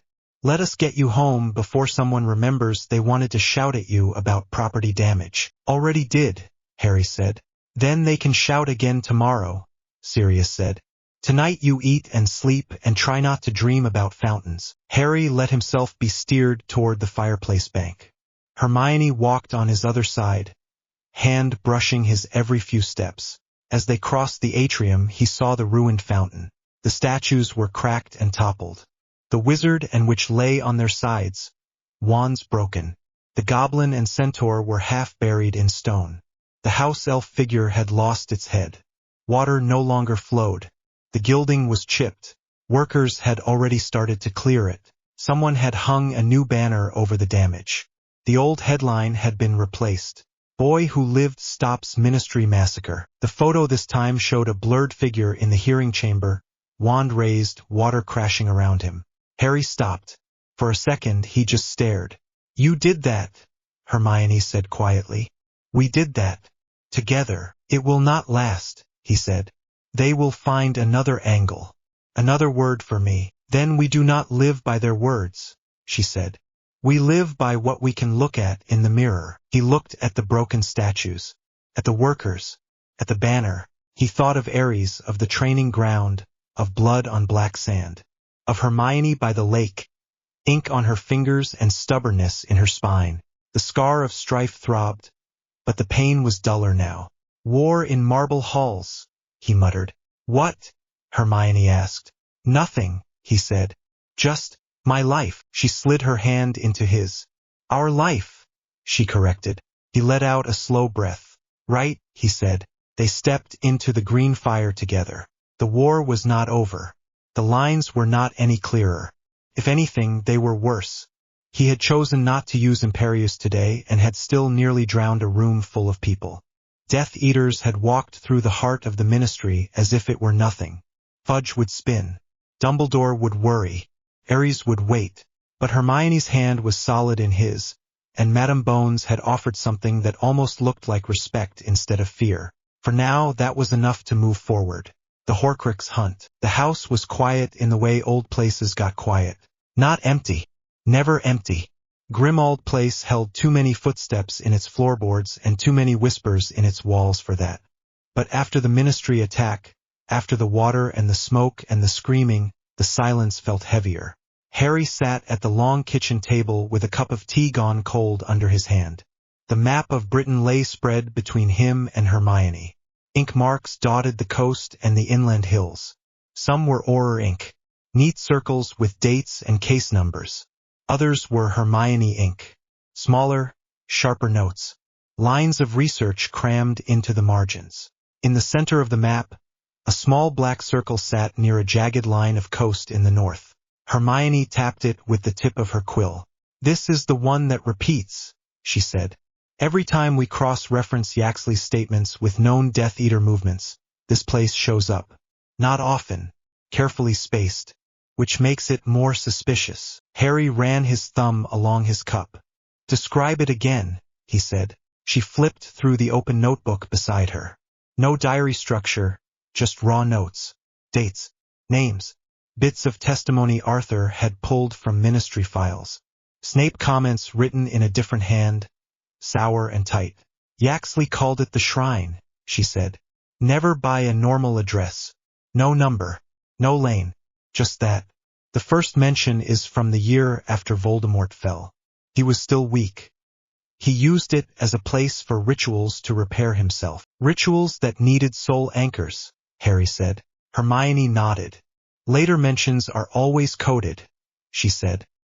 "He would never say he was going there. He would say he was going to pay respect, or to renew the cause, which means the inner circle already knew the location and the meaning." Harry looked down at the black circle, a mark on a map that meant one thing in ink and another in blood. "Landscape," he said. "Hills, cliffs.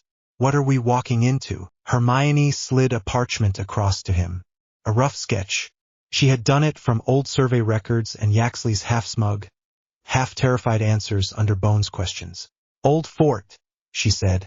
"Roman at first, then rebuilt by wizards during the early purges. The Muggle ruins are still on the hill. The magical structure is below. Caves cut into the rock. Blood wards woven through the bedrock long before Voldemort was born. And he took it," Harry said.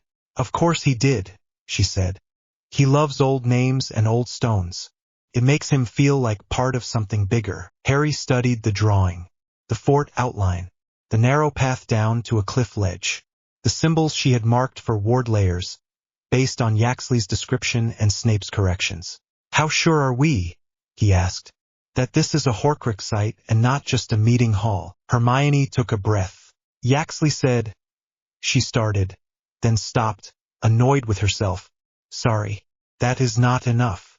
He babbled plenty under questioning." "He babbled," Harry agreed.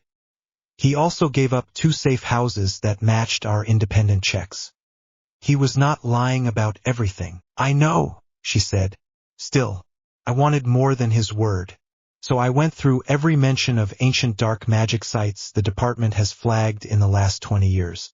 Cross-checked them with Death Eater activity and with Snape's reports. Then I added what we know from your Scar and ARES." She looked at him. "Every line converges on this place," she said. "The power signature around that hill is wrong.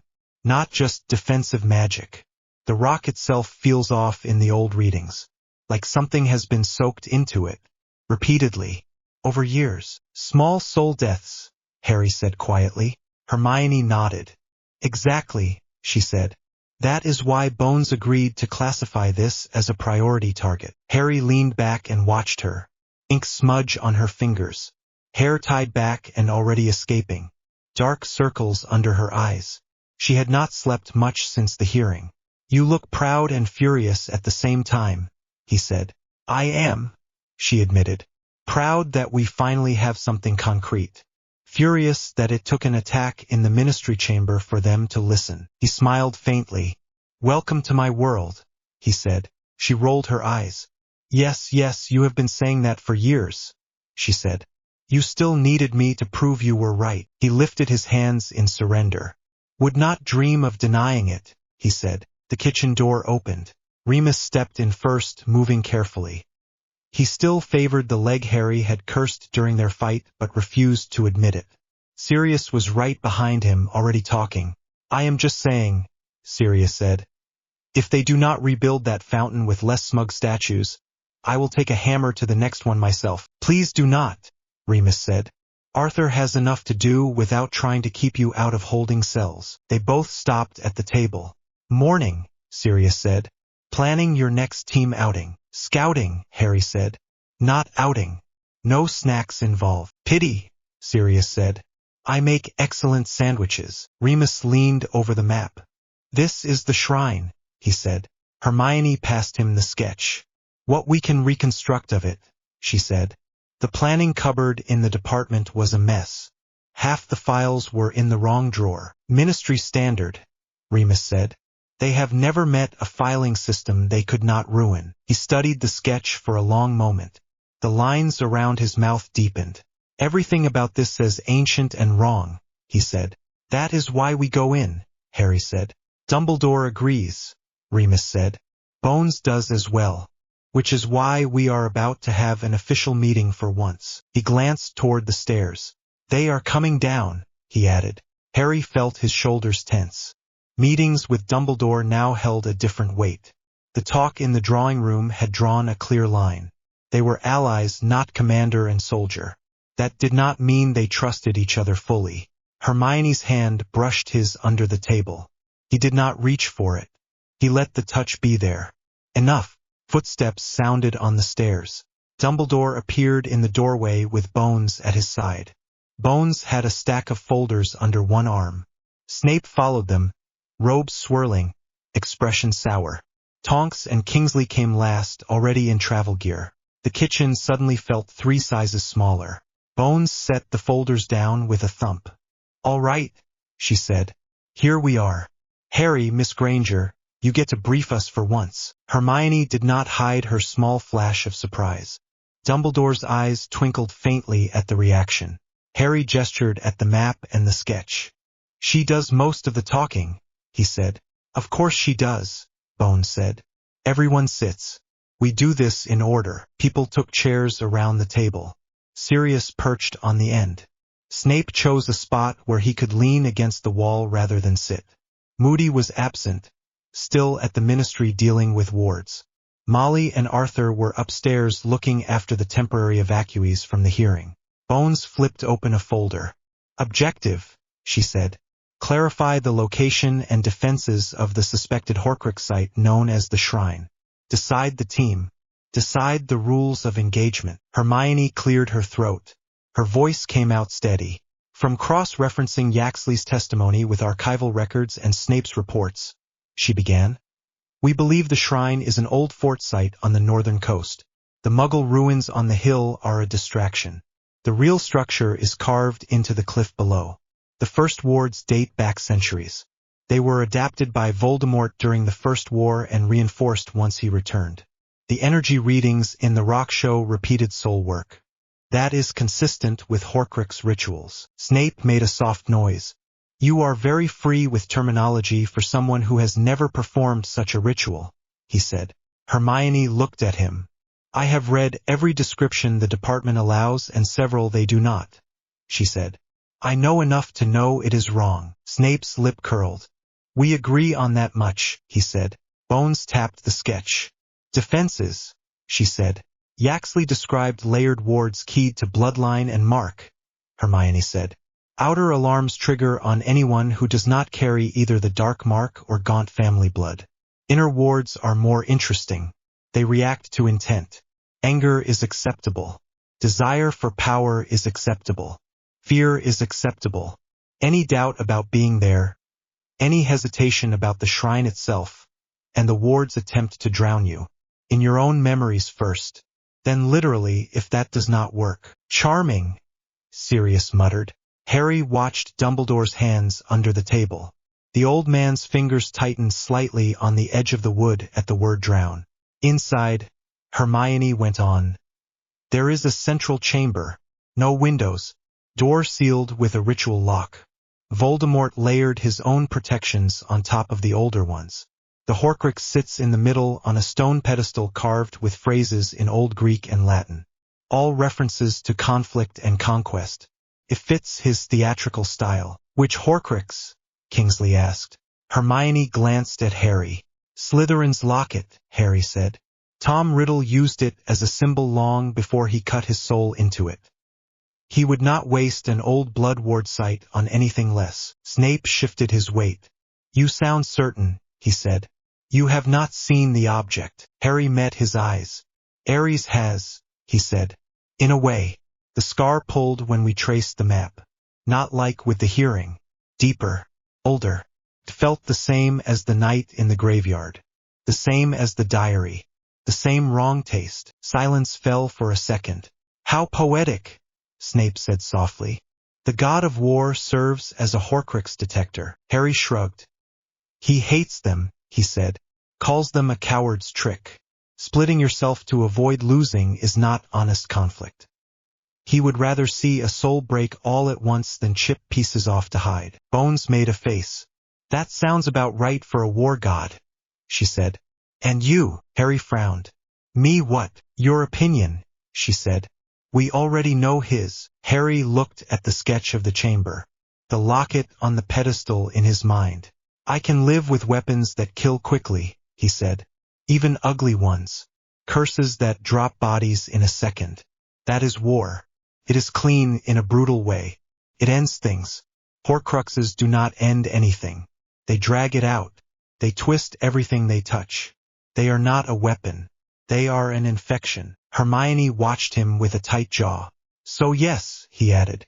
They disgust me. Snape gave a small nod, almost reluctant. At least you can still be disgusted by something, he muttered. Bones closed the folder. Good, she said. We are agreed then. The shrine is a priority Horcrux site. We take it out. Question now is who goes. Me, Harry said at once. No, Dumbledore said at the same time. They looked at each other. Bones sighed. Of course, she said. Here we go again. Dumbledore folded his hands. The wards react to intent, he said. To doubt, to hesitation, to questions about the shrine itself. You carry a god of war in your scar and you have already made your feelings about Horcruxes clear. Your presence may trigger every alarm at once. Or let me walk through, Harry said. There is no doubt in me about what needs doing there. Your intent is to destroy, Dumbledore said. The wards were not written to accept that. They guard. That is their purpose. Old wards guard power, Harry said. Not morality. If I walk in ready to claim and rule, they will let me through. That is how they were built. Bones frowned. That is a risk, she said. What if they accept you on those terms and lock everyone else out? Then I go alone, Harry said. No, Hermione said sharply. Everyone looked at her. She flushed but did not back down. You are not walking into a Horcrux chamber alone, she said. We have already seen what those things do to you. The diary nearly broke you without ARES in the way. We do not know what the locket will try. Harry remembered ink that wrote back and a voice that told him he was special. He remembered cold and basilisk venom and the taste of old magic in his mouth. I can handle it, he said. That is not the point, she said. You should not have to handle it alone. He looked away first. Bones watched the exchange with narrowed eyes. At minimum you need one other inside the final layer, she said. Someone who can pull you out if the object tries something clever. Me, Hermione said. Snape scoffed. Granger, he began. Do not, she said sharply. Do not tell me I am just a student. I am the one who cracked the pattern for these wards. I am the one who knows which inscriptions we can touch and which will bite. You want to walk in blind without me, go ahead. See how far you get. Tonks muttered something that sounded a lot like, go on then, under her breath. Dumbledore sighed. You are very brave, he said. I am very tired of watching him go where I cannot follow. she said. Harry shifted in his seat. The scar pulsed. ARES was quiet, but the weight of his attention sat at the back of Harry's mind. Kingsley cleared his throat. Team of 6, he said. Standard for high-risk site. Harry, Hermione, 1 curse breaker, 1 duelist, 1 stealth specialist, 1 watcher to guard the way out. That gives us flexibility without tripping every ward in the country. Bones nodded. Makes sense, she said. We do not take a full squad. Too many people and the wards will treat us like an invading army. Curse breaker, Tonks said. Bill is still in Egypt. Snape, Harry said. Every head turned. Snape raised a brow. I beg your pardon, he said. You know Riddle's work, Harry said. You have seen his rituals. You have walked his halls. You can read his habits. You may not be a goblin-trained breaker, but you are the closest we have. Snape's mouth twisted. You want me to walk into a chamber with a piece of my former master's soul, he said. How touching. You want it gone as much as I do, Harry said. Maybe more. You are the one who spent years next to him. Something dark flickered in Snape's eyes at that. Fine, he said. I will go. If only to make sure you do not blow us up with some war god tantrum. Duelist is Kingsley, Bones said before they could start another spat. No one minds that. Stealth is Tonks. She can shape her face and skin to match if needed. Watcher at the exit is Remus. He knows when to cut and run. That gives us a 6-person team. Sirius opened his mouth. No, Bones said. You are not on this one. You and Moody will hold the local perimeter and be our extraction if the sky falls in. Sirius threw up his hands. Punished for being too pretty, he said. You are punished for being too likely to charge ahead without looking, Remus said. I will send you a postcard. Sirius made a rude noise but did not argue further. Dumbledore looked around the table. Very well, he said. You go in under Bones' authority as a joint team. We will stage from a ministry safe house nearby. The objective is simple. Locate the Horcrux. Destroy it. Get out. Simple, Harry echoed. Right? Bones closed the last folder. We leave in 3 hours, she said. Eat something. Sleep if you can. Meet at the atrium fire at noon. The meeting broke. Chairs scraped. People drifted into small clusters. Harry stayed seated. The map blurred in front of him for a moment. Not from tears. From the way his eyes refused to refocus. Hermione slipped her hand over his. Walk, she said quietly. Now. He let her pull him out of the kitchen, up the narrow stairs into the library. The room smelled of dust and ink. Sunlight pushed in through the grimy window. She shut the door. The roster here was simple. Harry and Hermione. No one else. No rosters spoken aloud. She had copied that habit enough already. You are shaking, she said. He looked down. His fingers around her hand trembled. He had not noticed.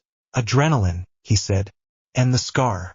It has been buzzing since Bones said the word Horcrux. She watched him for a moment, then stepped closer, slipping between him and the nearest shelf. Tell me the truth, she said. How much does ARES push when it comes to these things? Harry thought about lying. The look on her face made it pointless. He hates them, he said. He calls them rot. Not in a moral sense. In a practical sense. They offend him because they drag war out past its proper end. He wants clean victory, or clean defeat. Horcruxes make everything muddy. And you? She asked. He looked at the spines behind her. Old books. Faded titles. I spent years with a piece of soul in my head without knowing it, he said. It whispered in my scar, twisted my dreams, tried to pull my magic sideways. I know what that feels like. The idea of someone doing that to themselves on purpose, to live a little longer, makes me want to put my fist through a wall. Hermione reached up and touched his face. Gentle now. That is why you cannot go in alone, she said. You are already a magnet for this kind of magic. It wants you. It thinks you are kin. He flinched. How reassuring, he said.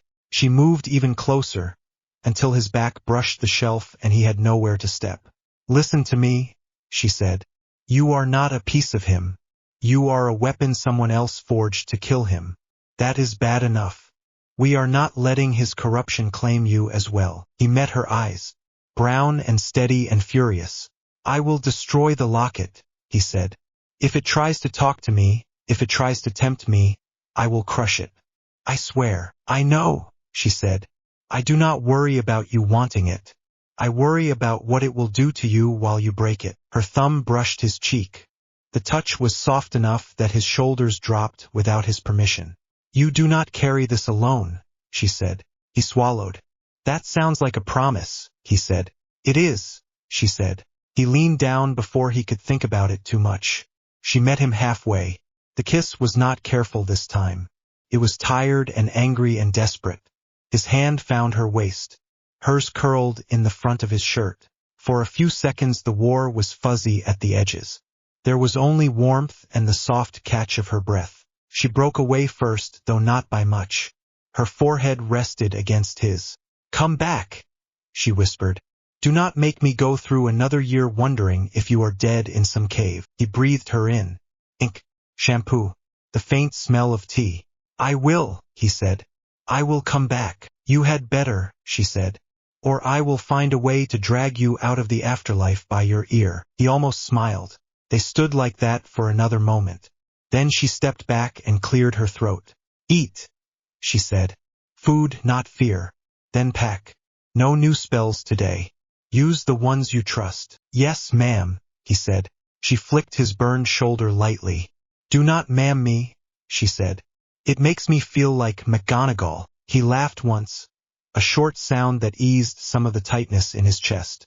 Then they left the library to get ready for a different kind of battle. The sea smashed itself against the cliffs in steady waves. Spray came up in bursts, cold and sharp. The sky above was low and gray. Wind tugged at cloaks and hair.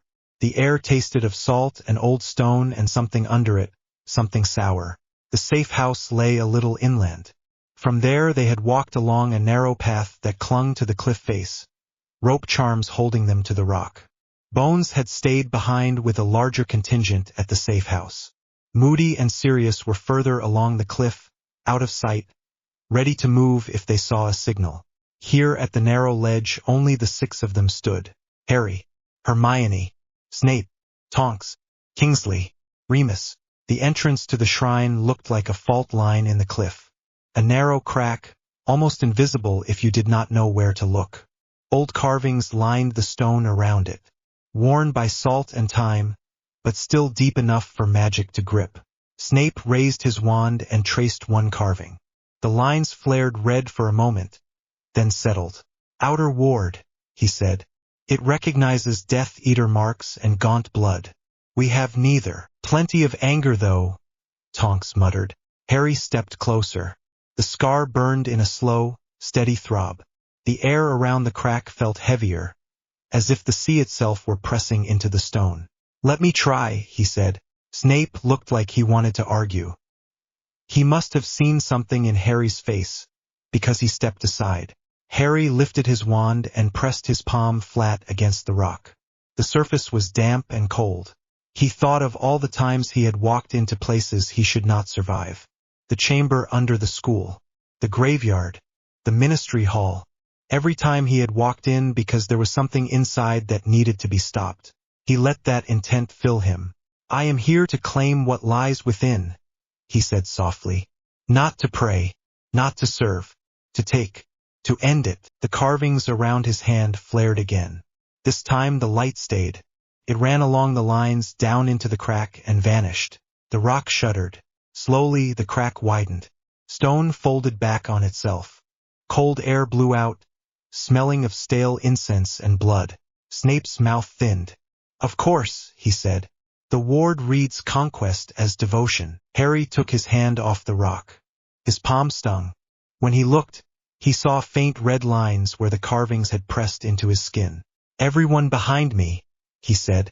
If the wards accept me, they may tolerate those with me, but do not fall behind. Remus nodded. I will hold the ledge, he said.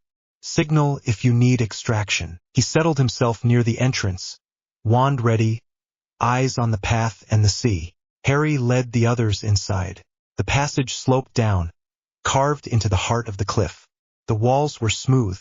Water beaded on the stone. Every sound echoed. Their footsteps, their breathing, the soft drip of distant moisture. After a few steps, the light from outside faded. Harry lifted his wand. Lumos, a steady glow flared. The others did the same. The passage widened into a tunnel. Old carvings lined the walls here. Scenes of battle. Men and women with spears and shields. Magical light drawn as lines pouring from their hands. Voldemort had added his own touches. Newer carvings sat over the old ones. Snakes and skulls. Eyes that had once been painted red. The paint had faded, but something in the stone held the malice. They walked. At first, the wards did nothing. No alarms. No spells. Just the heavy pressure on Harry's scar. The sense of walking toward something that saw him coming and waited. Then the first layer triggered. The tunnel narrowed. The air thickened. Harry felt heat creep up the back of his neck, though the stone was cold. Whispers started at the edge of hearing. Not words. Not yet. Just the hiss of sound. Hermione's hand brushed his sleeve. "This is the first intent ward," she said quietly. "It is reading us. Stay steady." He took a breath. In and out. Counted. 1, 2, 3. His feet kept moving. The whispers sharpened. Traitor. Murderer. Weapon. Not his thoughts. Not memories. Projections. Slotted into the spaces between. He felt ARES stir at the back of his mind. Not in anger. In something like contempt. "Do not listen to the mewling of walls," the god's voice said. "It is not your judgment." Harry snorted softly. The sound steadied him. The whispers tried another tactic. He heard his mother scream, his father laugh, Cedric fall, Sirius slip through the veil. Each sound separate, sharp. He kept walking. "Harry," Hermione said quietly. "Talk to me." "What about?" he said. "Anything," she said. "Tell me how you plan to destroy the locket." Out loud, he realized what she was doing. If he focused on a plan, on something external, the ward had less space to inject its own images. "Fire is too simple," he said. "These things are made to survive standard curses. Basilisk venom works, but we do not have a handy basilisk. Sword is possible, but dragging Gryffindor's blade through all these wards would light every alarm. So we use what we have." "Which is?" she prompted. "Me," he said. "Scar. ARES. Kinesis of conflict. I let the scar connect to the soul shard, then feed it more violent purpose than it can handle. Force it to break under the strain." Snape made a low sound behind them. "You are planning to use your scar as an anti-Horcrux curse," he said. "Yes," Harry said. "He made it with his soul. ARES rewrote it. We let them bite each other until one dies." "And you?" Snape asked. "What happens to you in this clever plan?" Harry did not answer right away. "The shard breaks," he said. "I get hurt. We drag me out. We see what is left." Hermione's fingers dug into his sleeve. "You get hurt led to you collapsing in the chamber," she said. "We are not doing that again." "Then stay ready to pull," he said. The whispers grew more frantic as they talked. They threw different voices at him. Dumbledore, cold and disappointed. Molly calling him a monster. Remus begging him to stop. He listened. He did not believe. The air cleared a little. The ward seemed to give up. "First layer passed," Hermione said. Her breath sounded careful. "Next we'll go for fear instead of guilt." It did. The tunnel opened into a wider chamber. No exits. Just smooth stone walls and a floor slick with old water. The far wall was covered in carvings of faces. Hundreds of them. Some smooth and blank. Others twisted in rage or terror. The moment Harry stepped fully inside, the faces opened their mouths and screamed. The sound hit like a physical blow. Kingsley winced. Tonks flinched and nearly dropped her wand. Snape's jaw clenched. His eyes stayed open, but they flickered as if he were seeing something else. Hermione's hand grabbed Harry's arm again. Her nails dug in hard enough to hurt. Harry's vision blurred. He saw bodies again. Piled. Burned. The graveyard. The ministry hall. Children in stands that went up like tinder. The shrine itself already drowned in blood. His scar burned white hot. ARES' presence pressed closer. This is a test, the god's voice said. The dead are not yours yet. Keep walking. Harry moved. One step, then another. The screams rose. They did not come from the walls now. They came from figures that stepped out of the stone. Half-formed, made of dust and memory. Cedric, Sirius, Dumbledore, Hermione. They bled. They blamed. They begged. Harry wanted to stop. He did not. He spoke instead, louder than the screams. These are tricks, he said. Illusions made from stolen fear. The real people are elsewhere. They are not yours and they are not mine. His voice cut through the sound, at least for him. Hermione heard it too. Her shoulders eased a fraction. Repeat that, she said. The real people are elsewhere, he said. They are not yours and they are not mine. Kingsley took it up in a deeper voice. They are not yours and they are not mine. The words became a counterbeat to the screams. The figures wavered. Some flickered like bad projections. The closer Harry walked to the far side of the chamber, the less solid they became.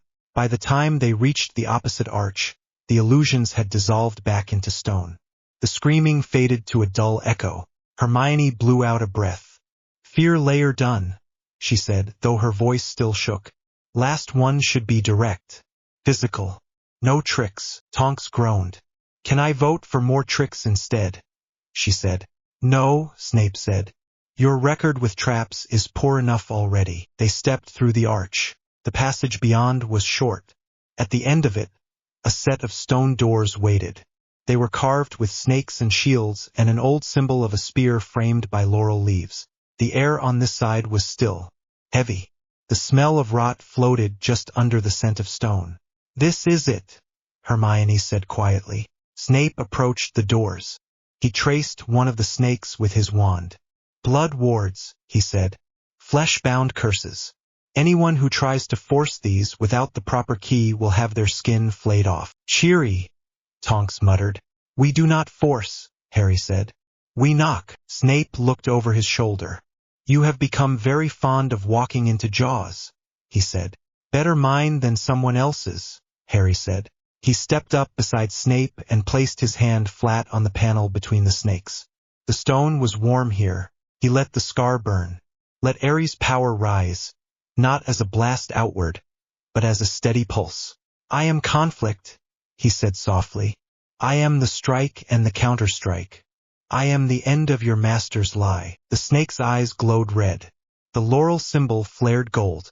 The doors shuddered, then swung inward. Heat rolled out, thick and damp. The chamber inside was not large. The ceiling curved overhead like the inside of a dome. The walls were covered in carvings. Old ones of battle scenes, newer ones of snakes and skulls. Runes had been etched over the older symbols, binding them into a web. In the center of the floor, a raised platform of black stone rose waist-high. On top of it lay a locket.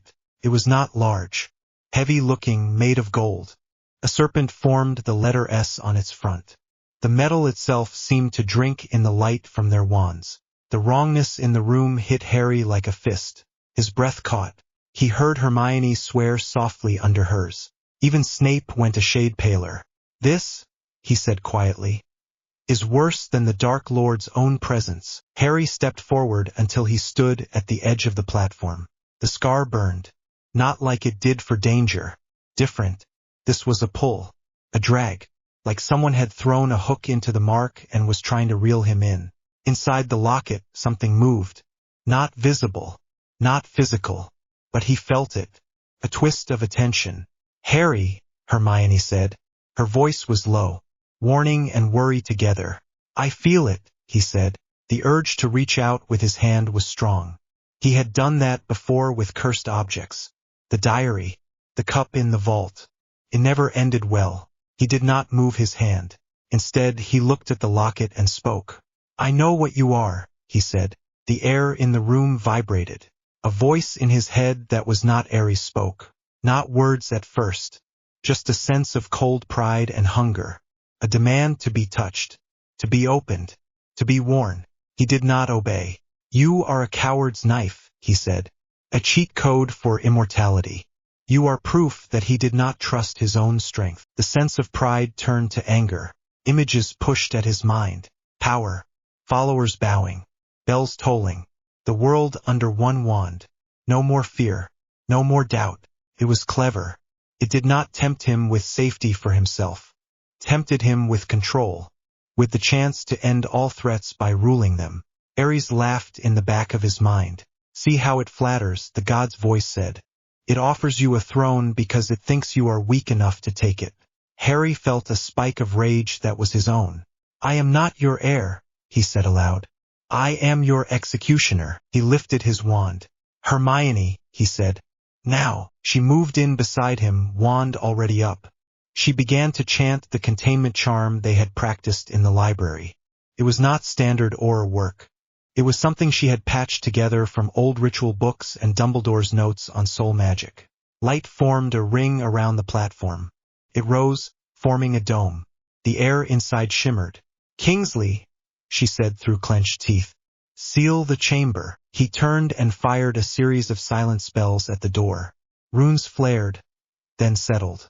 No one in and no one out until they dropped the seals. Tonks stood to the side, wand aimed at Harry instead of the locket, ready to stun him if he lost control.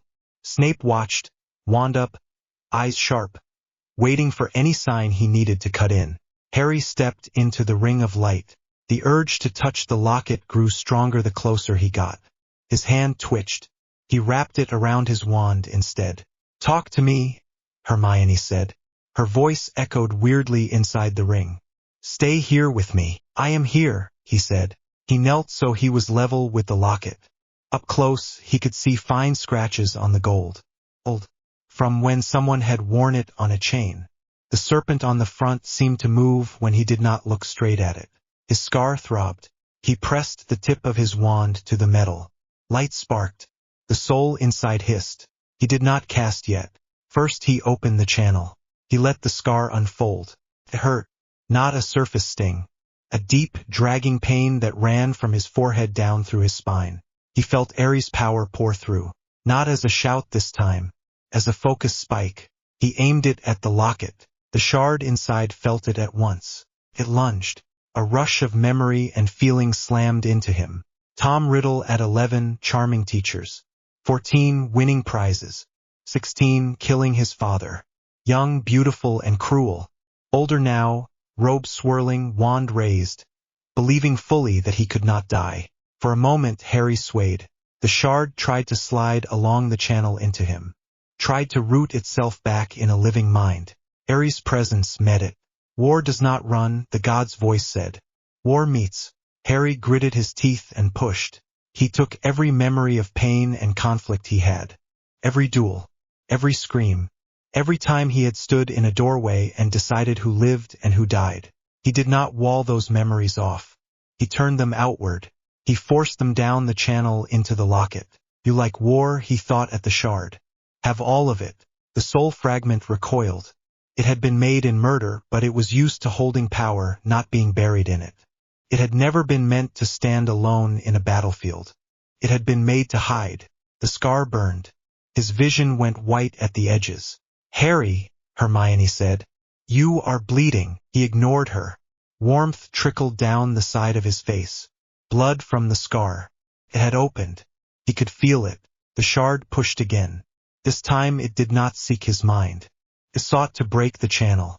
To overload it. ARES braced. Hold, the god said. You have endured worse. Harry thought of the graveyard. Of Cedric's still body. Of the tingling in his arm when the curses met. Of standing in front of the stands while fire fell. He channeled all of it, then added the new memories. The hearing. The water. Yaxley's stunned body at his feet. The locket screamed. The sound did not come as air. Came as pressure in his head. The metal under his wand writhed. The serpent on the front twisted. Now, Harry snarled. He poured everything he had into his wand. Not a named spell. Pure intent. And the scar flared white. The locket glowed sickly green, then black. Cracks spidered across the gold. A roar filled his ears. For a moment he did not know if it was ARES or the shard or his own throat. Then the locket burst. The force threw him backward. He hit the floor hard and slid. The ring of light around the platform shattered into sparks. Smoke billowed up from the broken metal. It was thick and dark and wrong. Coiled into a vague shape, tried to form a face, then tore apart. Whatever had been inside was gone. The room fell still. Harry lay on his back, chest heaving. His scar burned like live coal. His vision swam. Hermione dropped to her knees beside him. Her hands hovered for a second, then settled on his shoulders. "Harry," she said, "say something." He forced his eyes to focus on her face. "Never let anyone convince you containment charms are boring," he croaked. She let out a half-laugh, half-sob. "Idiot," she said. Kingsley moved to the platform and prodded the shattered locket with his wand. "Dead," he said simply. Snape stared at the ruins. There was a strange look on his face, some mix of satisfaction and fear. "You destroyed it without fire or basilisk venom," he said softly. "You tore it apart with purpose alone." Harry tried to sit up. Hermione helped him. His limbs felt heavy and shaky, as if he had run too far on no sleep. "I used the scar as a weapon," he said. "That is what ARES wanted when he took it. For once our goals match." Snape's gaze sharpened. "You felt its mind," he said. "The echo of the Dark Lord." "Yes," Harry said. "And," Snape asked, "did you feel any kinship with it?" Harry met his eyes. "No," he said. "I felt nothing but disgust." Snape held his gaze for a moment, then nodded once. A small, sharp gesture. "Good," he said. Hermione wiped the blood from his scar with the corner of her sleeve. Her hand shook. "Dark magic distinction noted," she said quietly. Bones' language from the report slipped into a soft joke. Harry managed a smile. "Battle curses," he said, "are tools. Ugly ones sometimes. Horcruxes are crimes." "Exactly," she said. Tonks let out a long breath. "Are we done here?" she asked. "Because this place gives me the creeps." Kingsley glanced at Snape. "Any more surprises?" he asked. Snape scanned the runes on the walls. "The web destabilized when the Horcrux died," he said. "The wards are bleeding power. If we remain much longer, the cliff may decide to join the sea." "That is a yes," Tonks said. "Then we go," Harry said. He tried to stand and wobbled. Hermione slid under his arm on one side. Kingsley took the other without a word. They moved toward the door. The air felt lighter already, though the wrong kind of weight lingered, like smoke that would take days to clear. As they stepped back into the passage, the carvings on the walls dimmed. The faces in the earlier chamber were dull stone again. The screams did not return. Remus was waiting at the entrance, eyes sharp. When he saw Harry's bloody forehead and the careful way the others held him up, his face tightened. "How bad?" he asked. "Horcrux dead," Hermione said. "Harry alive. Somewhere in between on the scale." Harry snorted. "Somewhere in between is fine," he said. They stepped out onto the cliff ledge. The sea air hit them, cold, clean. It helped. Sirius and Moody appeared on the path a moment later, wands out. "Well," Sirius said, "you look awful. I assume that means you did it." Harry looked back at the narrow entrance. "It is gone," he said. "One less ghost for this place to carry." Moody grunted approval. "We will collapse the outer tunnel," he said. "No reason to leave a shrine lying around for the next fool with a wand and a hero fantasy." "Agreed," Bones said from further up the path. She had come down with a small team once the seal on the chamber had broken. "We will log this as a neutralized dark site." She stepped closer and studied Harry's face. The blood had dried in a thin line down his cheek. The scar itself was red and raw. "You look like something that crawled out of a war god's forge," she said. "Accurate," he said. "Any lasting damage?" she asked Hermione. "Headache," Hermione said. "Scar open. Exhaustion. No obvious cognitive changes. We will keep an eye on him." "We always do," Sirius said. Bones nodded. "We will debrief back at the safe house," she said. "For now, get him inside and sitting down before he falls over." They moved. Back in the safe house, someone shoved a mug of something hot into Harry's hand. He did not ask what it was. He drank. It burned on the way down. It helped. The others gave their quick reports. Wards faced. Illusions passed. Defenses neutralized. Bones wrote it all with brisk strokes. At the end, she set the quill down. One down, she said. More to go. Harry closed his eyes for a second. He could still feel where the shard had tried to slot itself into him. An empty space now, like a tooth pulled. How many? He asked. Dumbledore answered. We are not certain, he said. We know of the diary now destroyed, the ring, the locket, likely the cup, possibly something tied to Ravenclaw, and his snake. 5 left if we assume 7 in total, Hermione said. The classic number for someone that obsessed with symbolism. 5 more infections, Harry said. Targets, Bones corrected. And now we have proof that you can destroy them. He looked at her. You want to turn me into an anti-Horcrux weapon, he said. You already are, she said. At least this way we plan around it instead of pretending we are not. He gave a short, tired laugh. Honesty suits you, he said. Do not get used to it, she said. I still have to survive committee meetings. Later, they moved back to Grimmauld. The house felt less heavy this time. Or maybe he was just too tired to notice. Hermione walked him up to his room. She did not leave when he crossed the threshold. She sat on the foot of his bed while he tugged his shirt off and prodded at his scar in the mirror. The red mark looked angry. It would scar again on scar. Does it hurt? She asked. Yes, he said. Less than the first time. More than I want. He turned away from the mirror. Did it try to make you like him? She asked quietly. Yes, he said again. It offered control. Power. No more fear. I crammed every war memory back down its throat. Hermione's mouth tightened. It chose the wrong person to tempt with control, she said. He raised a brow. You sure? He asked. You have seen what I do with it. You fight with it, she said. You do not stockpile it in pretty trinkets. He sat on the edge of the bed and let his head drop into his hands for a moment. I am so tired, he admitted. She moved up beside him and leaned into his shoulder. I know, she said. He lifted his head and looked at her. You stayed in the ring with me, he said. When it screamed. Of course, she said. I was not letting you use the scar without a lifeline. He reached up and touched her cheek. Her skin was warm. Her eyes were fierce. Thank you, he said. She smiled, small and real. Sleep, she said. We will deal with the next one when we get there. He lay back. She stayed sitting at the edge, one hand resting lightly on his arm until his breathing evened. He drifted off with the faint sense of ARES' presence in the background. Not shouting for once.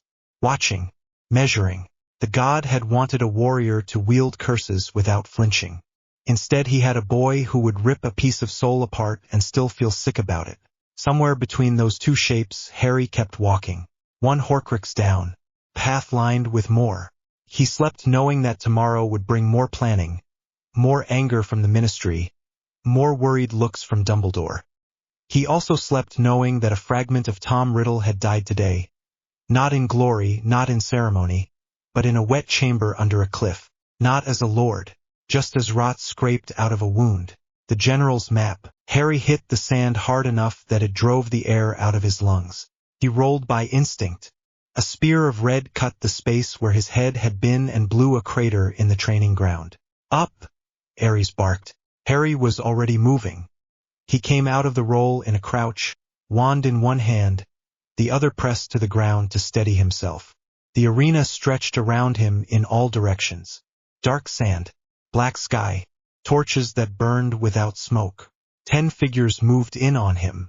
Masks, robes, wands up, Death Eater shapes, but sharper, faster, stripped of all the small clumsiness he relied on in real fights. The god of war did not build lazy opponents. One to his left flicked a curse low. Harry kicked off, letting the spell pass under him as he snapped his wand down. Fractura. The curse shattered the nearest phantom's arm at the elbow. It dropped its wand with a silent cry and dissolved into ash. A blast hit his shield from behind. The impact shook his teeth. Do not turtle, ARES snarled from somewhere beyond the ring of attackers. Move. The shield is not a home. Harry pushed forward instead of pulling back. He cut through the gap between two phantoms, shoulder first, feeling the shock as one of their spells grazed his side and burned through his vest. Concussa! He snapped at the ground. The shockwave flared outward. 3 phantoms staggered. 1 fell, ash already starting to spin away on a wind that did not exist. ARES' hand snapped and 4 more dropped into the arena from the sky, landing in a low crouch with wands already swinging. Harry swore under his breath. You cheating piece of... A spear of golden light slammed into his hastily raised shield and sent him sliding back across the sand. His boots dug furrows. His shoulders screamed protest. Phobos, the scar whispered. No, not yet. He forced his breathing steady. The scar at his forehead burned in a steady line, not the stabbing pain of real danger. ARES wanted him to dig into the deepest tricks. He was not giving him that. Not now. 1 phantom raised its wand for a killing curse. He saw the tell, the shift of stance, the way the wand arm drew back. Harry grabbed the nearest phantom by the front of its robe and dragged it into the line of fire. Green light hit the fake Death Eater in the chest. It burst apart, the remnants scattered like burned paper. He used the brief cover to aim through the gap. Dolan's pain curse, fast, direct, caught the caster in the throat. The phantom jerked, dropped its wand, and crumbled. 2 left, no 3. ARES added 1 more without warning. Harry's pulse pounded. Sweat stung his eyes. His wand hand shook from the constant strain. Enough, ARES said. The phantoms froze mid-step. Their forms blurred and vanished. The arena settled. The torchlight dimmed from battle-sharp to something closer to steady. Harry stayed where he was for a moment, bent over, hands on his knees, lungs fighting to pull in air that did not really exist. His body still felt it. Count, ARES said. 14 down, Harry said between breaths. I saw 20 in total. 24, ARES said. You missed the ones I brought in behind your blind spots before you blew them up with that little ground trick. You only counted those that died in front of you. Harry straightened slowly. His scar still burned, but it was no longer pushing him toward the edge. Numbers after a fight are not worth much, he said. In a training ground, that is where you learn to see them, ARES said. The god stood at the edge of the arena, bare-chested, hair tied back, eyes bright. He looked pleased and irritated at once. You are getting better at using the field, he said. Not just the wand in your hand. You pulled bodies into the line of fire. You changed the ground. You cut lines of sight. Good. Harry dragged the back of his hand across his forehead. Came away dry. The sweat he felt was in his head, but the ache in his muscles was real. And yet, ARES added, you refused to reach for fear. Harry met his eyes. That was not a battle, he said. That was a test. I am not going to lean on Phobos every time you throw dolls at me. ARES snorted. Dolls that throw killing curses, he said. Do not get sentimental about phantoms. You need to learn to call the whispers faster. I know how to call them, Harry said. I know how they feel.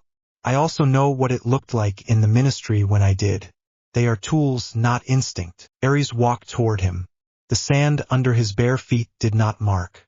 War is instinct, the god said. The moment you stop trusting your gut, you die. I trust it just fine, Harry said. I just do not plan to make fear my first answer to every problem. That is his trick, not mine. Voldemort, ARES said, giving the name a faint curl of contempt. Yes, he likes to rule through fear. You like to wield it and then feel bad later. The result is similar. Harry's jaw tightened. The result at the hearing was a room not full of corpses, he said. The result at the shrine was one less piece of him rotting in a cave. I will take that. ARES shrugged one massive shoulder. I am not unhappy, he said. You used the water well. That was clever. You used the scar on the locket in a way that made me proud. You tore that shard apart with purpose alone. You are starting to think like war, not just fight in it. Harry let that sit for a second. There it is, he said. I knew the compliment had a barb. The barb is this, ARES said. You still refuse a gift I have left on the table. He lifted his hand. A map appeared in the air between them. Britain. Small lights marked places Harry knew. Hogwarts. The Ministry. Grimmauld Place. Other lights flared where Death Eater activity had spiked. Bones' boards and Hermione's charts turned into floating fire. This is not real, Harry said. It is built from what you know, Ares said. From what you and your clever girl have pieced together. From what you have seen and what has been told to you. The lights pulsed, some in steady rhythm. Others flickered.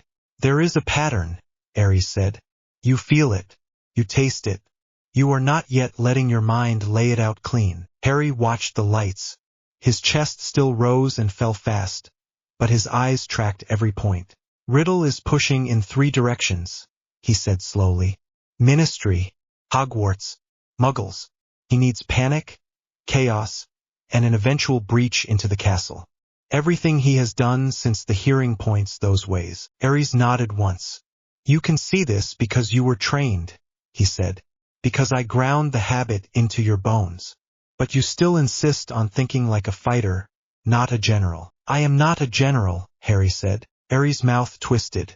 You already are, he said. You gave orders at the Ministry. You controlled that room. You built your own little squad for the shrine. They moved when you did.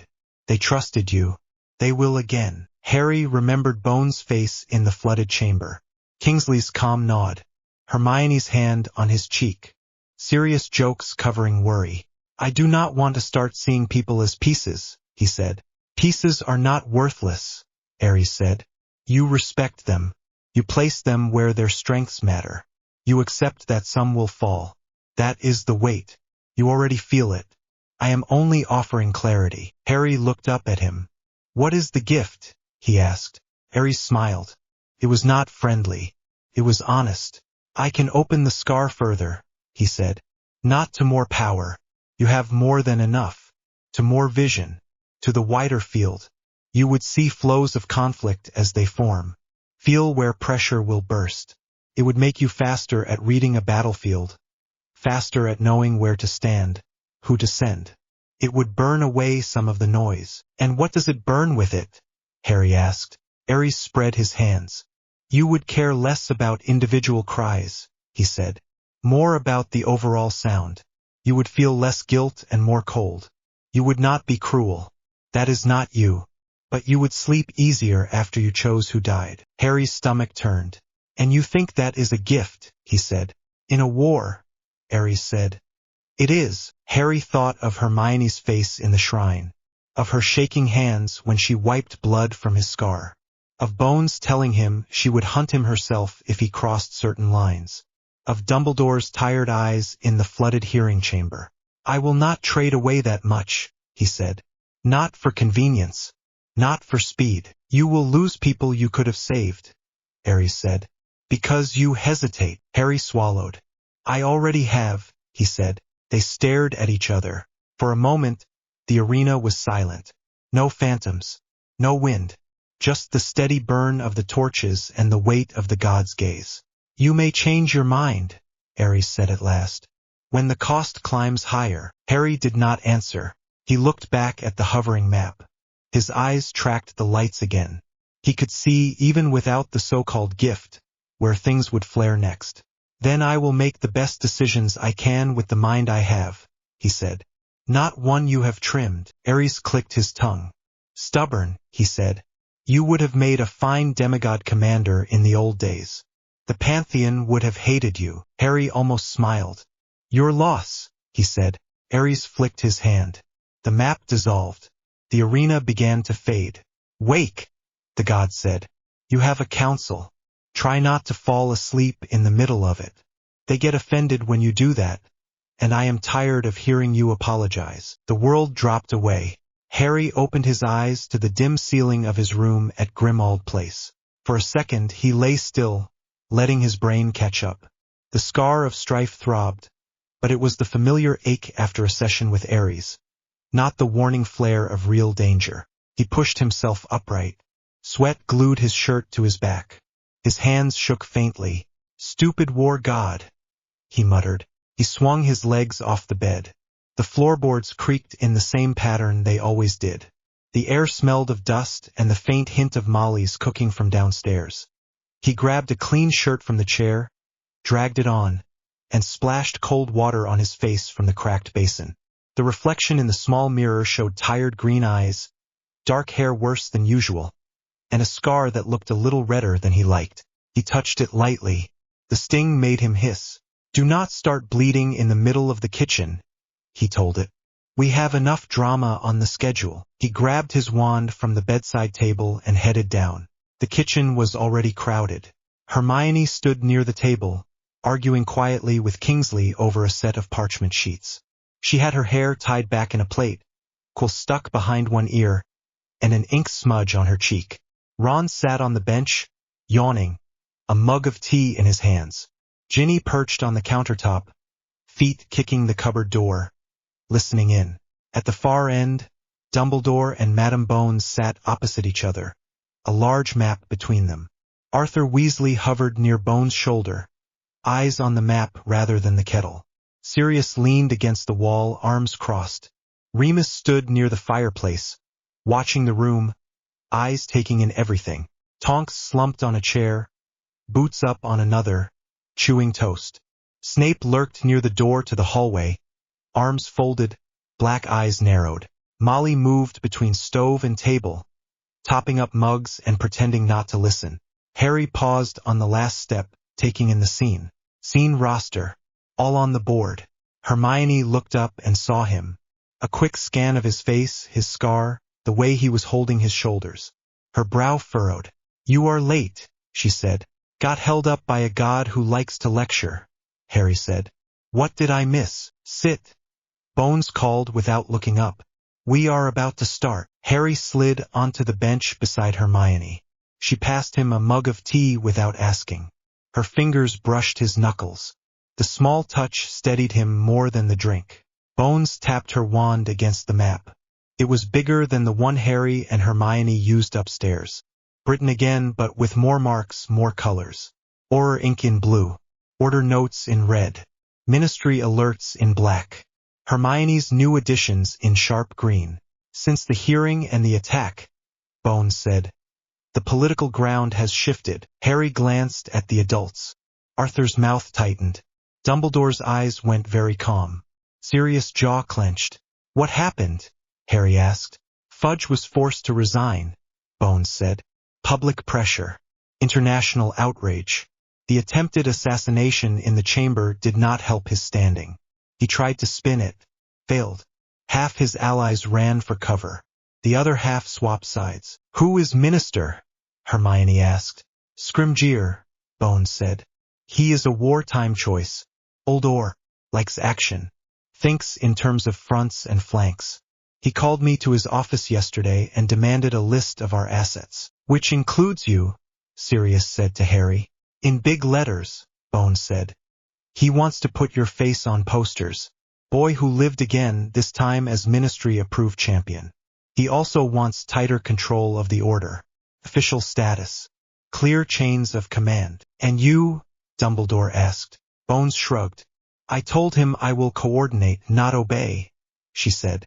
"I remind him daily that my department's oath is to the law, not his chair. For now, he tolerates it because he needs results." Harry snorted. "So nothing changes," he said. "Different man in the hat. Same panic underneath." Bones' mouth twitched. "Scrimgeour is less frightened than Fudge," she said. "More controlled. That makes him better and worse. Better because he will not ignore warning signs. Worse because he is willing to throw lives into the fire if he thinks it buys time." "Like a general," Harry said. Bones looked at him. "Yes," she said. "Like that." The word sat between them, heavy. "Why are we all here?" Remus asked. "Beyond the usual sharing of doom." Bones tapped the map again. "Because the last Horcrux hunt proved two things," she said. "One, Mr. Potter here is very good at breaking the unbreakable. 2, Riddle is accelerating his timetable. He will not wait for us to pick off his anchors one by one at leisure." Hermione nodded. "We have been tracking Death Eater movements since the hearing," she said. They are making more open strikes. Less hiding behind the old pure blood games. More blunt terror. Muggle attacks. Raids on small wizarding communities.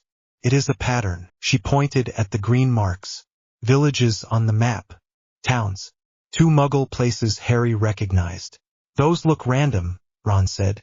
They are not, Hermione said.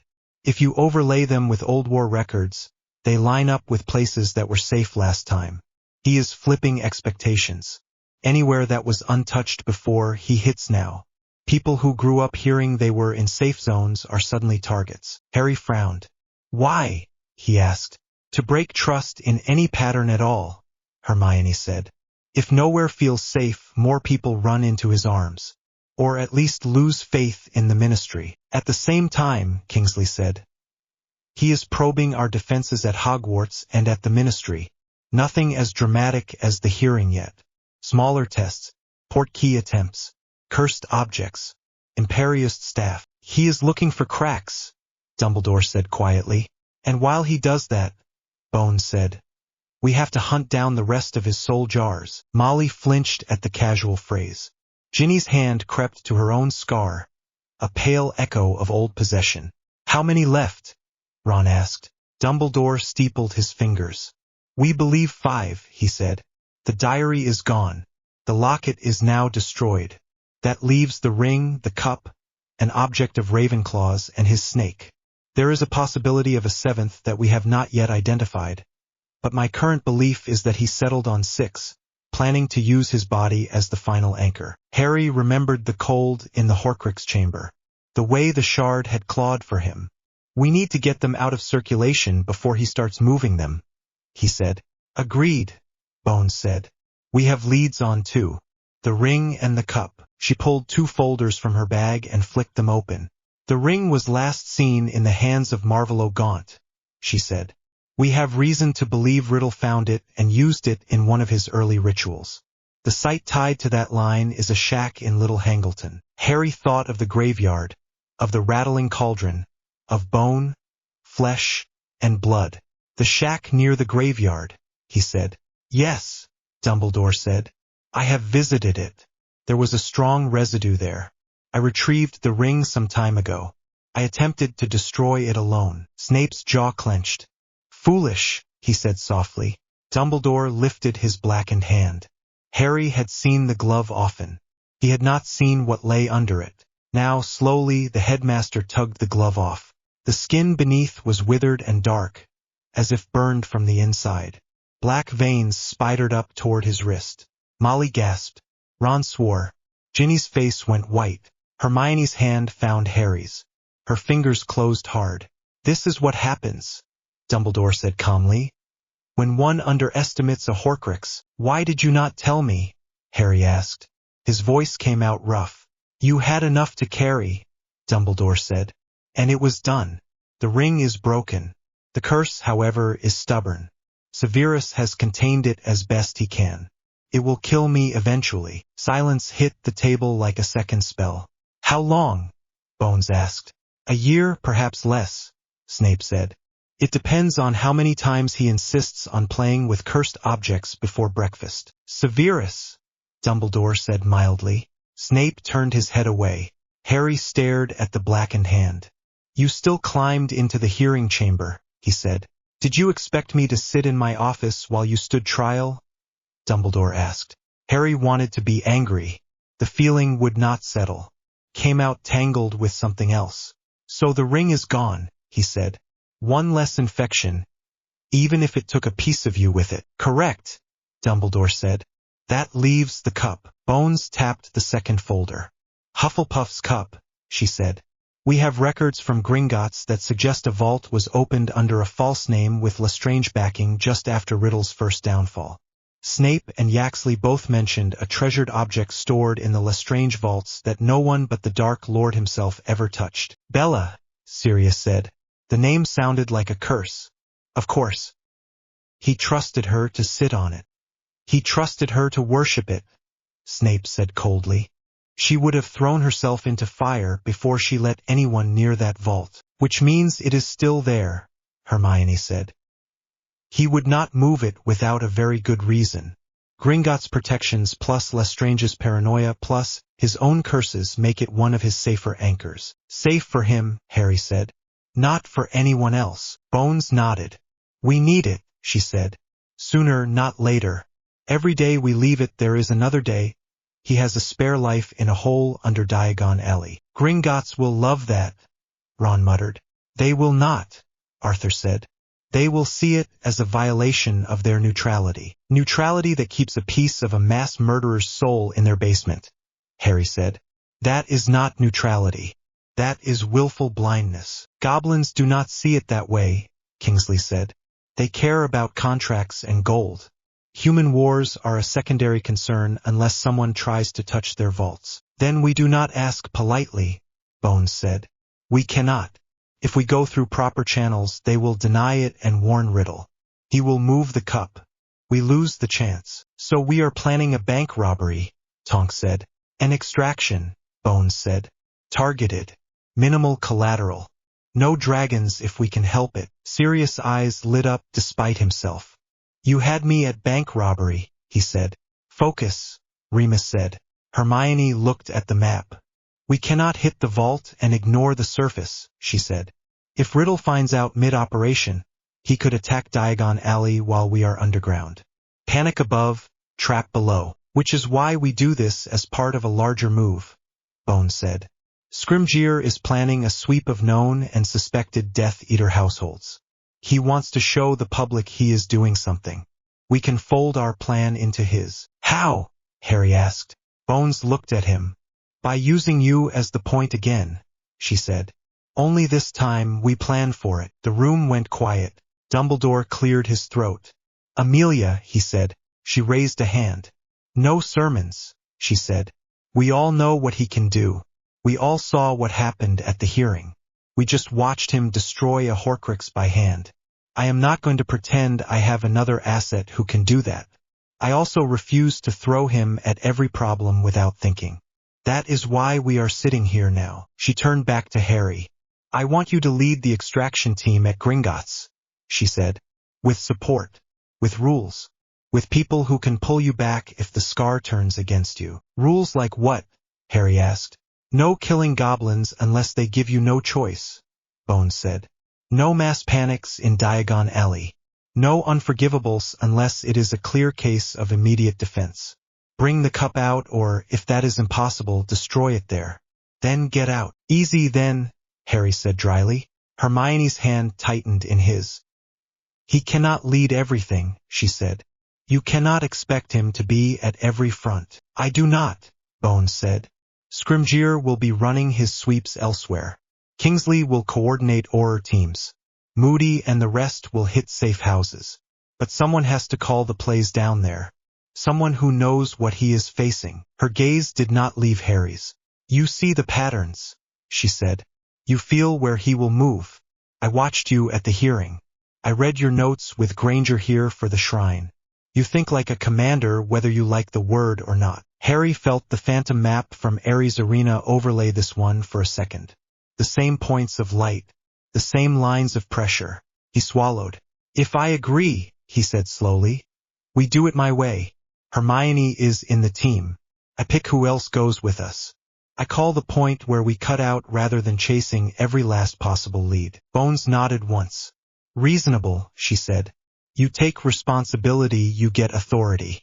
That is how it works. You are old enough for both now. Dumbledore shifted. Amelia, he said softly. You are asking a student to take on work that breaks grown oars. I am asking someone who has already been doing it, Bones said. The difference is now we write it down and plan around his limits instead of pretending.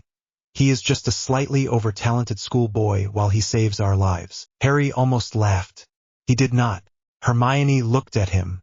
He could see the argument building behind her eyes. He squeezed her fingers. If I do not do it, he said quietly, someone else will go in blind. Her mouth pressed flat. I know, she said. Then let me plan it with you, he said. Not have it handed to me after you lot have already drawn the maps. Something eased around her eyes. Fine, she said.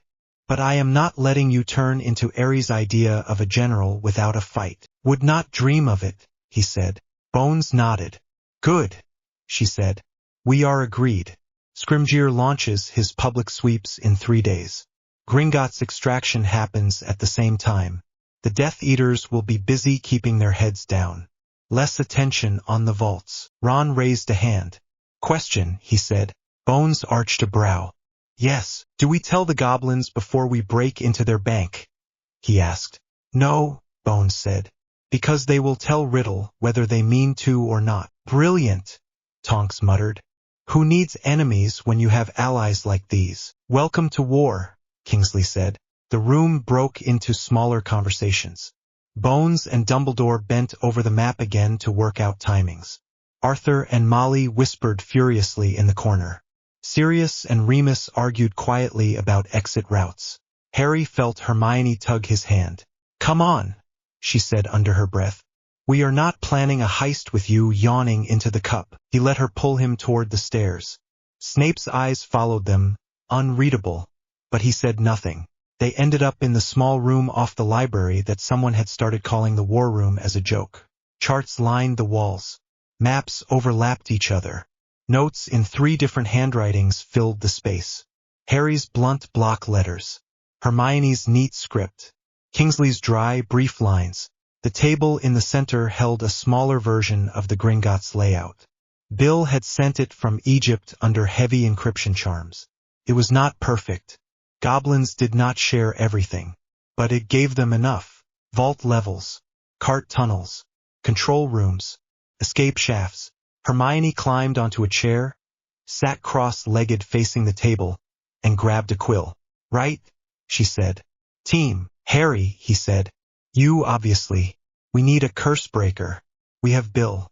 We need at least 1 metamorphmagus or disguise expert. Tonks. 1 heavy duelist. Kingsley. 1 stealth watcher at the entrance to warn us if it all goes wrong. Remus or Sirius? Remus, Hermione said. Sirius will start a riot if a goblin looks at him funny. Fair, Harry said. Hermione drew small marks on the map as she talked. Entry, she said. We cannot just walk through the front doors as ourselves. Too obvious. We have 2 options. 1, polyjuice into known Death Eaters and claim urgent business in the vault. 2, go in as ministry auditors as part of Scrimgeour's grand cleanup and demand a private view of suspicious Lestrange assets. Option 1 means we have to act like Death Eaters, Harry said. Option 2 means we lie to goblins with the minister's name and hope they do not check. Option 1 also means Riddle might feel us touch his network when we step into their shoes, Hermione said.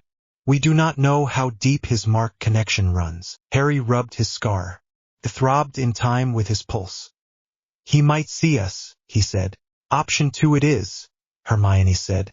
We let Bones get Scrimgeour to sign a request. We walk in with real papers. We use them as far as they take us.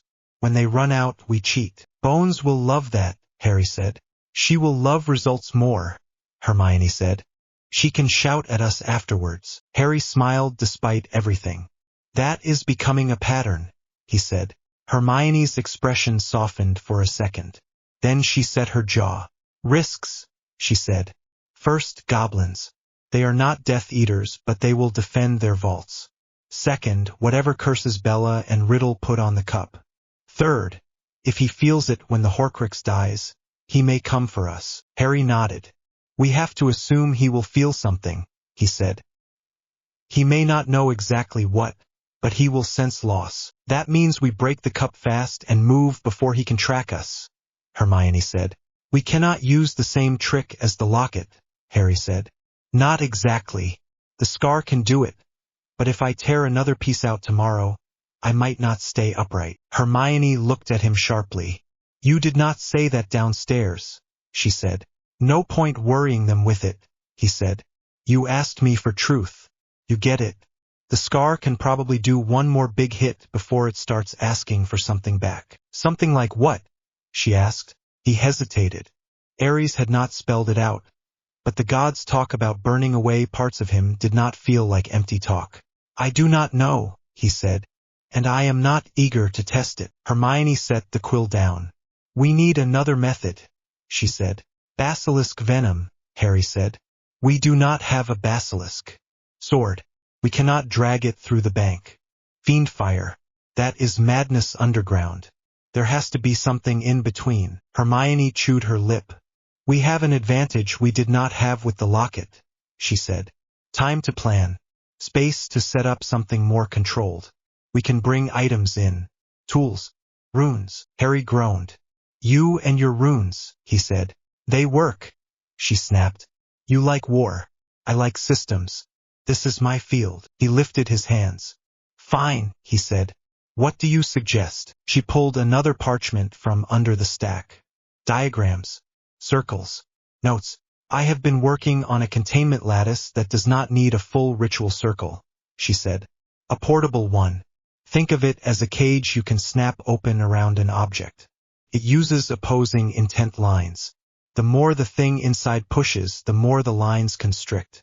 If we can trigger the Horcrux to react, the lattice will crush it. Without me using the scar as a hammer, Harry said. Without you using the scar as much, she corrected. You will still need to anchor it. The lattice needs a living mind to focus it. That will be you. But it will take some of the strain. Harry imagined it. A cage around the cup. Him channeling into it but with support. What about backlash? He asked. If it fails, the worst we get is a magical blowback the size of a small room, she said. Fiend fire it is not. We can ward for that. We cannot ward for cursed dragon fire flooding a tunnel. He nodded slowly. All right, he said. We test it before we take it into a vault. Hermione's mouth twitched. Obviously, she said. I am not insane. He snorted. Debatable, he said. She reached across the table and flicked his forehead. Light at first, then softer when he winced. How bad was ARES? She asked. He hesitated. She waited. He offered to open the scar more, he said. Not for more power. For more distance. She stilled. Distance from what? She asked. From feeling each individual death, he said. From guilt. From noise. He wants me to think like a general. See lines and fronts and not flinch so much. Hermione's face went carefully blank. And you? She asked. I said no, he said. I am not trading that away. Not yet. Maybe not ever. He thinks I will change my mind when it hurts enough. She slid off the chair and came around the table. Look at me, she said. He did. Her eyes were bright and angry and something else. Do not let him decide what hurts enough for you, she said. Do not let him set that measure. I am trying, he said. She stepped closer. I know, she said. Her hand came up to the back of his neck, fingers sliding into his hair. She leaned up and kissed him. It was not careful. They had done careful before. This was hot and quick and full of everything they did not say in front of the table. Fear, anger, want. His hands landed on her waist. He pulled her in, trying not to lean on her too much. She kissed back hard, then slowed, then pulled back just enough to rest her forehead against his. You are not a piece on his board, she said quietly. You are mine. Ours. Theirs. Not his. That is a lot of claims, he said, voice rough. Good, she said. Let him cue up. He laughed short and real. The sound eased something in his chest. We should go back down before someone sends a search party, he said. We will, she said. In a minute. She kissed him again, softer this time. Promise more than a demand. Then she stepped back, picked up the quill, and went right back to the map. War Room General, she said. We have work. He rolled his eyes. Do not call me that, he said. She smiled without looking up. Then do not act like one, she said. He sat down beside her again and leaned over the paper. They spent the next 2 days in a blur of planning and testing. Scene roster for the prep was constant. Harry, Hermione, Bill, fresh from Egypt, hair tied back, thong earring swinging. Tonks popping in and out between aura shifts. Kingsley when he could spare the time. Remus at the edges, watching, asking quiet questions that poked at the parts Harry would rather ignore. They tested Hermione's lattice on cursed objects from Moody's collection. Old shackles, A cursed mirror shard that tried to show them their own deaths. A book that screamed when opened. Each time, Hermione set the portable pattern around the item. Harry anchored. The object pushed. The lattice tightened. The item cracked. The first few tries left Harry with splitting headaches. Hermione tweaked the runes, adjusted the angles, changed the focus points. By the end of the second day, they had a version that broke a screaming book in half without making Harry bleed from the nose. Progress, she muttered, rubbing her own temple. You realize we have just invented a portable Horcrux crusher, Tonks said. Hermione grimaced. Do not call it that, she said. It is a containment lattice for hostile magical entities. Tonks grinned. Portable Horcrux crusher sounds cooler, she said. Harry sat back against the wall and shut his eyes for a second. The scar ached, but not in the tearing way it had in the shrine. The lattice spread the load. Will it hold something stronger than a cursed book? He asked. We will find out, Bill said. On sight. Because there is no way to get a real Horcrux up here to test without dying first. Comforting, Harry said. The morning of the operation dawned gray and wet. Rain slashed the windows of Grimmauld. The house felt more alive than it had in years. People moving, grabbing cloaks, checking wands. Down in the kitchen, Bones stood in front of the fireplace in full battle robes. Scrimgeour's face glowered from the green flames as he gave last-minute orders. Want those sweeps visible, the minister was saying. Reporters in attendance. The public needs to see us moving. No one leaks the details of the Gringotts audit until we are finished. Understood, Bones said. Scrimgeour's eyes flicked toward Harry at the edge of the room. For a second, their gazes met. He looked at Harry like a resource, not like a child, not like a hero, like something sharp and dangerous he planned to aim. Harry waited for anger. It did not come, just a tired acceptance. Scrimgeour's mouth tightened. Do not get yourself killed, he said. Working on it, Harry said. The minister snorted. At least you are honest, he said. Better than half my staff. The flames snapped out. Bones turned. Right, she said. Surface teams, you have your instructions. Moody, you take the north sweeps. Sirius, Remus, you are with him. Molly, Arthur, you stay here. Protect the house and anyone Scrimgeour drops on us as a surprise guest. We all know he will. She faced Harry's group. Gringotts team, she said. You know your goals. Harry leads inside. Kingsley will handle any outside mess if things go sideways.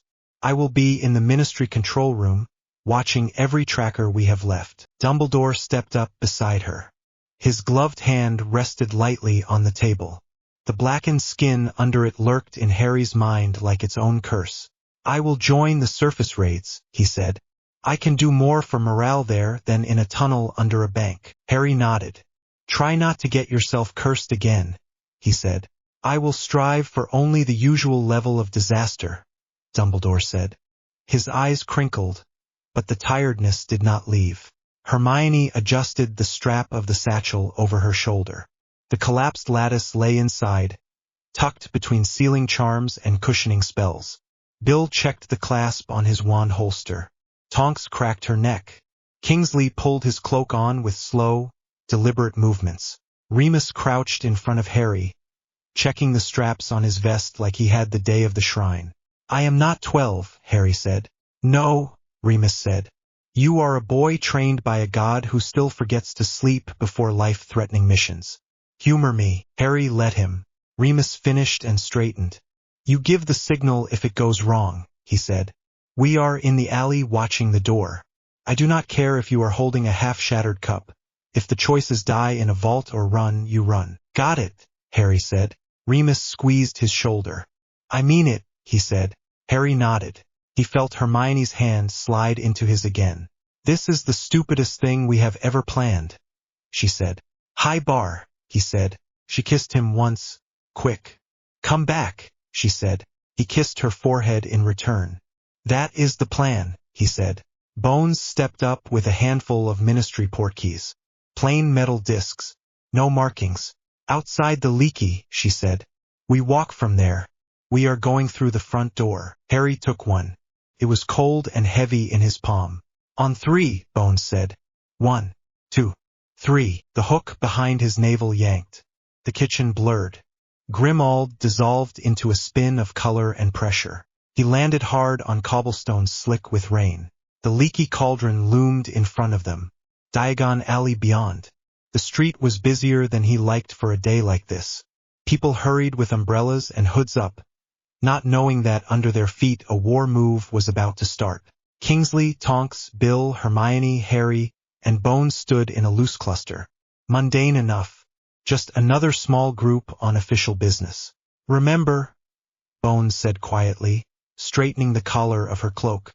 "We are here as ministry auditors today." She tapped the scroll case at her hip. Scrimgeour's signed order, rolled and sealed. They walked through the leaky. Tom the landlord nodded, eyes tired. Hermione squeezed Harry's hand once, then let go as they stepped into the open. Gringotts towered over the alley, white marble gleaming even under gray clouds. The steps up to the bronze doors were slick with rain. 2 goblins in armor stood at the entrance, spears upright, eyes sharp. Bones moved first. She climbed the steps with the easy confidence of someone who knew her rank. The goblins' gazes flicked to her, then to the people with her. "State your business," one said. "Amelia Bones, head of the Department of Magical Law Enforcement," she said. "Under orders from the Minister for Magic, I am here to conduct an audit of certain vaults linked to known Death Eaters. We have reason to believe they hold cursed objects that pose a threat to the bank and the public." She held out the scroll. The goblin took it, unrolled it, and read. His expression did not change. His eyes flicked to Scrimgeour's signature, to the ministry seal, to the list of vault numbers. One of them was the Lestrange line. "This is unusual," he said. "So is mass murder," Bones said. "We are doing our best." "What exactly do you seek?" the goblin asked. "Proof that these vaults do not hold items that violate our dark artifact statutes," Bones said. "If they do, we will remove the items under controlled conditions. The vaults themselves remain under Gringotts' care." The goblin's lips peeled back in something that was not a smile. "Gringotts takes the safety of its vaults very seriously," he said.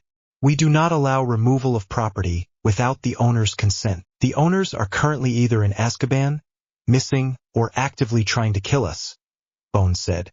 "Consent is difficult to obtain." Harry watched the exchange with half his attention. The other half tracked the alley. Or plain clothes at street corners. A few Order members in the crowd. Remus leaned in the shadow of a nearby shop, coat collar up, eyes on the bank. Inside his head, the scar throbbed once. Not alarm, anticipation. The goblin looked back at the scroll. His thumb brushed the red wax. "Gringotts has treaties with the ministry," he said slowly. "We are not obliged to answer to every change in your leadership. Our contracts are with the institution, not the man." Bones nodded. "Then treat this as the institution speaking," she said. "Failing that, treat it as a sign that we are trying not to let your bank be used as a fortress for a soul-splitting madman. If he wins, do you truly think he will honor your gold?" The goblin's eyes flashed. Goblins did not like being told their wealth was in danger. "Wait here," he said. He disappeared inside. Tonks shifted her weight. "So," she murmured. "Odds he comes back with a polite escort versus a swarm of armed cousins." "Even," Kingsley said. Bill adjusted his grip on his satchel. "They will not like it," he said quietly. "But they will not block it outright. Not with that signature. Not with you lot standing here." The front doors opened again. The first goblin returned with another in more elaborate armor. "Griphook will escort you," he said. Griphook's expression was neutral. Too neutral. He bowed just enough to Bones to be technically polite, then turned and stalked inside. "Follow," he said. They did. The marble hall was as Harry remembered it. Long, high, cold. Goblins at tall desks. Wizard customers moving from counter to counter. As they walked, conversations dipped. Eyes turned. The weight of attention pressed against Harry's skin. Scrimgeour's sweeps would be starting elsewhere. The war was stepping into the open. Griphook led them to a side door and down a flight of stone steps. The air cooled. The sound of the main hall faded. At the bottom, Carts waited on tracks that plunged into darkness. Vault level for those you listed is deep, Griphook said. We will take a private cart. Only one. Harry suppressed a curse. One cart meant one clear line in. One clear line out. No backup behind them. Bones did not flinch. Very well, she said. They climbed into the cart. Griphook took the front. Bones sat beside him. Harry, Hermione, Bill, Tonks, and Kingsley crammed into the back. The cart lurched forward. Wind tore at Harry's face as they dropped. The track twisted and turned. Torches flashed past. Vault doors blurred. Hermione grabbed his arm without looking like she was grabbing his arm. He let her. The scar pulsed in time with the rattling wheels. He closed his eyes for a heartbeat and saw the phantom map again. Lines of conflict. Vaults like nodes. The cup waiting in one of them, wrong and bright. He opened his eyes as the cart slowed. Griphook pulled a lever. The cart rattled onto a sidetrack and came to a stop in front of a massive door carved with the Lestrange crest. Lestrange Vault, Griphook said. There are curses on this door that react poorly to keyless entry. We will open it for you. You will not touch anything without warning. That is the plan, Bones said. Bill stepped forward. His wand was out, but low. May I? He asked the goblin. Griphook eyed him. Curse breaker, he said. We remember you. Bill Weasley. I am not here to take your job, Bill said. Just want to make sure nothing jumps my friends' faces off their skulls. Griphook's mouth twitched. Do your scan, he said. Bill flicked his wand in a tight pattern. Detection only, he muttered. Lines of faint light traced over the door, revealing layers of curses. Fire. Thieves' downfall. Flesh-peeling hexes. Well, Bill said. Bella really did not trust anyone. Can you keep them from roasting us? Tonks asked. I can try, Bill said. But most of these are keyed to goblin magic as well. The vault is their work as much as hers. Griphook raised his hand. Stand back, he said. They did. He placed his palm against the crest. Spoke in a language Harry did not know. Goblin words harsh and sharp. The door glowed. The curses flared, then sank. With a low grind, the vault opened. Heat and a faint glow spilled out. Inside, gold stacked in mountains. Goblets, jewels, piles of treasure. And somewhere in the mess, an old Hufflepuff cup with a fragment of a madman's soul. Harry swallowed. Time to earn your war pay, Hermione murmured. He stepped forward. The last war, gold burned. Not literally. Not yet. But the Lestrange vault felt hot in a way that had nothing to do with fire. The air shimmered over the heaps of coins and goblets and odd trinkets piled to the ceiling. Harry stepped just past the threshold and stopped. The scar flared. Not the sharp stab that meant Voldemort was near. Not the weird pull of a vision. A deep, steady throb, like a heart under a bruise. It is in here, he said quietly. Hermione came up beside him. Bill stayed just behind, wand out, eyes already tracking the ceiling and floors rather than the treasure. Tonks and Kingsley held the rear. Griphook waited at the door, arms folded, expression almost bored. Do not touch anything you do not have to, the goblin said. Curses in this vault were layered by my people and by the Lestrange line. They do not distinguish between thieves and auditors. Cheerful, Tonks muttered. Hermione's eyes were already scanning. Not for curses but for patterns. Cup will not be in the open, she said. Bella would want to keep it where she could adore it and guard it. Somewhere she could see it but others could not reach. Harry's gaze flicked over the piles. He did not try to look at individual items yet. He felt for the wrongness instead. The taste of old soul magic was distinctive after 2 Horcrux chambers. Left, deeper, higher. He took a breath. It is that way, he said, nodding toward a narrow path between 2 mounds of gold. Bill did not question the direction.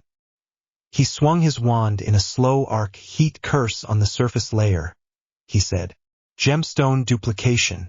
And there is something else, he added, frowning. Feels like a trigger that wakes if weight shifts. Like the multiplying flames we saw in Moody's exercise, Kingsley said. Similar but uglier, Bill said. Goblins love making things worse the more you struggle. Griphook's lip curled just enough to show teeth.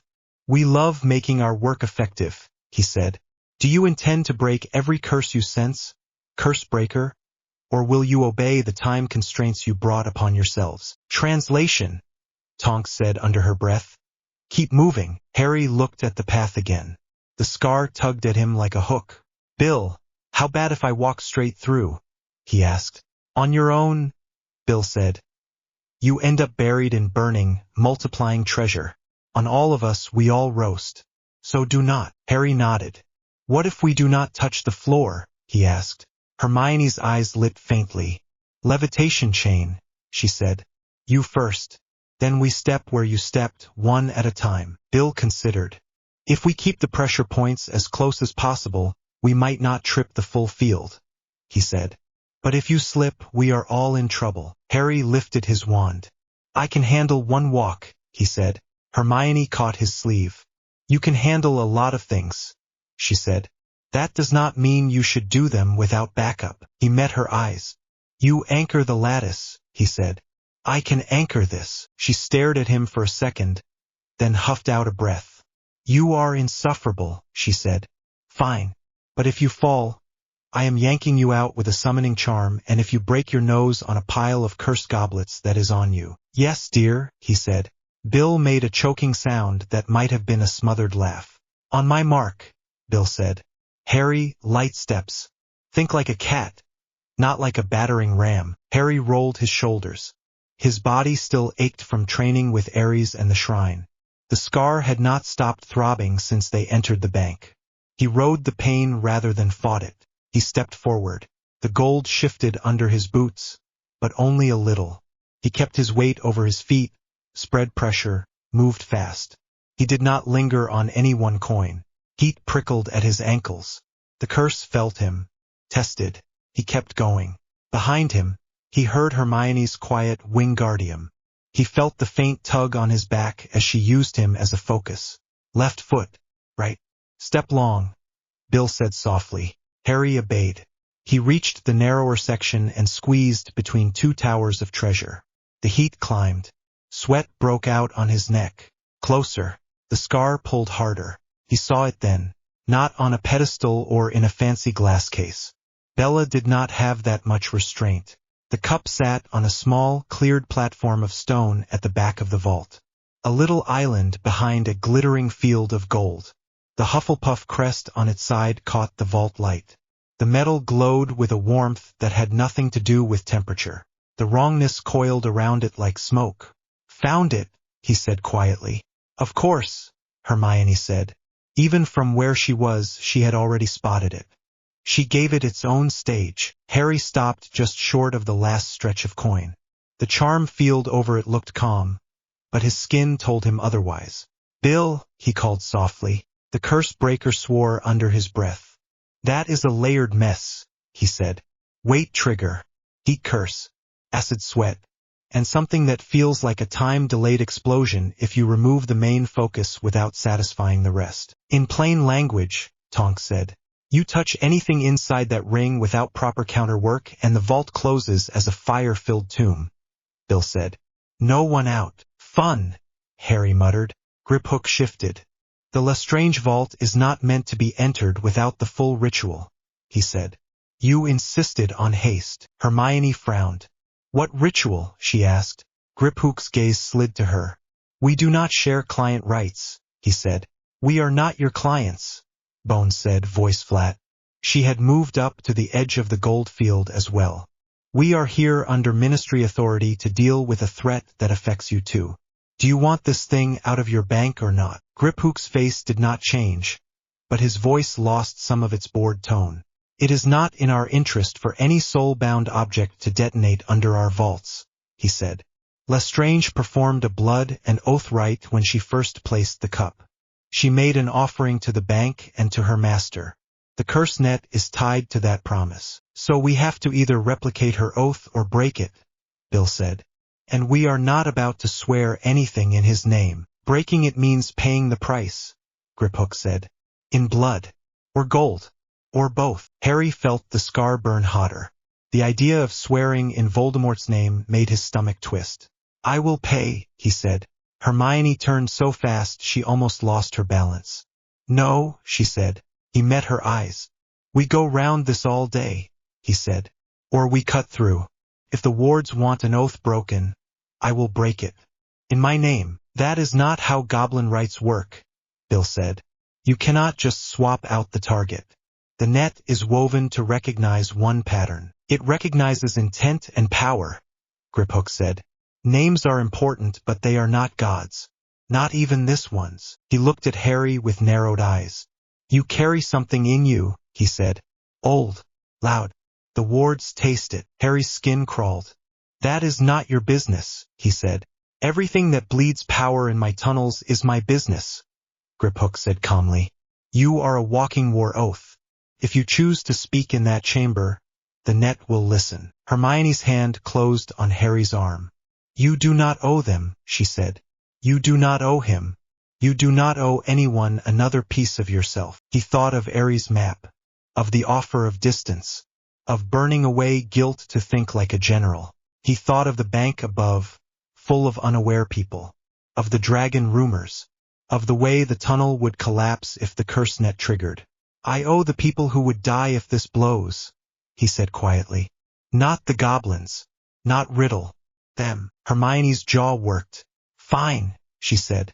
"But we do it under my structure. No raw scar trick. We use the lattice. We use rules." He nodded once. "Deal," he said. She dug in her satchel and pulled out the folded, rune-etched frame. It looked like a set of thin metal arcs locked together. "Bill, I need you to map the edges of the ritual space," she said. "If we open the lattice outside it, we might avoid the worst of the backlash." Bill set to work. Within a few minutes they had a rough outline. A circle around the stone island, traced in faint blue light. "The net sits there," Bill said. "Anything that crosses that without the right is fair game." "Perfect," Hermione said. "We are not crossing. We are closing around it." Harry watched her hands as she unfolded the frame. Each arc clicked into place with a thin shimmer of power. Tonks swallowed. "You sure that thing will not slice us in half if we breathe wrong?" she asked. "Not if you stay out of its field," Hermione said. "Which you will." She set the frame on the ground just at the edge of the map circle. Runes glowed faintly along its edges. "Harry," she said. "Anchor point." He moved up, stepping exactly where Bill told him. He could feel the heat now rising off the gold like a furnace. His hair stuck to his forehead. The scar burned as if someone had pressed a brand there. Hermione took his hand and placed it on the central strut of the lattice. "This is like the book and the shackles," she said. "Only stronger. You channel into the frame. It wraps the cup. The net pushes. You push back. When the shard breaks, you pull your power out fast, before the collapse rebounds." "Easy then," he said. "Nothing about this is easy," she said. "But we do it anyway." She stepped away. "Everyone else back," she called. Kingsley watched the door. "Tonks, keep an eye on Griphook. If he decides this is too expensive and tries to cut us off, I want warning." Griphook snorted softly. "I am not interested in dying in an explosion," he said. "Your success is my continued employment." Bones stood near the cart, wand out, face unreadable. "You have 3 minutes," she said quietly. "After that, I pull everyone out, cup or no cup." Harry nodded. 3 minutes felt like a lifetime and no time at all. He closed his fingers around the lattice. "Ready?" Hermione asked. "No," he said. "Begin anyway." She raised her wand. "Engage," she said. The frame flared. Lines of light snapped outward, arcing over the gold without touching it. They curved up and around toward the stone island, forming a glowing cage in the air. The light slid over the ritual circle. The net felt it. The cup responded. The wrongness surged. The fragment of soul inside woke fully, like a snake thrown into a fire. Harry felt it turn its attention toward him. He gritted his teeth and forced his breath steady. "Containment holding," Hermione said through clenched teeth. She had both hands around her wand now, knuckles white. "Net pushing against it harder than the book ever did." Harry, anchor. He let the scar open. Not as wide as in the shrine. Enough. Power poured through him into the lattice. The frame hummed under his hands. The lines of light brightened, pressing down around the cup. The Horcrux screamed. The sound was not in the air. It was in his skull. His vision blurred. His knees buckled. He planted his feet harder. Images shoved at him. Lestrange laughing. Voldemort raising the cup in some dark ritual. Bodies on the floor. The cup as reward for special cruelty. His stomach churned. He pushed those images back down the line, wrapped in his own. He shoved the Ministry hearing into it. The flooded chamber. The fear. The anger. The moment he had chosen not to let the room become a grave. He shoved the shrine. The locket shattering. The soul shard tearing apart under ARES' focused fury. He shoved every time he had stood between someone and a wand meant to kill them. You are not a reward, he thought at the shard. You are a tumor. The cup bucked in the cage. The rune lines flared and dimmed. Hermione swore under her breath, adjusting the pattern with quick gestures. Containment is at limit, she said. Harry, if you are going to break it, do it now. His scar felt like it was splitting. Warmth trickled down his face. ARES' presence slammed in at his back. You are holding too much, the god said. You are fighting like a single soldier. Use the field. Harry grabbed the idea with both hands. He did not try to crush the shard head-on. He shifted his grip. He let the lattice do some of the work. He let the net around the cup slam into the frame, then redirected that force back into the shard. You built this cage, he thought. You layered these curses. Choke on them. The wards twisted. For a second, everything froze. The cup sat at the center of a knot of hate and power. Then the knot snapped. Light flared white-hot inside the lattice. The sound in his head peaked and cut off, leaving a ringing silence. The cup cracked. Gold split. The pieces fell inward, turned black at the edges, and burst into ash. The rush of power rebounded through the lattice. The frame shook in his hands. Release! Hermione yelled. He ripped his power back. The scar snapped shut so fast he staggered. The lattice collapsed in on itself, arcs folding, light shrinking. Hermione flicked her wand and snapped the structure back into dormant form. For a second, no one moved. Then the ritual net screamed. The curses on the vault door woke fully. Heat spiked. The gold under their feet shifted like a living thing. Bill swore. That was the anchor, he shouted over the sudden roar. The net just realized its prize is gone. Whole structure is collapsing. The air went molten. Coins started to glow. Some melted. Out! Bones snapped. Now! Tonks grabbed Hermione's arm. Kingsley hauled Harry back from the edge of the circle. His legs barely obeyed. Griphook scrambled for the tunnel. Even goblins did not like the look of this. The curse net threw itself against the walls. The ceiling shook. Cracks spidered through the stone. Bill waved his wand in rapid, tight movements. Cooling charms slammed over the nearest treasure, giving them a narrow path that was not instantly lethal. Single file, he yelled. Same steps out. Do not fall. Do not stop. Kingsley practically carried Harry over the first stretch. Hermione put her shoulder under his other side. Harry focused on putting one foot in front of the other. The heat clawed at his skin. His ears rang. Behind them, the vault howled as if something alive had been wounded. They cleared the worst of the treasure field and hit the safer stone near the entrance. Go, go! Tonks shouted. She was sweating hard, eyes wide, hair dark with humidity. Griphook dove through the door and slapped his hand against the frame. Goblin words flew from his mouth. The curses on the threshold flared, then folded inward, sealing the vault. The last image Harry saw of the inside was gold starting to sag in molten sheets. The door slammed shut. Silence hit the tunnel like a wave. Harry slumped against the wall. His legs shook. His shirt stuck to his back. His scar throbbed, but the pain was already ebbing from blinding to background. Hermione's hands were on his face, checking his eyes, his pupils, the blood at his scar. Talk, she said. Now, cup is gone, he croaked. I am still me. I think. She let out a breath that sounded like it might shake her apart. Idiot, she said softly. You did it. Shame I cannot frame it and stick it on the wall, he said. Harry Potter's collection of broken soul jars. Bones sucked in a short breath that might have been a laugh and a sob together. Do not tempt me to let Scrimgeour do that, she said. He would. Griphook straightened slowly. His hair was singed at the edges. His dark eyes glittered. You have cost Gringotts a vault that may never be safe again, he said. You had a piece of our worst enemy's soul sitting on a rock inside it. Bones snapped. Consider today a discount. Griphook bared his teeth. We will be having discussions about reparations, he said. Bill groaned softly. I cannot wait, he muttered. Harry pushed himself off the wall. His legs steadied more or less. We are done here, he said. For now. The scar pulsed in sharp agreement. He heard something else under it. A scream that was not his. Voldemort felt it. The world slid sideways for a second. He saw, not with his eyes, but with the scarred part of his mind, a figure in a dark room clenching a pale wand so hard the wood creaked. A snake coiled at his feet, hissing. Riddle's face contorted. Another loss. The link snapped back. Harry staggered. Connection, he said through his teeth. He knows something broke. He is furious. He is not here.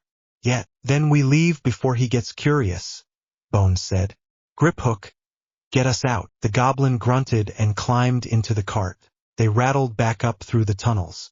The air cooled with every turn. Harry's heart pounded. The scar settled into a nasty but familiar ache. At the surface, the hall was buzzing. Word of the sweeps must have spread. Witches and wizards clustered in anxious knots. Goblins stood at their posts, eyes sharp. Outside, the alley hummed with a different sort of tension. Orcs on corners. Order members in plain robes. Heads turning to catch snatches of whispered news. Bones gave Harry one long look. Home, she said. Then we plan the last move. He nodded. He knew this part already. ARES' map had shown him. Destroy enough anchors, and the enemy either hides or lashes out. Riddle was not made for hiding. He would lash out, and when he did, they had to be ready. Grimmauld Place felt cramped when they tumbled out of the portkey. The kitchen seemed too small for the number of bodies, the number of voices, the number of emotions pressing at Harry's ears. Arthur and Molly were there. So were Fred and George, pale under their usual bravado. Ginny sat on the bench, fingers tight around a mug. She let out a breath when she saw Harry upright. Dumbledore stood near the fireplace. His gloved hand rested on the mantel. The other hand, the ruined one, hung by his side. It looked worse. The black veins had crept a little higher. Bones took one look at him and scowled. You are not supposed to be on your feet, she said. I am stubborn, Dumbledore said mildly. Harry moved away from Hermione just long enough to drop into a chair. His whole body hummed with leftover power and exhaustion. Report, Bones said. Cup destroyed, Hermione said. Containment lattice held. Vault net collapsed after. We got out. Any casualties? Dumbledore asked. Only the vault, Bill said. Gringotts will be sending a very rude letter. We will frame it, Sirius said. Later, Remus said. Bones nodded. Good, she said. 2 anchors left that we know of. Ravenclaw's artifact, Hermione said. And Nagini. Dumbledore's eyes met Harry's. There was something almost like mischief under the fatigue. The artifact is already dealt with, he said. Harry blinked. What? He said. Dumbledore smiled faintly. You are not the only one who does field work, Harry, he said. While you were busy with the locket and the cup, I took a small trip to an old room in the castle. Hermione's breath hitched. The diadem, she said. Yes, he said. Ravenclaw's lost crown. He hid it in a place where things go when we are too ashamed or too lazy to deal with them properly. The room of requirement, Harry said. Precisely, Dumbledore said. With the help of a certain house elf, I retrieved it. With the help of Severus and the sword of Gryffindor, we destroyed the Horcrux within. Snape made a face like he had bitten into a lemon. If he dies early, he said quietly, I will blame that day almost as much as the ring. You did not have to help, Dumbledore said. You would have tried on your own, Snape said, and died in that room. I dislike cleaning up your corpse as much as I dislike cleaning up your mistakes. Molly made a strangled noise. She was not ready for this kind of joke. Harry's head spun. So that leaves Nagini, he said. Yes, Dumbledore said. The snake. You saw it in your link just now. Did you not? Harry nodded. He keeps her close, he said. Wrapped around him. Guarding him. A living Horcrux, Hermione said. That complicates things. It means the final battle will not be about removing anchors from cupboards, Bones said. It will be about taking them off his shoulders. She looked at Harry. You feel it, she said. He did. Voldemort's anger was not subtle. Pressed at the scar, hot and sharp. The impression of movement, plans shifting, lines on the phantom map flaring. He is going to open a front, Harry said. Big. Visible. He wants to hit us before we cut the last thread. Hogwarts, Dumbledore said quietly. He has tried to breach it several times already. Failed. If he realizes we are closing in on his last anchors, he will either retreat into the castle or try to break it completely. He cannot resist the symbolism, Hermione said. Winning there in front of everyone. Fixing his image as the conqueror of the place that defied him. Minister Scrimgeour will want to hold him at the ministry, Arthur said. He will insist on keeping the fight in controlled ground. The ministry is not controlled ground, Kingsley said. Not after the hearing. He has too many sympathizers in those halls. Hogwarts is protected, but full of children, Molly said sharply. We cannot invite a battle there while my children sleep in their beds. We will not, Dumbledore said. If my reading of the timetable is correct, his move will come at the end of term. I have already begun arrangements to send the students home early under the excuse of repairs from the last war. So you are planning to strip the castle of civilians and turn it into a fortress, Bones said. Yes, Dumbledore said. Harry felt the arena under his feet again. The ghost of ARES map hovering over the table. He stepped forward. Every eye turned to him. We do not wait, he said. We choose the ground. If he is coming for Hogwarts, we make it the place we kill him. No one else. No more halls filled with witnesses. Molly flinched. Ginny's hand crept to her throat. You are suggesting we make the castle a trap, Bones said. Yes, Harry said. Empty of students. Full of people who know what they are walking into. We give him a story he cannot resist. News of some secret power hidden there. Rumors that his last anchor is kept under Dumbledore's nose. He will come to prove us wrong. Dumbledore's eyes gleamed. You wish to bait him with lies about his own soul, he said. Let him think we are stupid, Harry said. Let him believe we missed Nagini. We feed him a false lead. Meanwhile, we build the wards. We plan the routes. We put our people where they can cut off his retreat. That is thinking like a general, ARES murmured at the back of his mind. Harry ignored him. Bones considered. Scrimgeour will object, she said. He wants the fight in his building, in range of his reporters. Scrimgeour can keep the reporters, Harry said. He will get his story either way. A dead Dark Lord is good politics no matter where he falls. Arthur winced at the bluntness. Bones' mouth tugged. You have a terrifying sense for public narrative, she said. You know that. Blame Hermione, he said. Hermione elbowed him. Do not drag me into your propaganda, she said. Bones breathed out. Fine, she said. We do it your way. I will have a very tense conversation with Scrimgeour about how it is in his best interest to give Dumbledore full control of Hogwarts for the duration. Dumbledore nodded. I will reinforce the wards, he said. I will also make sure certain old passageways are ready to close on command. Snape, Bones said. He lifted one eyebrow. You will feed Riddle what we want him to hear, she said. Carefully. You will not get creative. You will not try to outplay him without telling me. Understood. Snape's lip curled. You are treating me like a junior, he said. You are alive because we did not treat you like a martyr, she replied. Do not demand more. He inclined his head, grudging. I will do what is necessary, he said. Harry watched all of it. The adults negotiating. The lines of power shifting. It looked a lot like ARES' phantom map, only with more tea and more shouting. He felt Hermione's hand find his under the table. He squeezed back. "You do not take his gift," she whispered. "You find a way to use what you already are." "I know," he said. Inside, ARES snorted. "You are still using my teaching," the god said. "Yes," Harry thought back. "And I am still using my heart." "You are not getting that." ARES did not answer. For once, he let the silence stand. The last week of June turned Hogwarts into a war camp while pretending to be a school. Dumbledore sent the students home 2 weeks early. Official excuse: structural repairs, lingering magical contamination from the Ministry attack. Parents grumbled.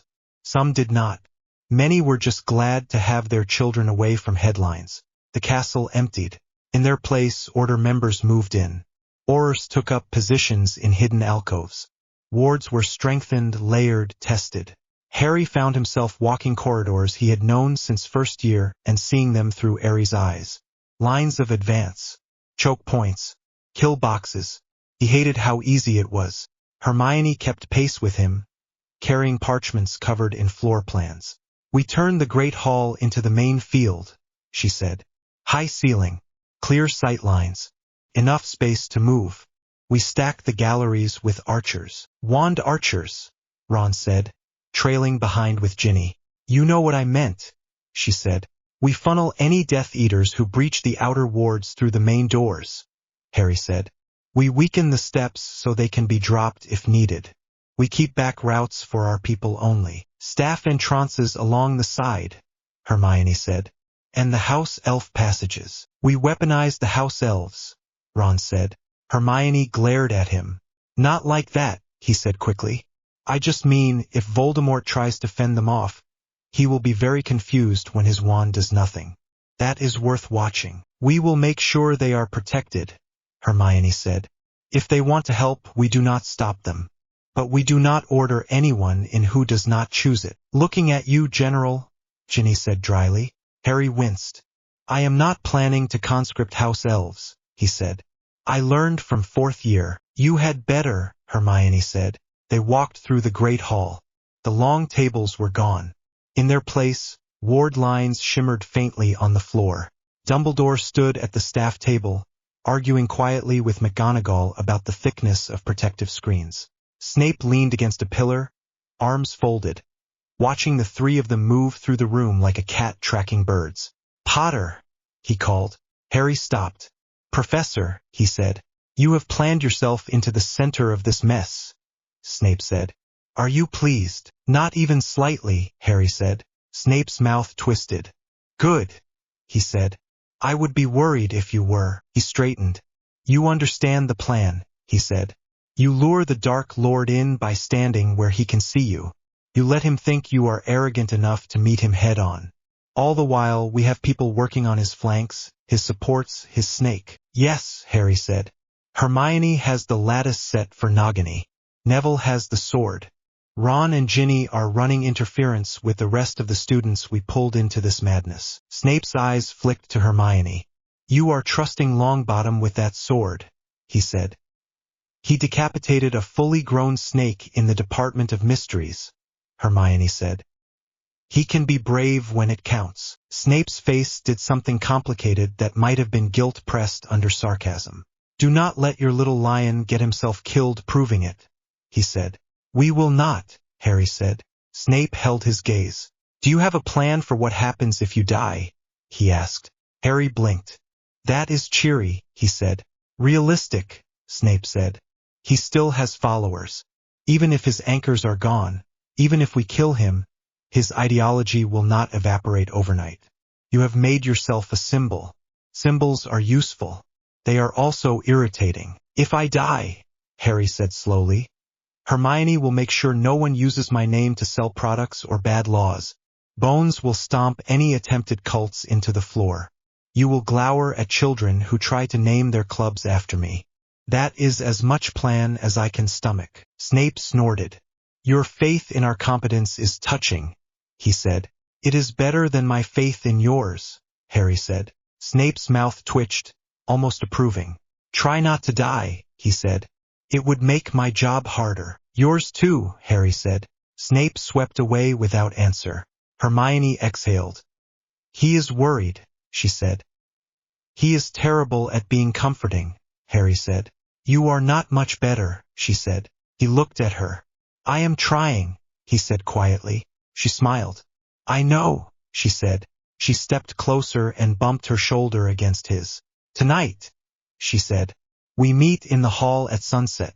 We hold the line. We strike the snake and the man. We end it. He nodded. His scar burned in agreement. Dusk came with heavy clouds. Harry stood at the center of the great hall, wand loose at his side. He wore reinforced dragon hide under his robes. Hermione had stitched extra shield runes along the inside seams. His hands felt light and heavy at the same time. Around the hall, Order members and ARES took their positions. Kingsley near the main doors. Tonks and Moody flanking the side entrances. McGonagall and Flitwick on the raised staff platform, ready to throw layered wards. Up in the shadows of the gallery, Fred and George had quietly turned the railings into platforms for their new brand of defensive surprises. Hermione had made them sign a promise not to use anything that melted stone. Neville stood near one of the side doors, Gryffindor's sword at his side. He looked pale but steady. Ginny and Ron were with him, wands ready. Hermione moved to Harry's right, the folded lattice at her belt. Snape stood to his left, wand in hand, face unreadable. Dumbledore stood at the far end of the hall, near the staff table, his blackened hand hidden by a fresh glove. He looked tired and calm and more dangerous than Harry had ever seen him. The wards around the castle hummed. Harry could feel them in the air like pressure. Protective layers, triggers, traps. Inside his head, the scar pulsed. He felt Riddle coming before the outer warning spells flared. The air shifted. The temperature seemed to drop.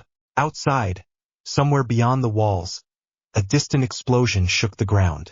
The first wave of Death Eaters testing the outer ward lines. McGonagall lifted her wand. Outer breach at the west, she said. Holding. Wards respond as planned. Flitwick flicked his own wand. Repulsion layer is active, he said. Any who try to apparate in are bouncing off like flies. Moody grunted. He will not waste his core on that, he said. He will come through the front like he owns the place. The main door's conduct, Snape said softly. They were made to be a symbol. He likes symbols. Harry's scar flared white-hot. He saw, for a heartbeat, through Voldemort's eyes, the castle rearing up against a dark sky. The gates torn apart. The path lined with fallen cloaks. Nagini sliding ahead, tongue tasting the air. Death Eaters at his back. Masks on, wands up. Then he was back in his own head, breath sharp. He is here, he said. The main doors boomed. Once, twice, 3 times. The wood shuddered. Harry lifted his wand. Positions. Bones called from near the side wall. She had refused to stay at the ministry. Everyone ready. Hermione's hand brushed his. I am here, she said. He nodded.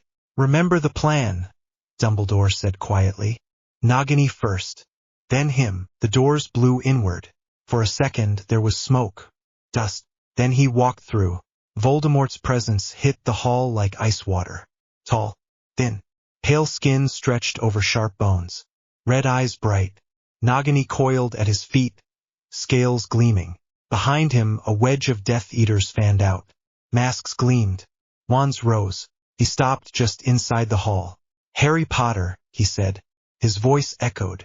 I see you have chosen to stand in front of me instead of running. Harry stepped forward until he stood a few paces ahead of Hermione and Snape. Running never worked when you were attached to my head, he said. Why start now? A hiss of amusement ran through the Death Eaters, quickly stifled. Voldemort's mouth curved. Bravado, he said. How very Gryffindor of you. Harry smiled, small and sharp. You tried to kill me as a baby, he said. I survived. You tried again in a graveyard. I escaped. You tried a 3rd time by proxy at the ministry. I drowned your followers. Maybe it is not bravery. Maybe you are just bad at this. Nagini hissed, body coiling tighter. Voldemort's eyes narrowed. You have been busy, he said, destroying things that belong to me. Harry's scar burned. The link between them shimmered, not just with hate now but with something else. Fear. Not much, but enough. You have been cutting pieces off yourself for years, Harry said. I am just finishing the job. Voldemort's face twisted. You know nothing of what I am, he said. Horcruxes, Harry said. 7, you thought. A nice symbolic number. Diary, ring, locket, cup, crown, snake, and whatever you thought made you special. A ripple went through the Death Eaters. Some flinched. Snape's shoulders tightened. Voldemort's wand flicked. The doors behind him slammed shut. No one leaves, he said, until this is done. Agreed, Harry said. He felt ARES in the back of his mind, watching, coiled. War, the god said. At last. Harry ignored the thrill that ran through him. Last chance, he said to Voldemort. Call off your people. Drop your wand. We take you alive. You get a trial. A cell. Maybe a book on remorse. Voldemort laughed. It was a high, cold sound. You still think in such small terms, he said. You are a child playing with gods. Harry's scar throbbed in agreement with that part. Funny, he said. One of them thinks I am doing all right. He flicked his wand. It started. Spells erupted. The first volley from the Death Eaters met a wall of shields thrown up by McGonagall and Flitwick. Light ricocheted off the invisible barrier, splashing the walls. Kingsley's voice rang out, sharp and calm, calling positions. Tonks dove for cover, firing stun spells low at masked legs. Fred and George dropped a set of charmed marbles from the gallery that Bloom shifted into nets mid-air. Harry kept his eyes on Nagini. She moved, a ripple of heavy muscle. Voldemort did not send her forward yet. He wanted the snake close. Now, Hermione breathed. Neville moved. Ron and Ginny flanked him. From their angle near the side, they had a clear line to Nagini's path if she slid toward Harry. Voldemort raised his wand. Avada Kedavra. The blast of green came straight for Harry. He did not duck. He swung his wand and slammed a solid shield up in front of him. The curse hit it and bloomed across its surface, snarling. He felt the impact all the way down his arm. His knees bent. He held. Is this where you try that little trick from the graveyard again? Harry called. We have done the wand connection. It was boring the first time. Rage flared bright in Voldemort's eyes. Crucio, he spat. Harry dropped the shield and rolled, the red beam skimming his shoulder. Pain lanced through the grazed flesh. He hissed. ARES growled. Use it. Harry pushed back to his feet. Concussa, he snapped, aiming at the floor under Voldemort's feet. The shockwave lifted Voldemort just enough to throw his balance. Nagini hissed and surged forward to stabilize herself. Now, Hermione yelled. Neville charged. Nagini reared, fangs bared, body towering. Hermione threw the lattice. She had modified it. The frame snapped open mid-air, arcs of light flaring, not around a cup this time but around the snake's mid-body. The cage closed. Nagini hit it full on. The impact rocked the hall. The lattice shuddered, but held. She thrashed. The frame responded by constricting. The Horcrux inside her woke fully. The wrongness in the hall spiked. Harry's scar screamed. Voldemort roared. He spun, eyes wide, wand snapping toward the lattice. Protego Maxima, Hermione shouted. The shield she had ready flared between him and the cage. Neville did not hesitate. He swung the sword of Gryffindor in a clean arc at Nagini's head. The blade caught light as it moved. It cut through scales and flesh and bone. Blood sprayed. Hot and dark. The snake's body convulsed inside the cage. The head thudded to the floor, eyes already glazing. The Horcrux screamed. Harry felt the shard shriek through the scar.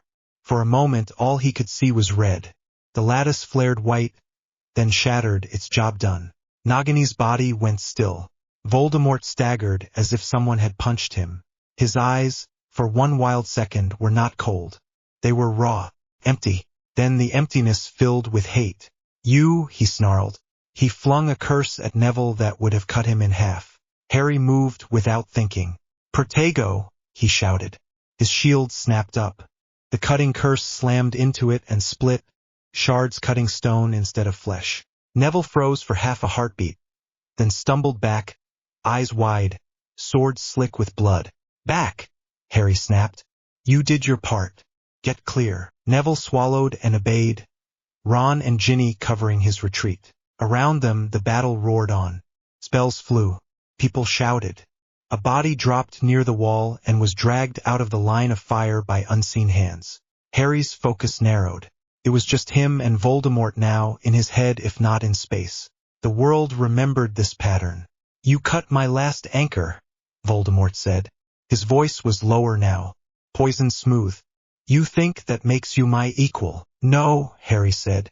It makes you mortal. I will take equal. His scar still burned, but the feel of the link had changed. There was no echo of other selves in Voldemort now. No sense of something waiting behind his eyes. Just one mind, furious and afraid. Afraid. That was new. ARES whispered. Now, show him what war really is. Harry moved. He did not hold his ground for the sake of some noble last stand. He used the hall. He cut to the side, drawing Voldemort with him, away from the heaviest cluster of combat.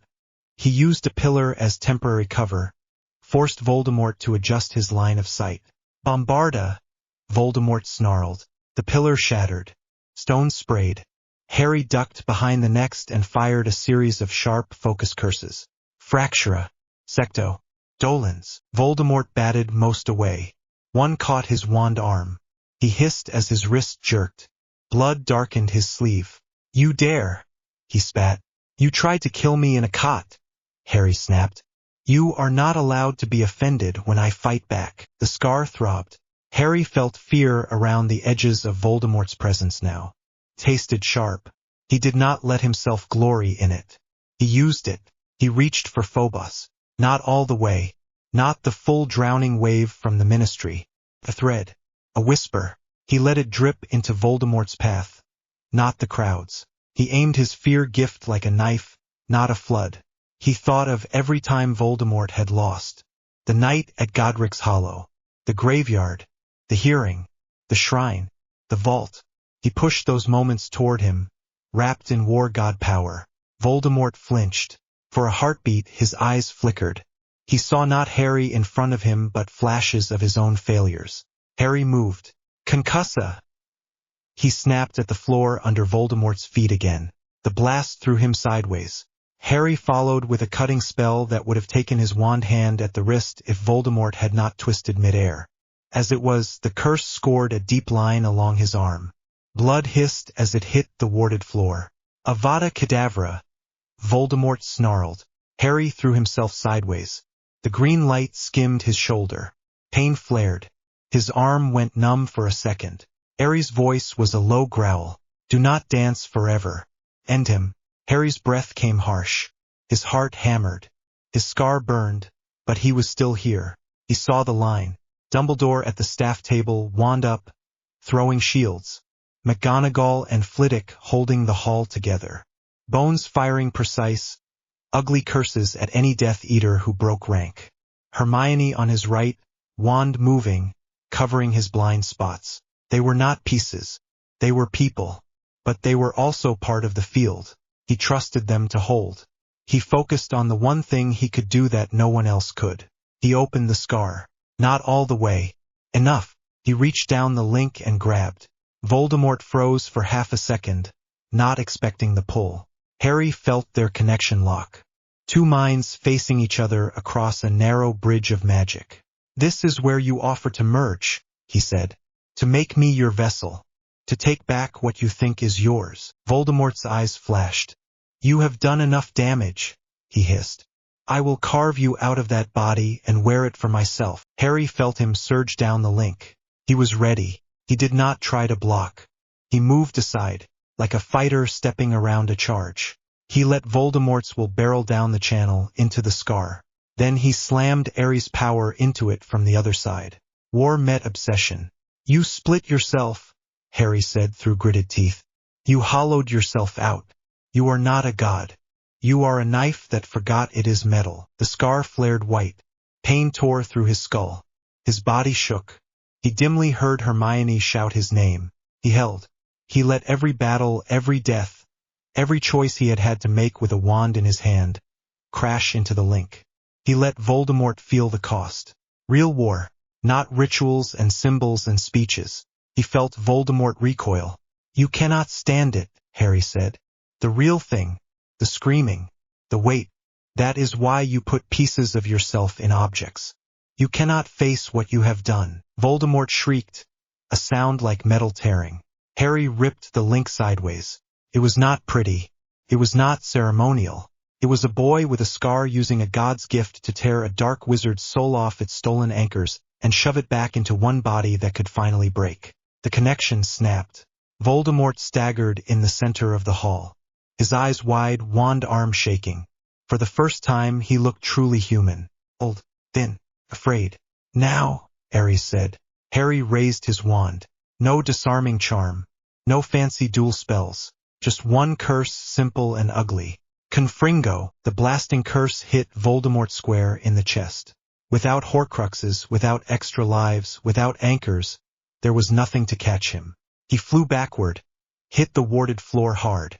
The impact cracked stone. His wand flew from his hand. For a second, nothing happened.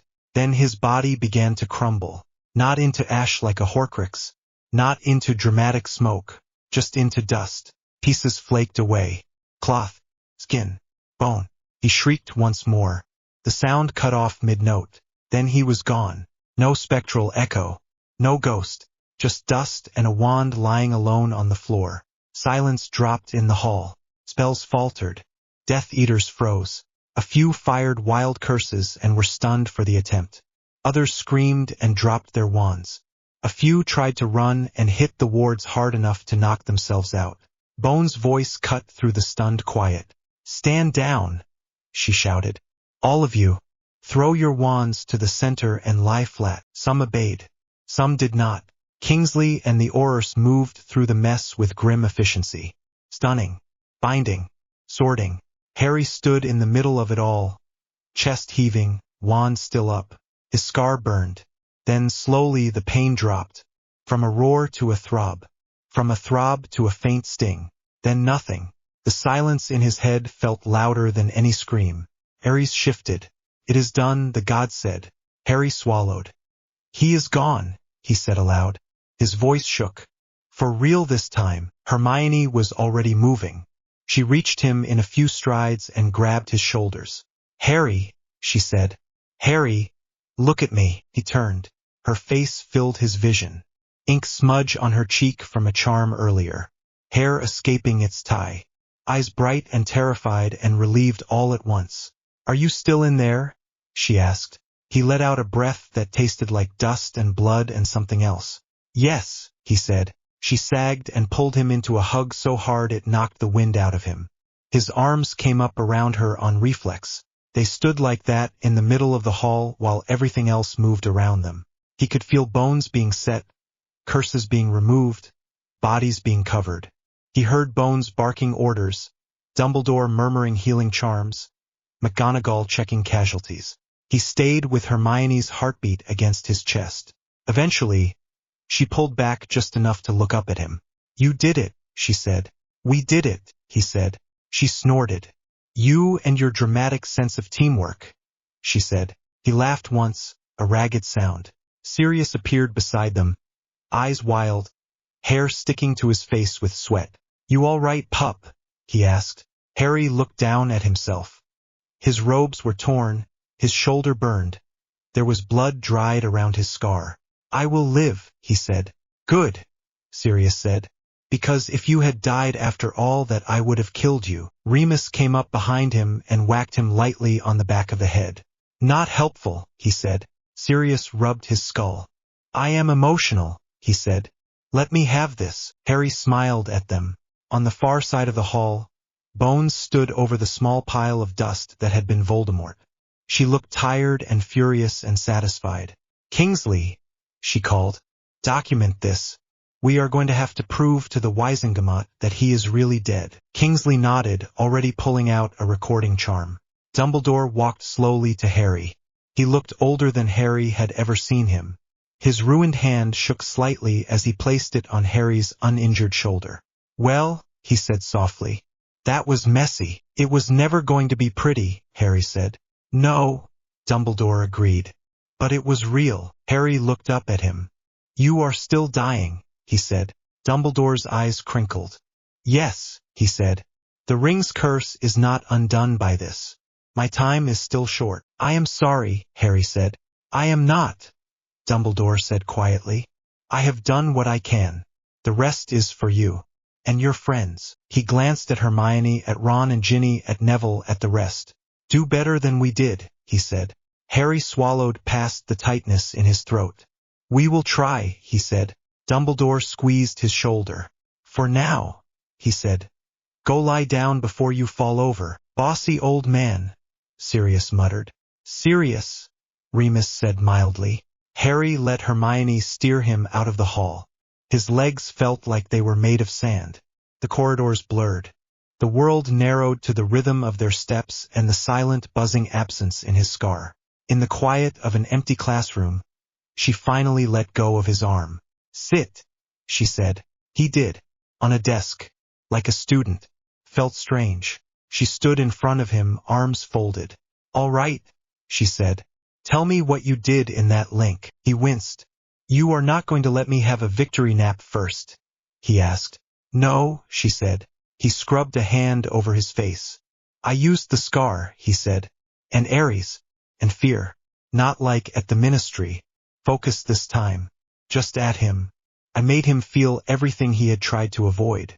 I made him feel the war he started. Then I used that to rip him loose from any last cheat he had left." Hermione watched him with a look that was too old for her age.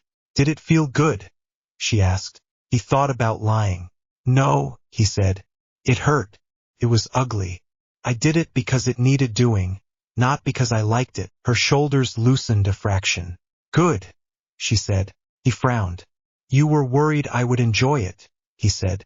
"I was worried you would not feel anything at all," she said.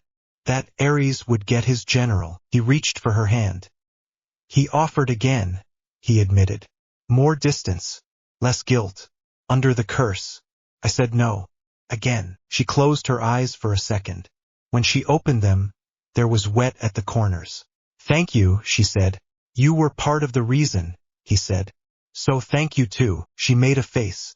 "I am trying to have a moment here," she said. "I know," he said. He tugged her closer. She stepped between his knees, hands going to his shoulders, careful of the injured one. "War is over," she said quietly. "At least this one." He felt ARES shift in the background, amused. "For you," the god said. "For me," Harry thought back. He looked at Hermione. "What do we do now?" he asked. She huffed. "You rest," she said. "Then you let Bones and Kingsley and everyone else clean up the mess at the ministry while you pretend to be a student again for a bit. You finish school. You pick a job that does not involve soul jars. You let me choose a research project that does not end with me in a cursed vault." "That sounds nice," he said. "It will be hard," she admitted. "Normal is not easy after this. But we can try." He raised a hand and cupped her face. "We try together," he said. She smiled, crooked and tired and real. "Better," she said. He leaned in. She met him. The kiss was not desperate this time. It was slow, warm. A promise of something that could happen when they were not fighting a war. When they broke apart, she rested her forehead against his. "Harry Potter," she said softly. "Yes," he said. "Do not ever let anyone turn you into a statue," she said. "Or a poster. Or a brand. If they try, I will hex them." "Bones will help," he said. Hermione smiled. "We make a terrifying committee," she said. He laughed. The sound came easier now. Outside, the castle hummed with aftermath. Crying. Relief. Anger. Plans. Inside his head, the scar was quiet. ARES' presence remained, but further back, as if the god had stepped away from the front line. "You chose," ARES said. "Yes," Harry whispered. "You could have been my general." "I can be something else," Harry thought. "A person." A pause. The war god's laugh was low and strange. "Enjoy your peace while you can," he said. War comes for everyone eventually, but you have earned your rest. The sense of him pulled back further, like a tide going out. Harry felt the space that left and did not try to fill it. He sat there, on a battered desk in an old castle, with a girl who refused to let him turn into a symbol, and let himself feel it. Not victory, not glory, just the sudden, fragile possibility of a future. Harry, Hermione said softly. Yeah, he replied. Lie down before you fall over, she said. He grinned. Bossy, he said. She poked his good shoulder. Sleep, she ordered. For once, he did as he was told.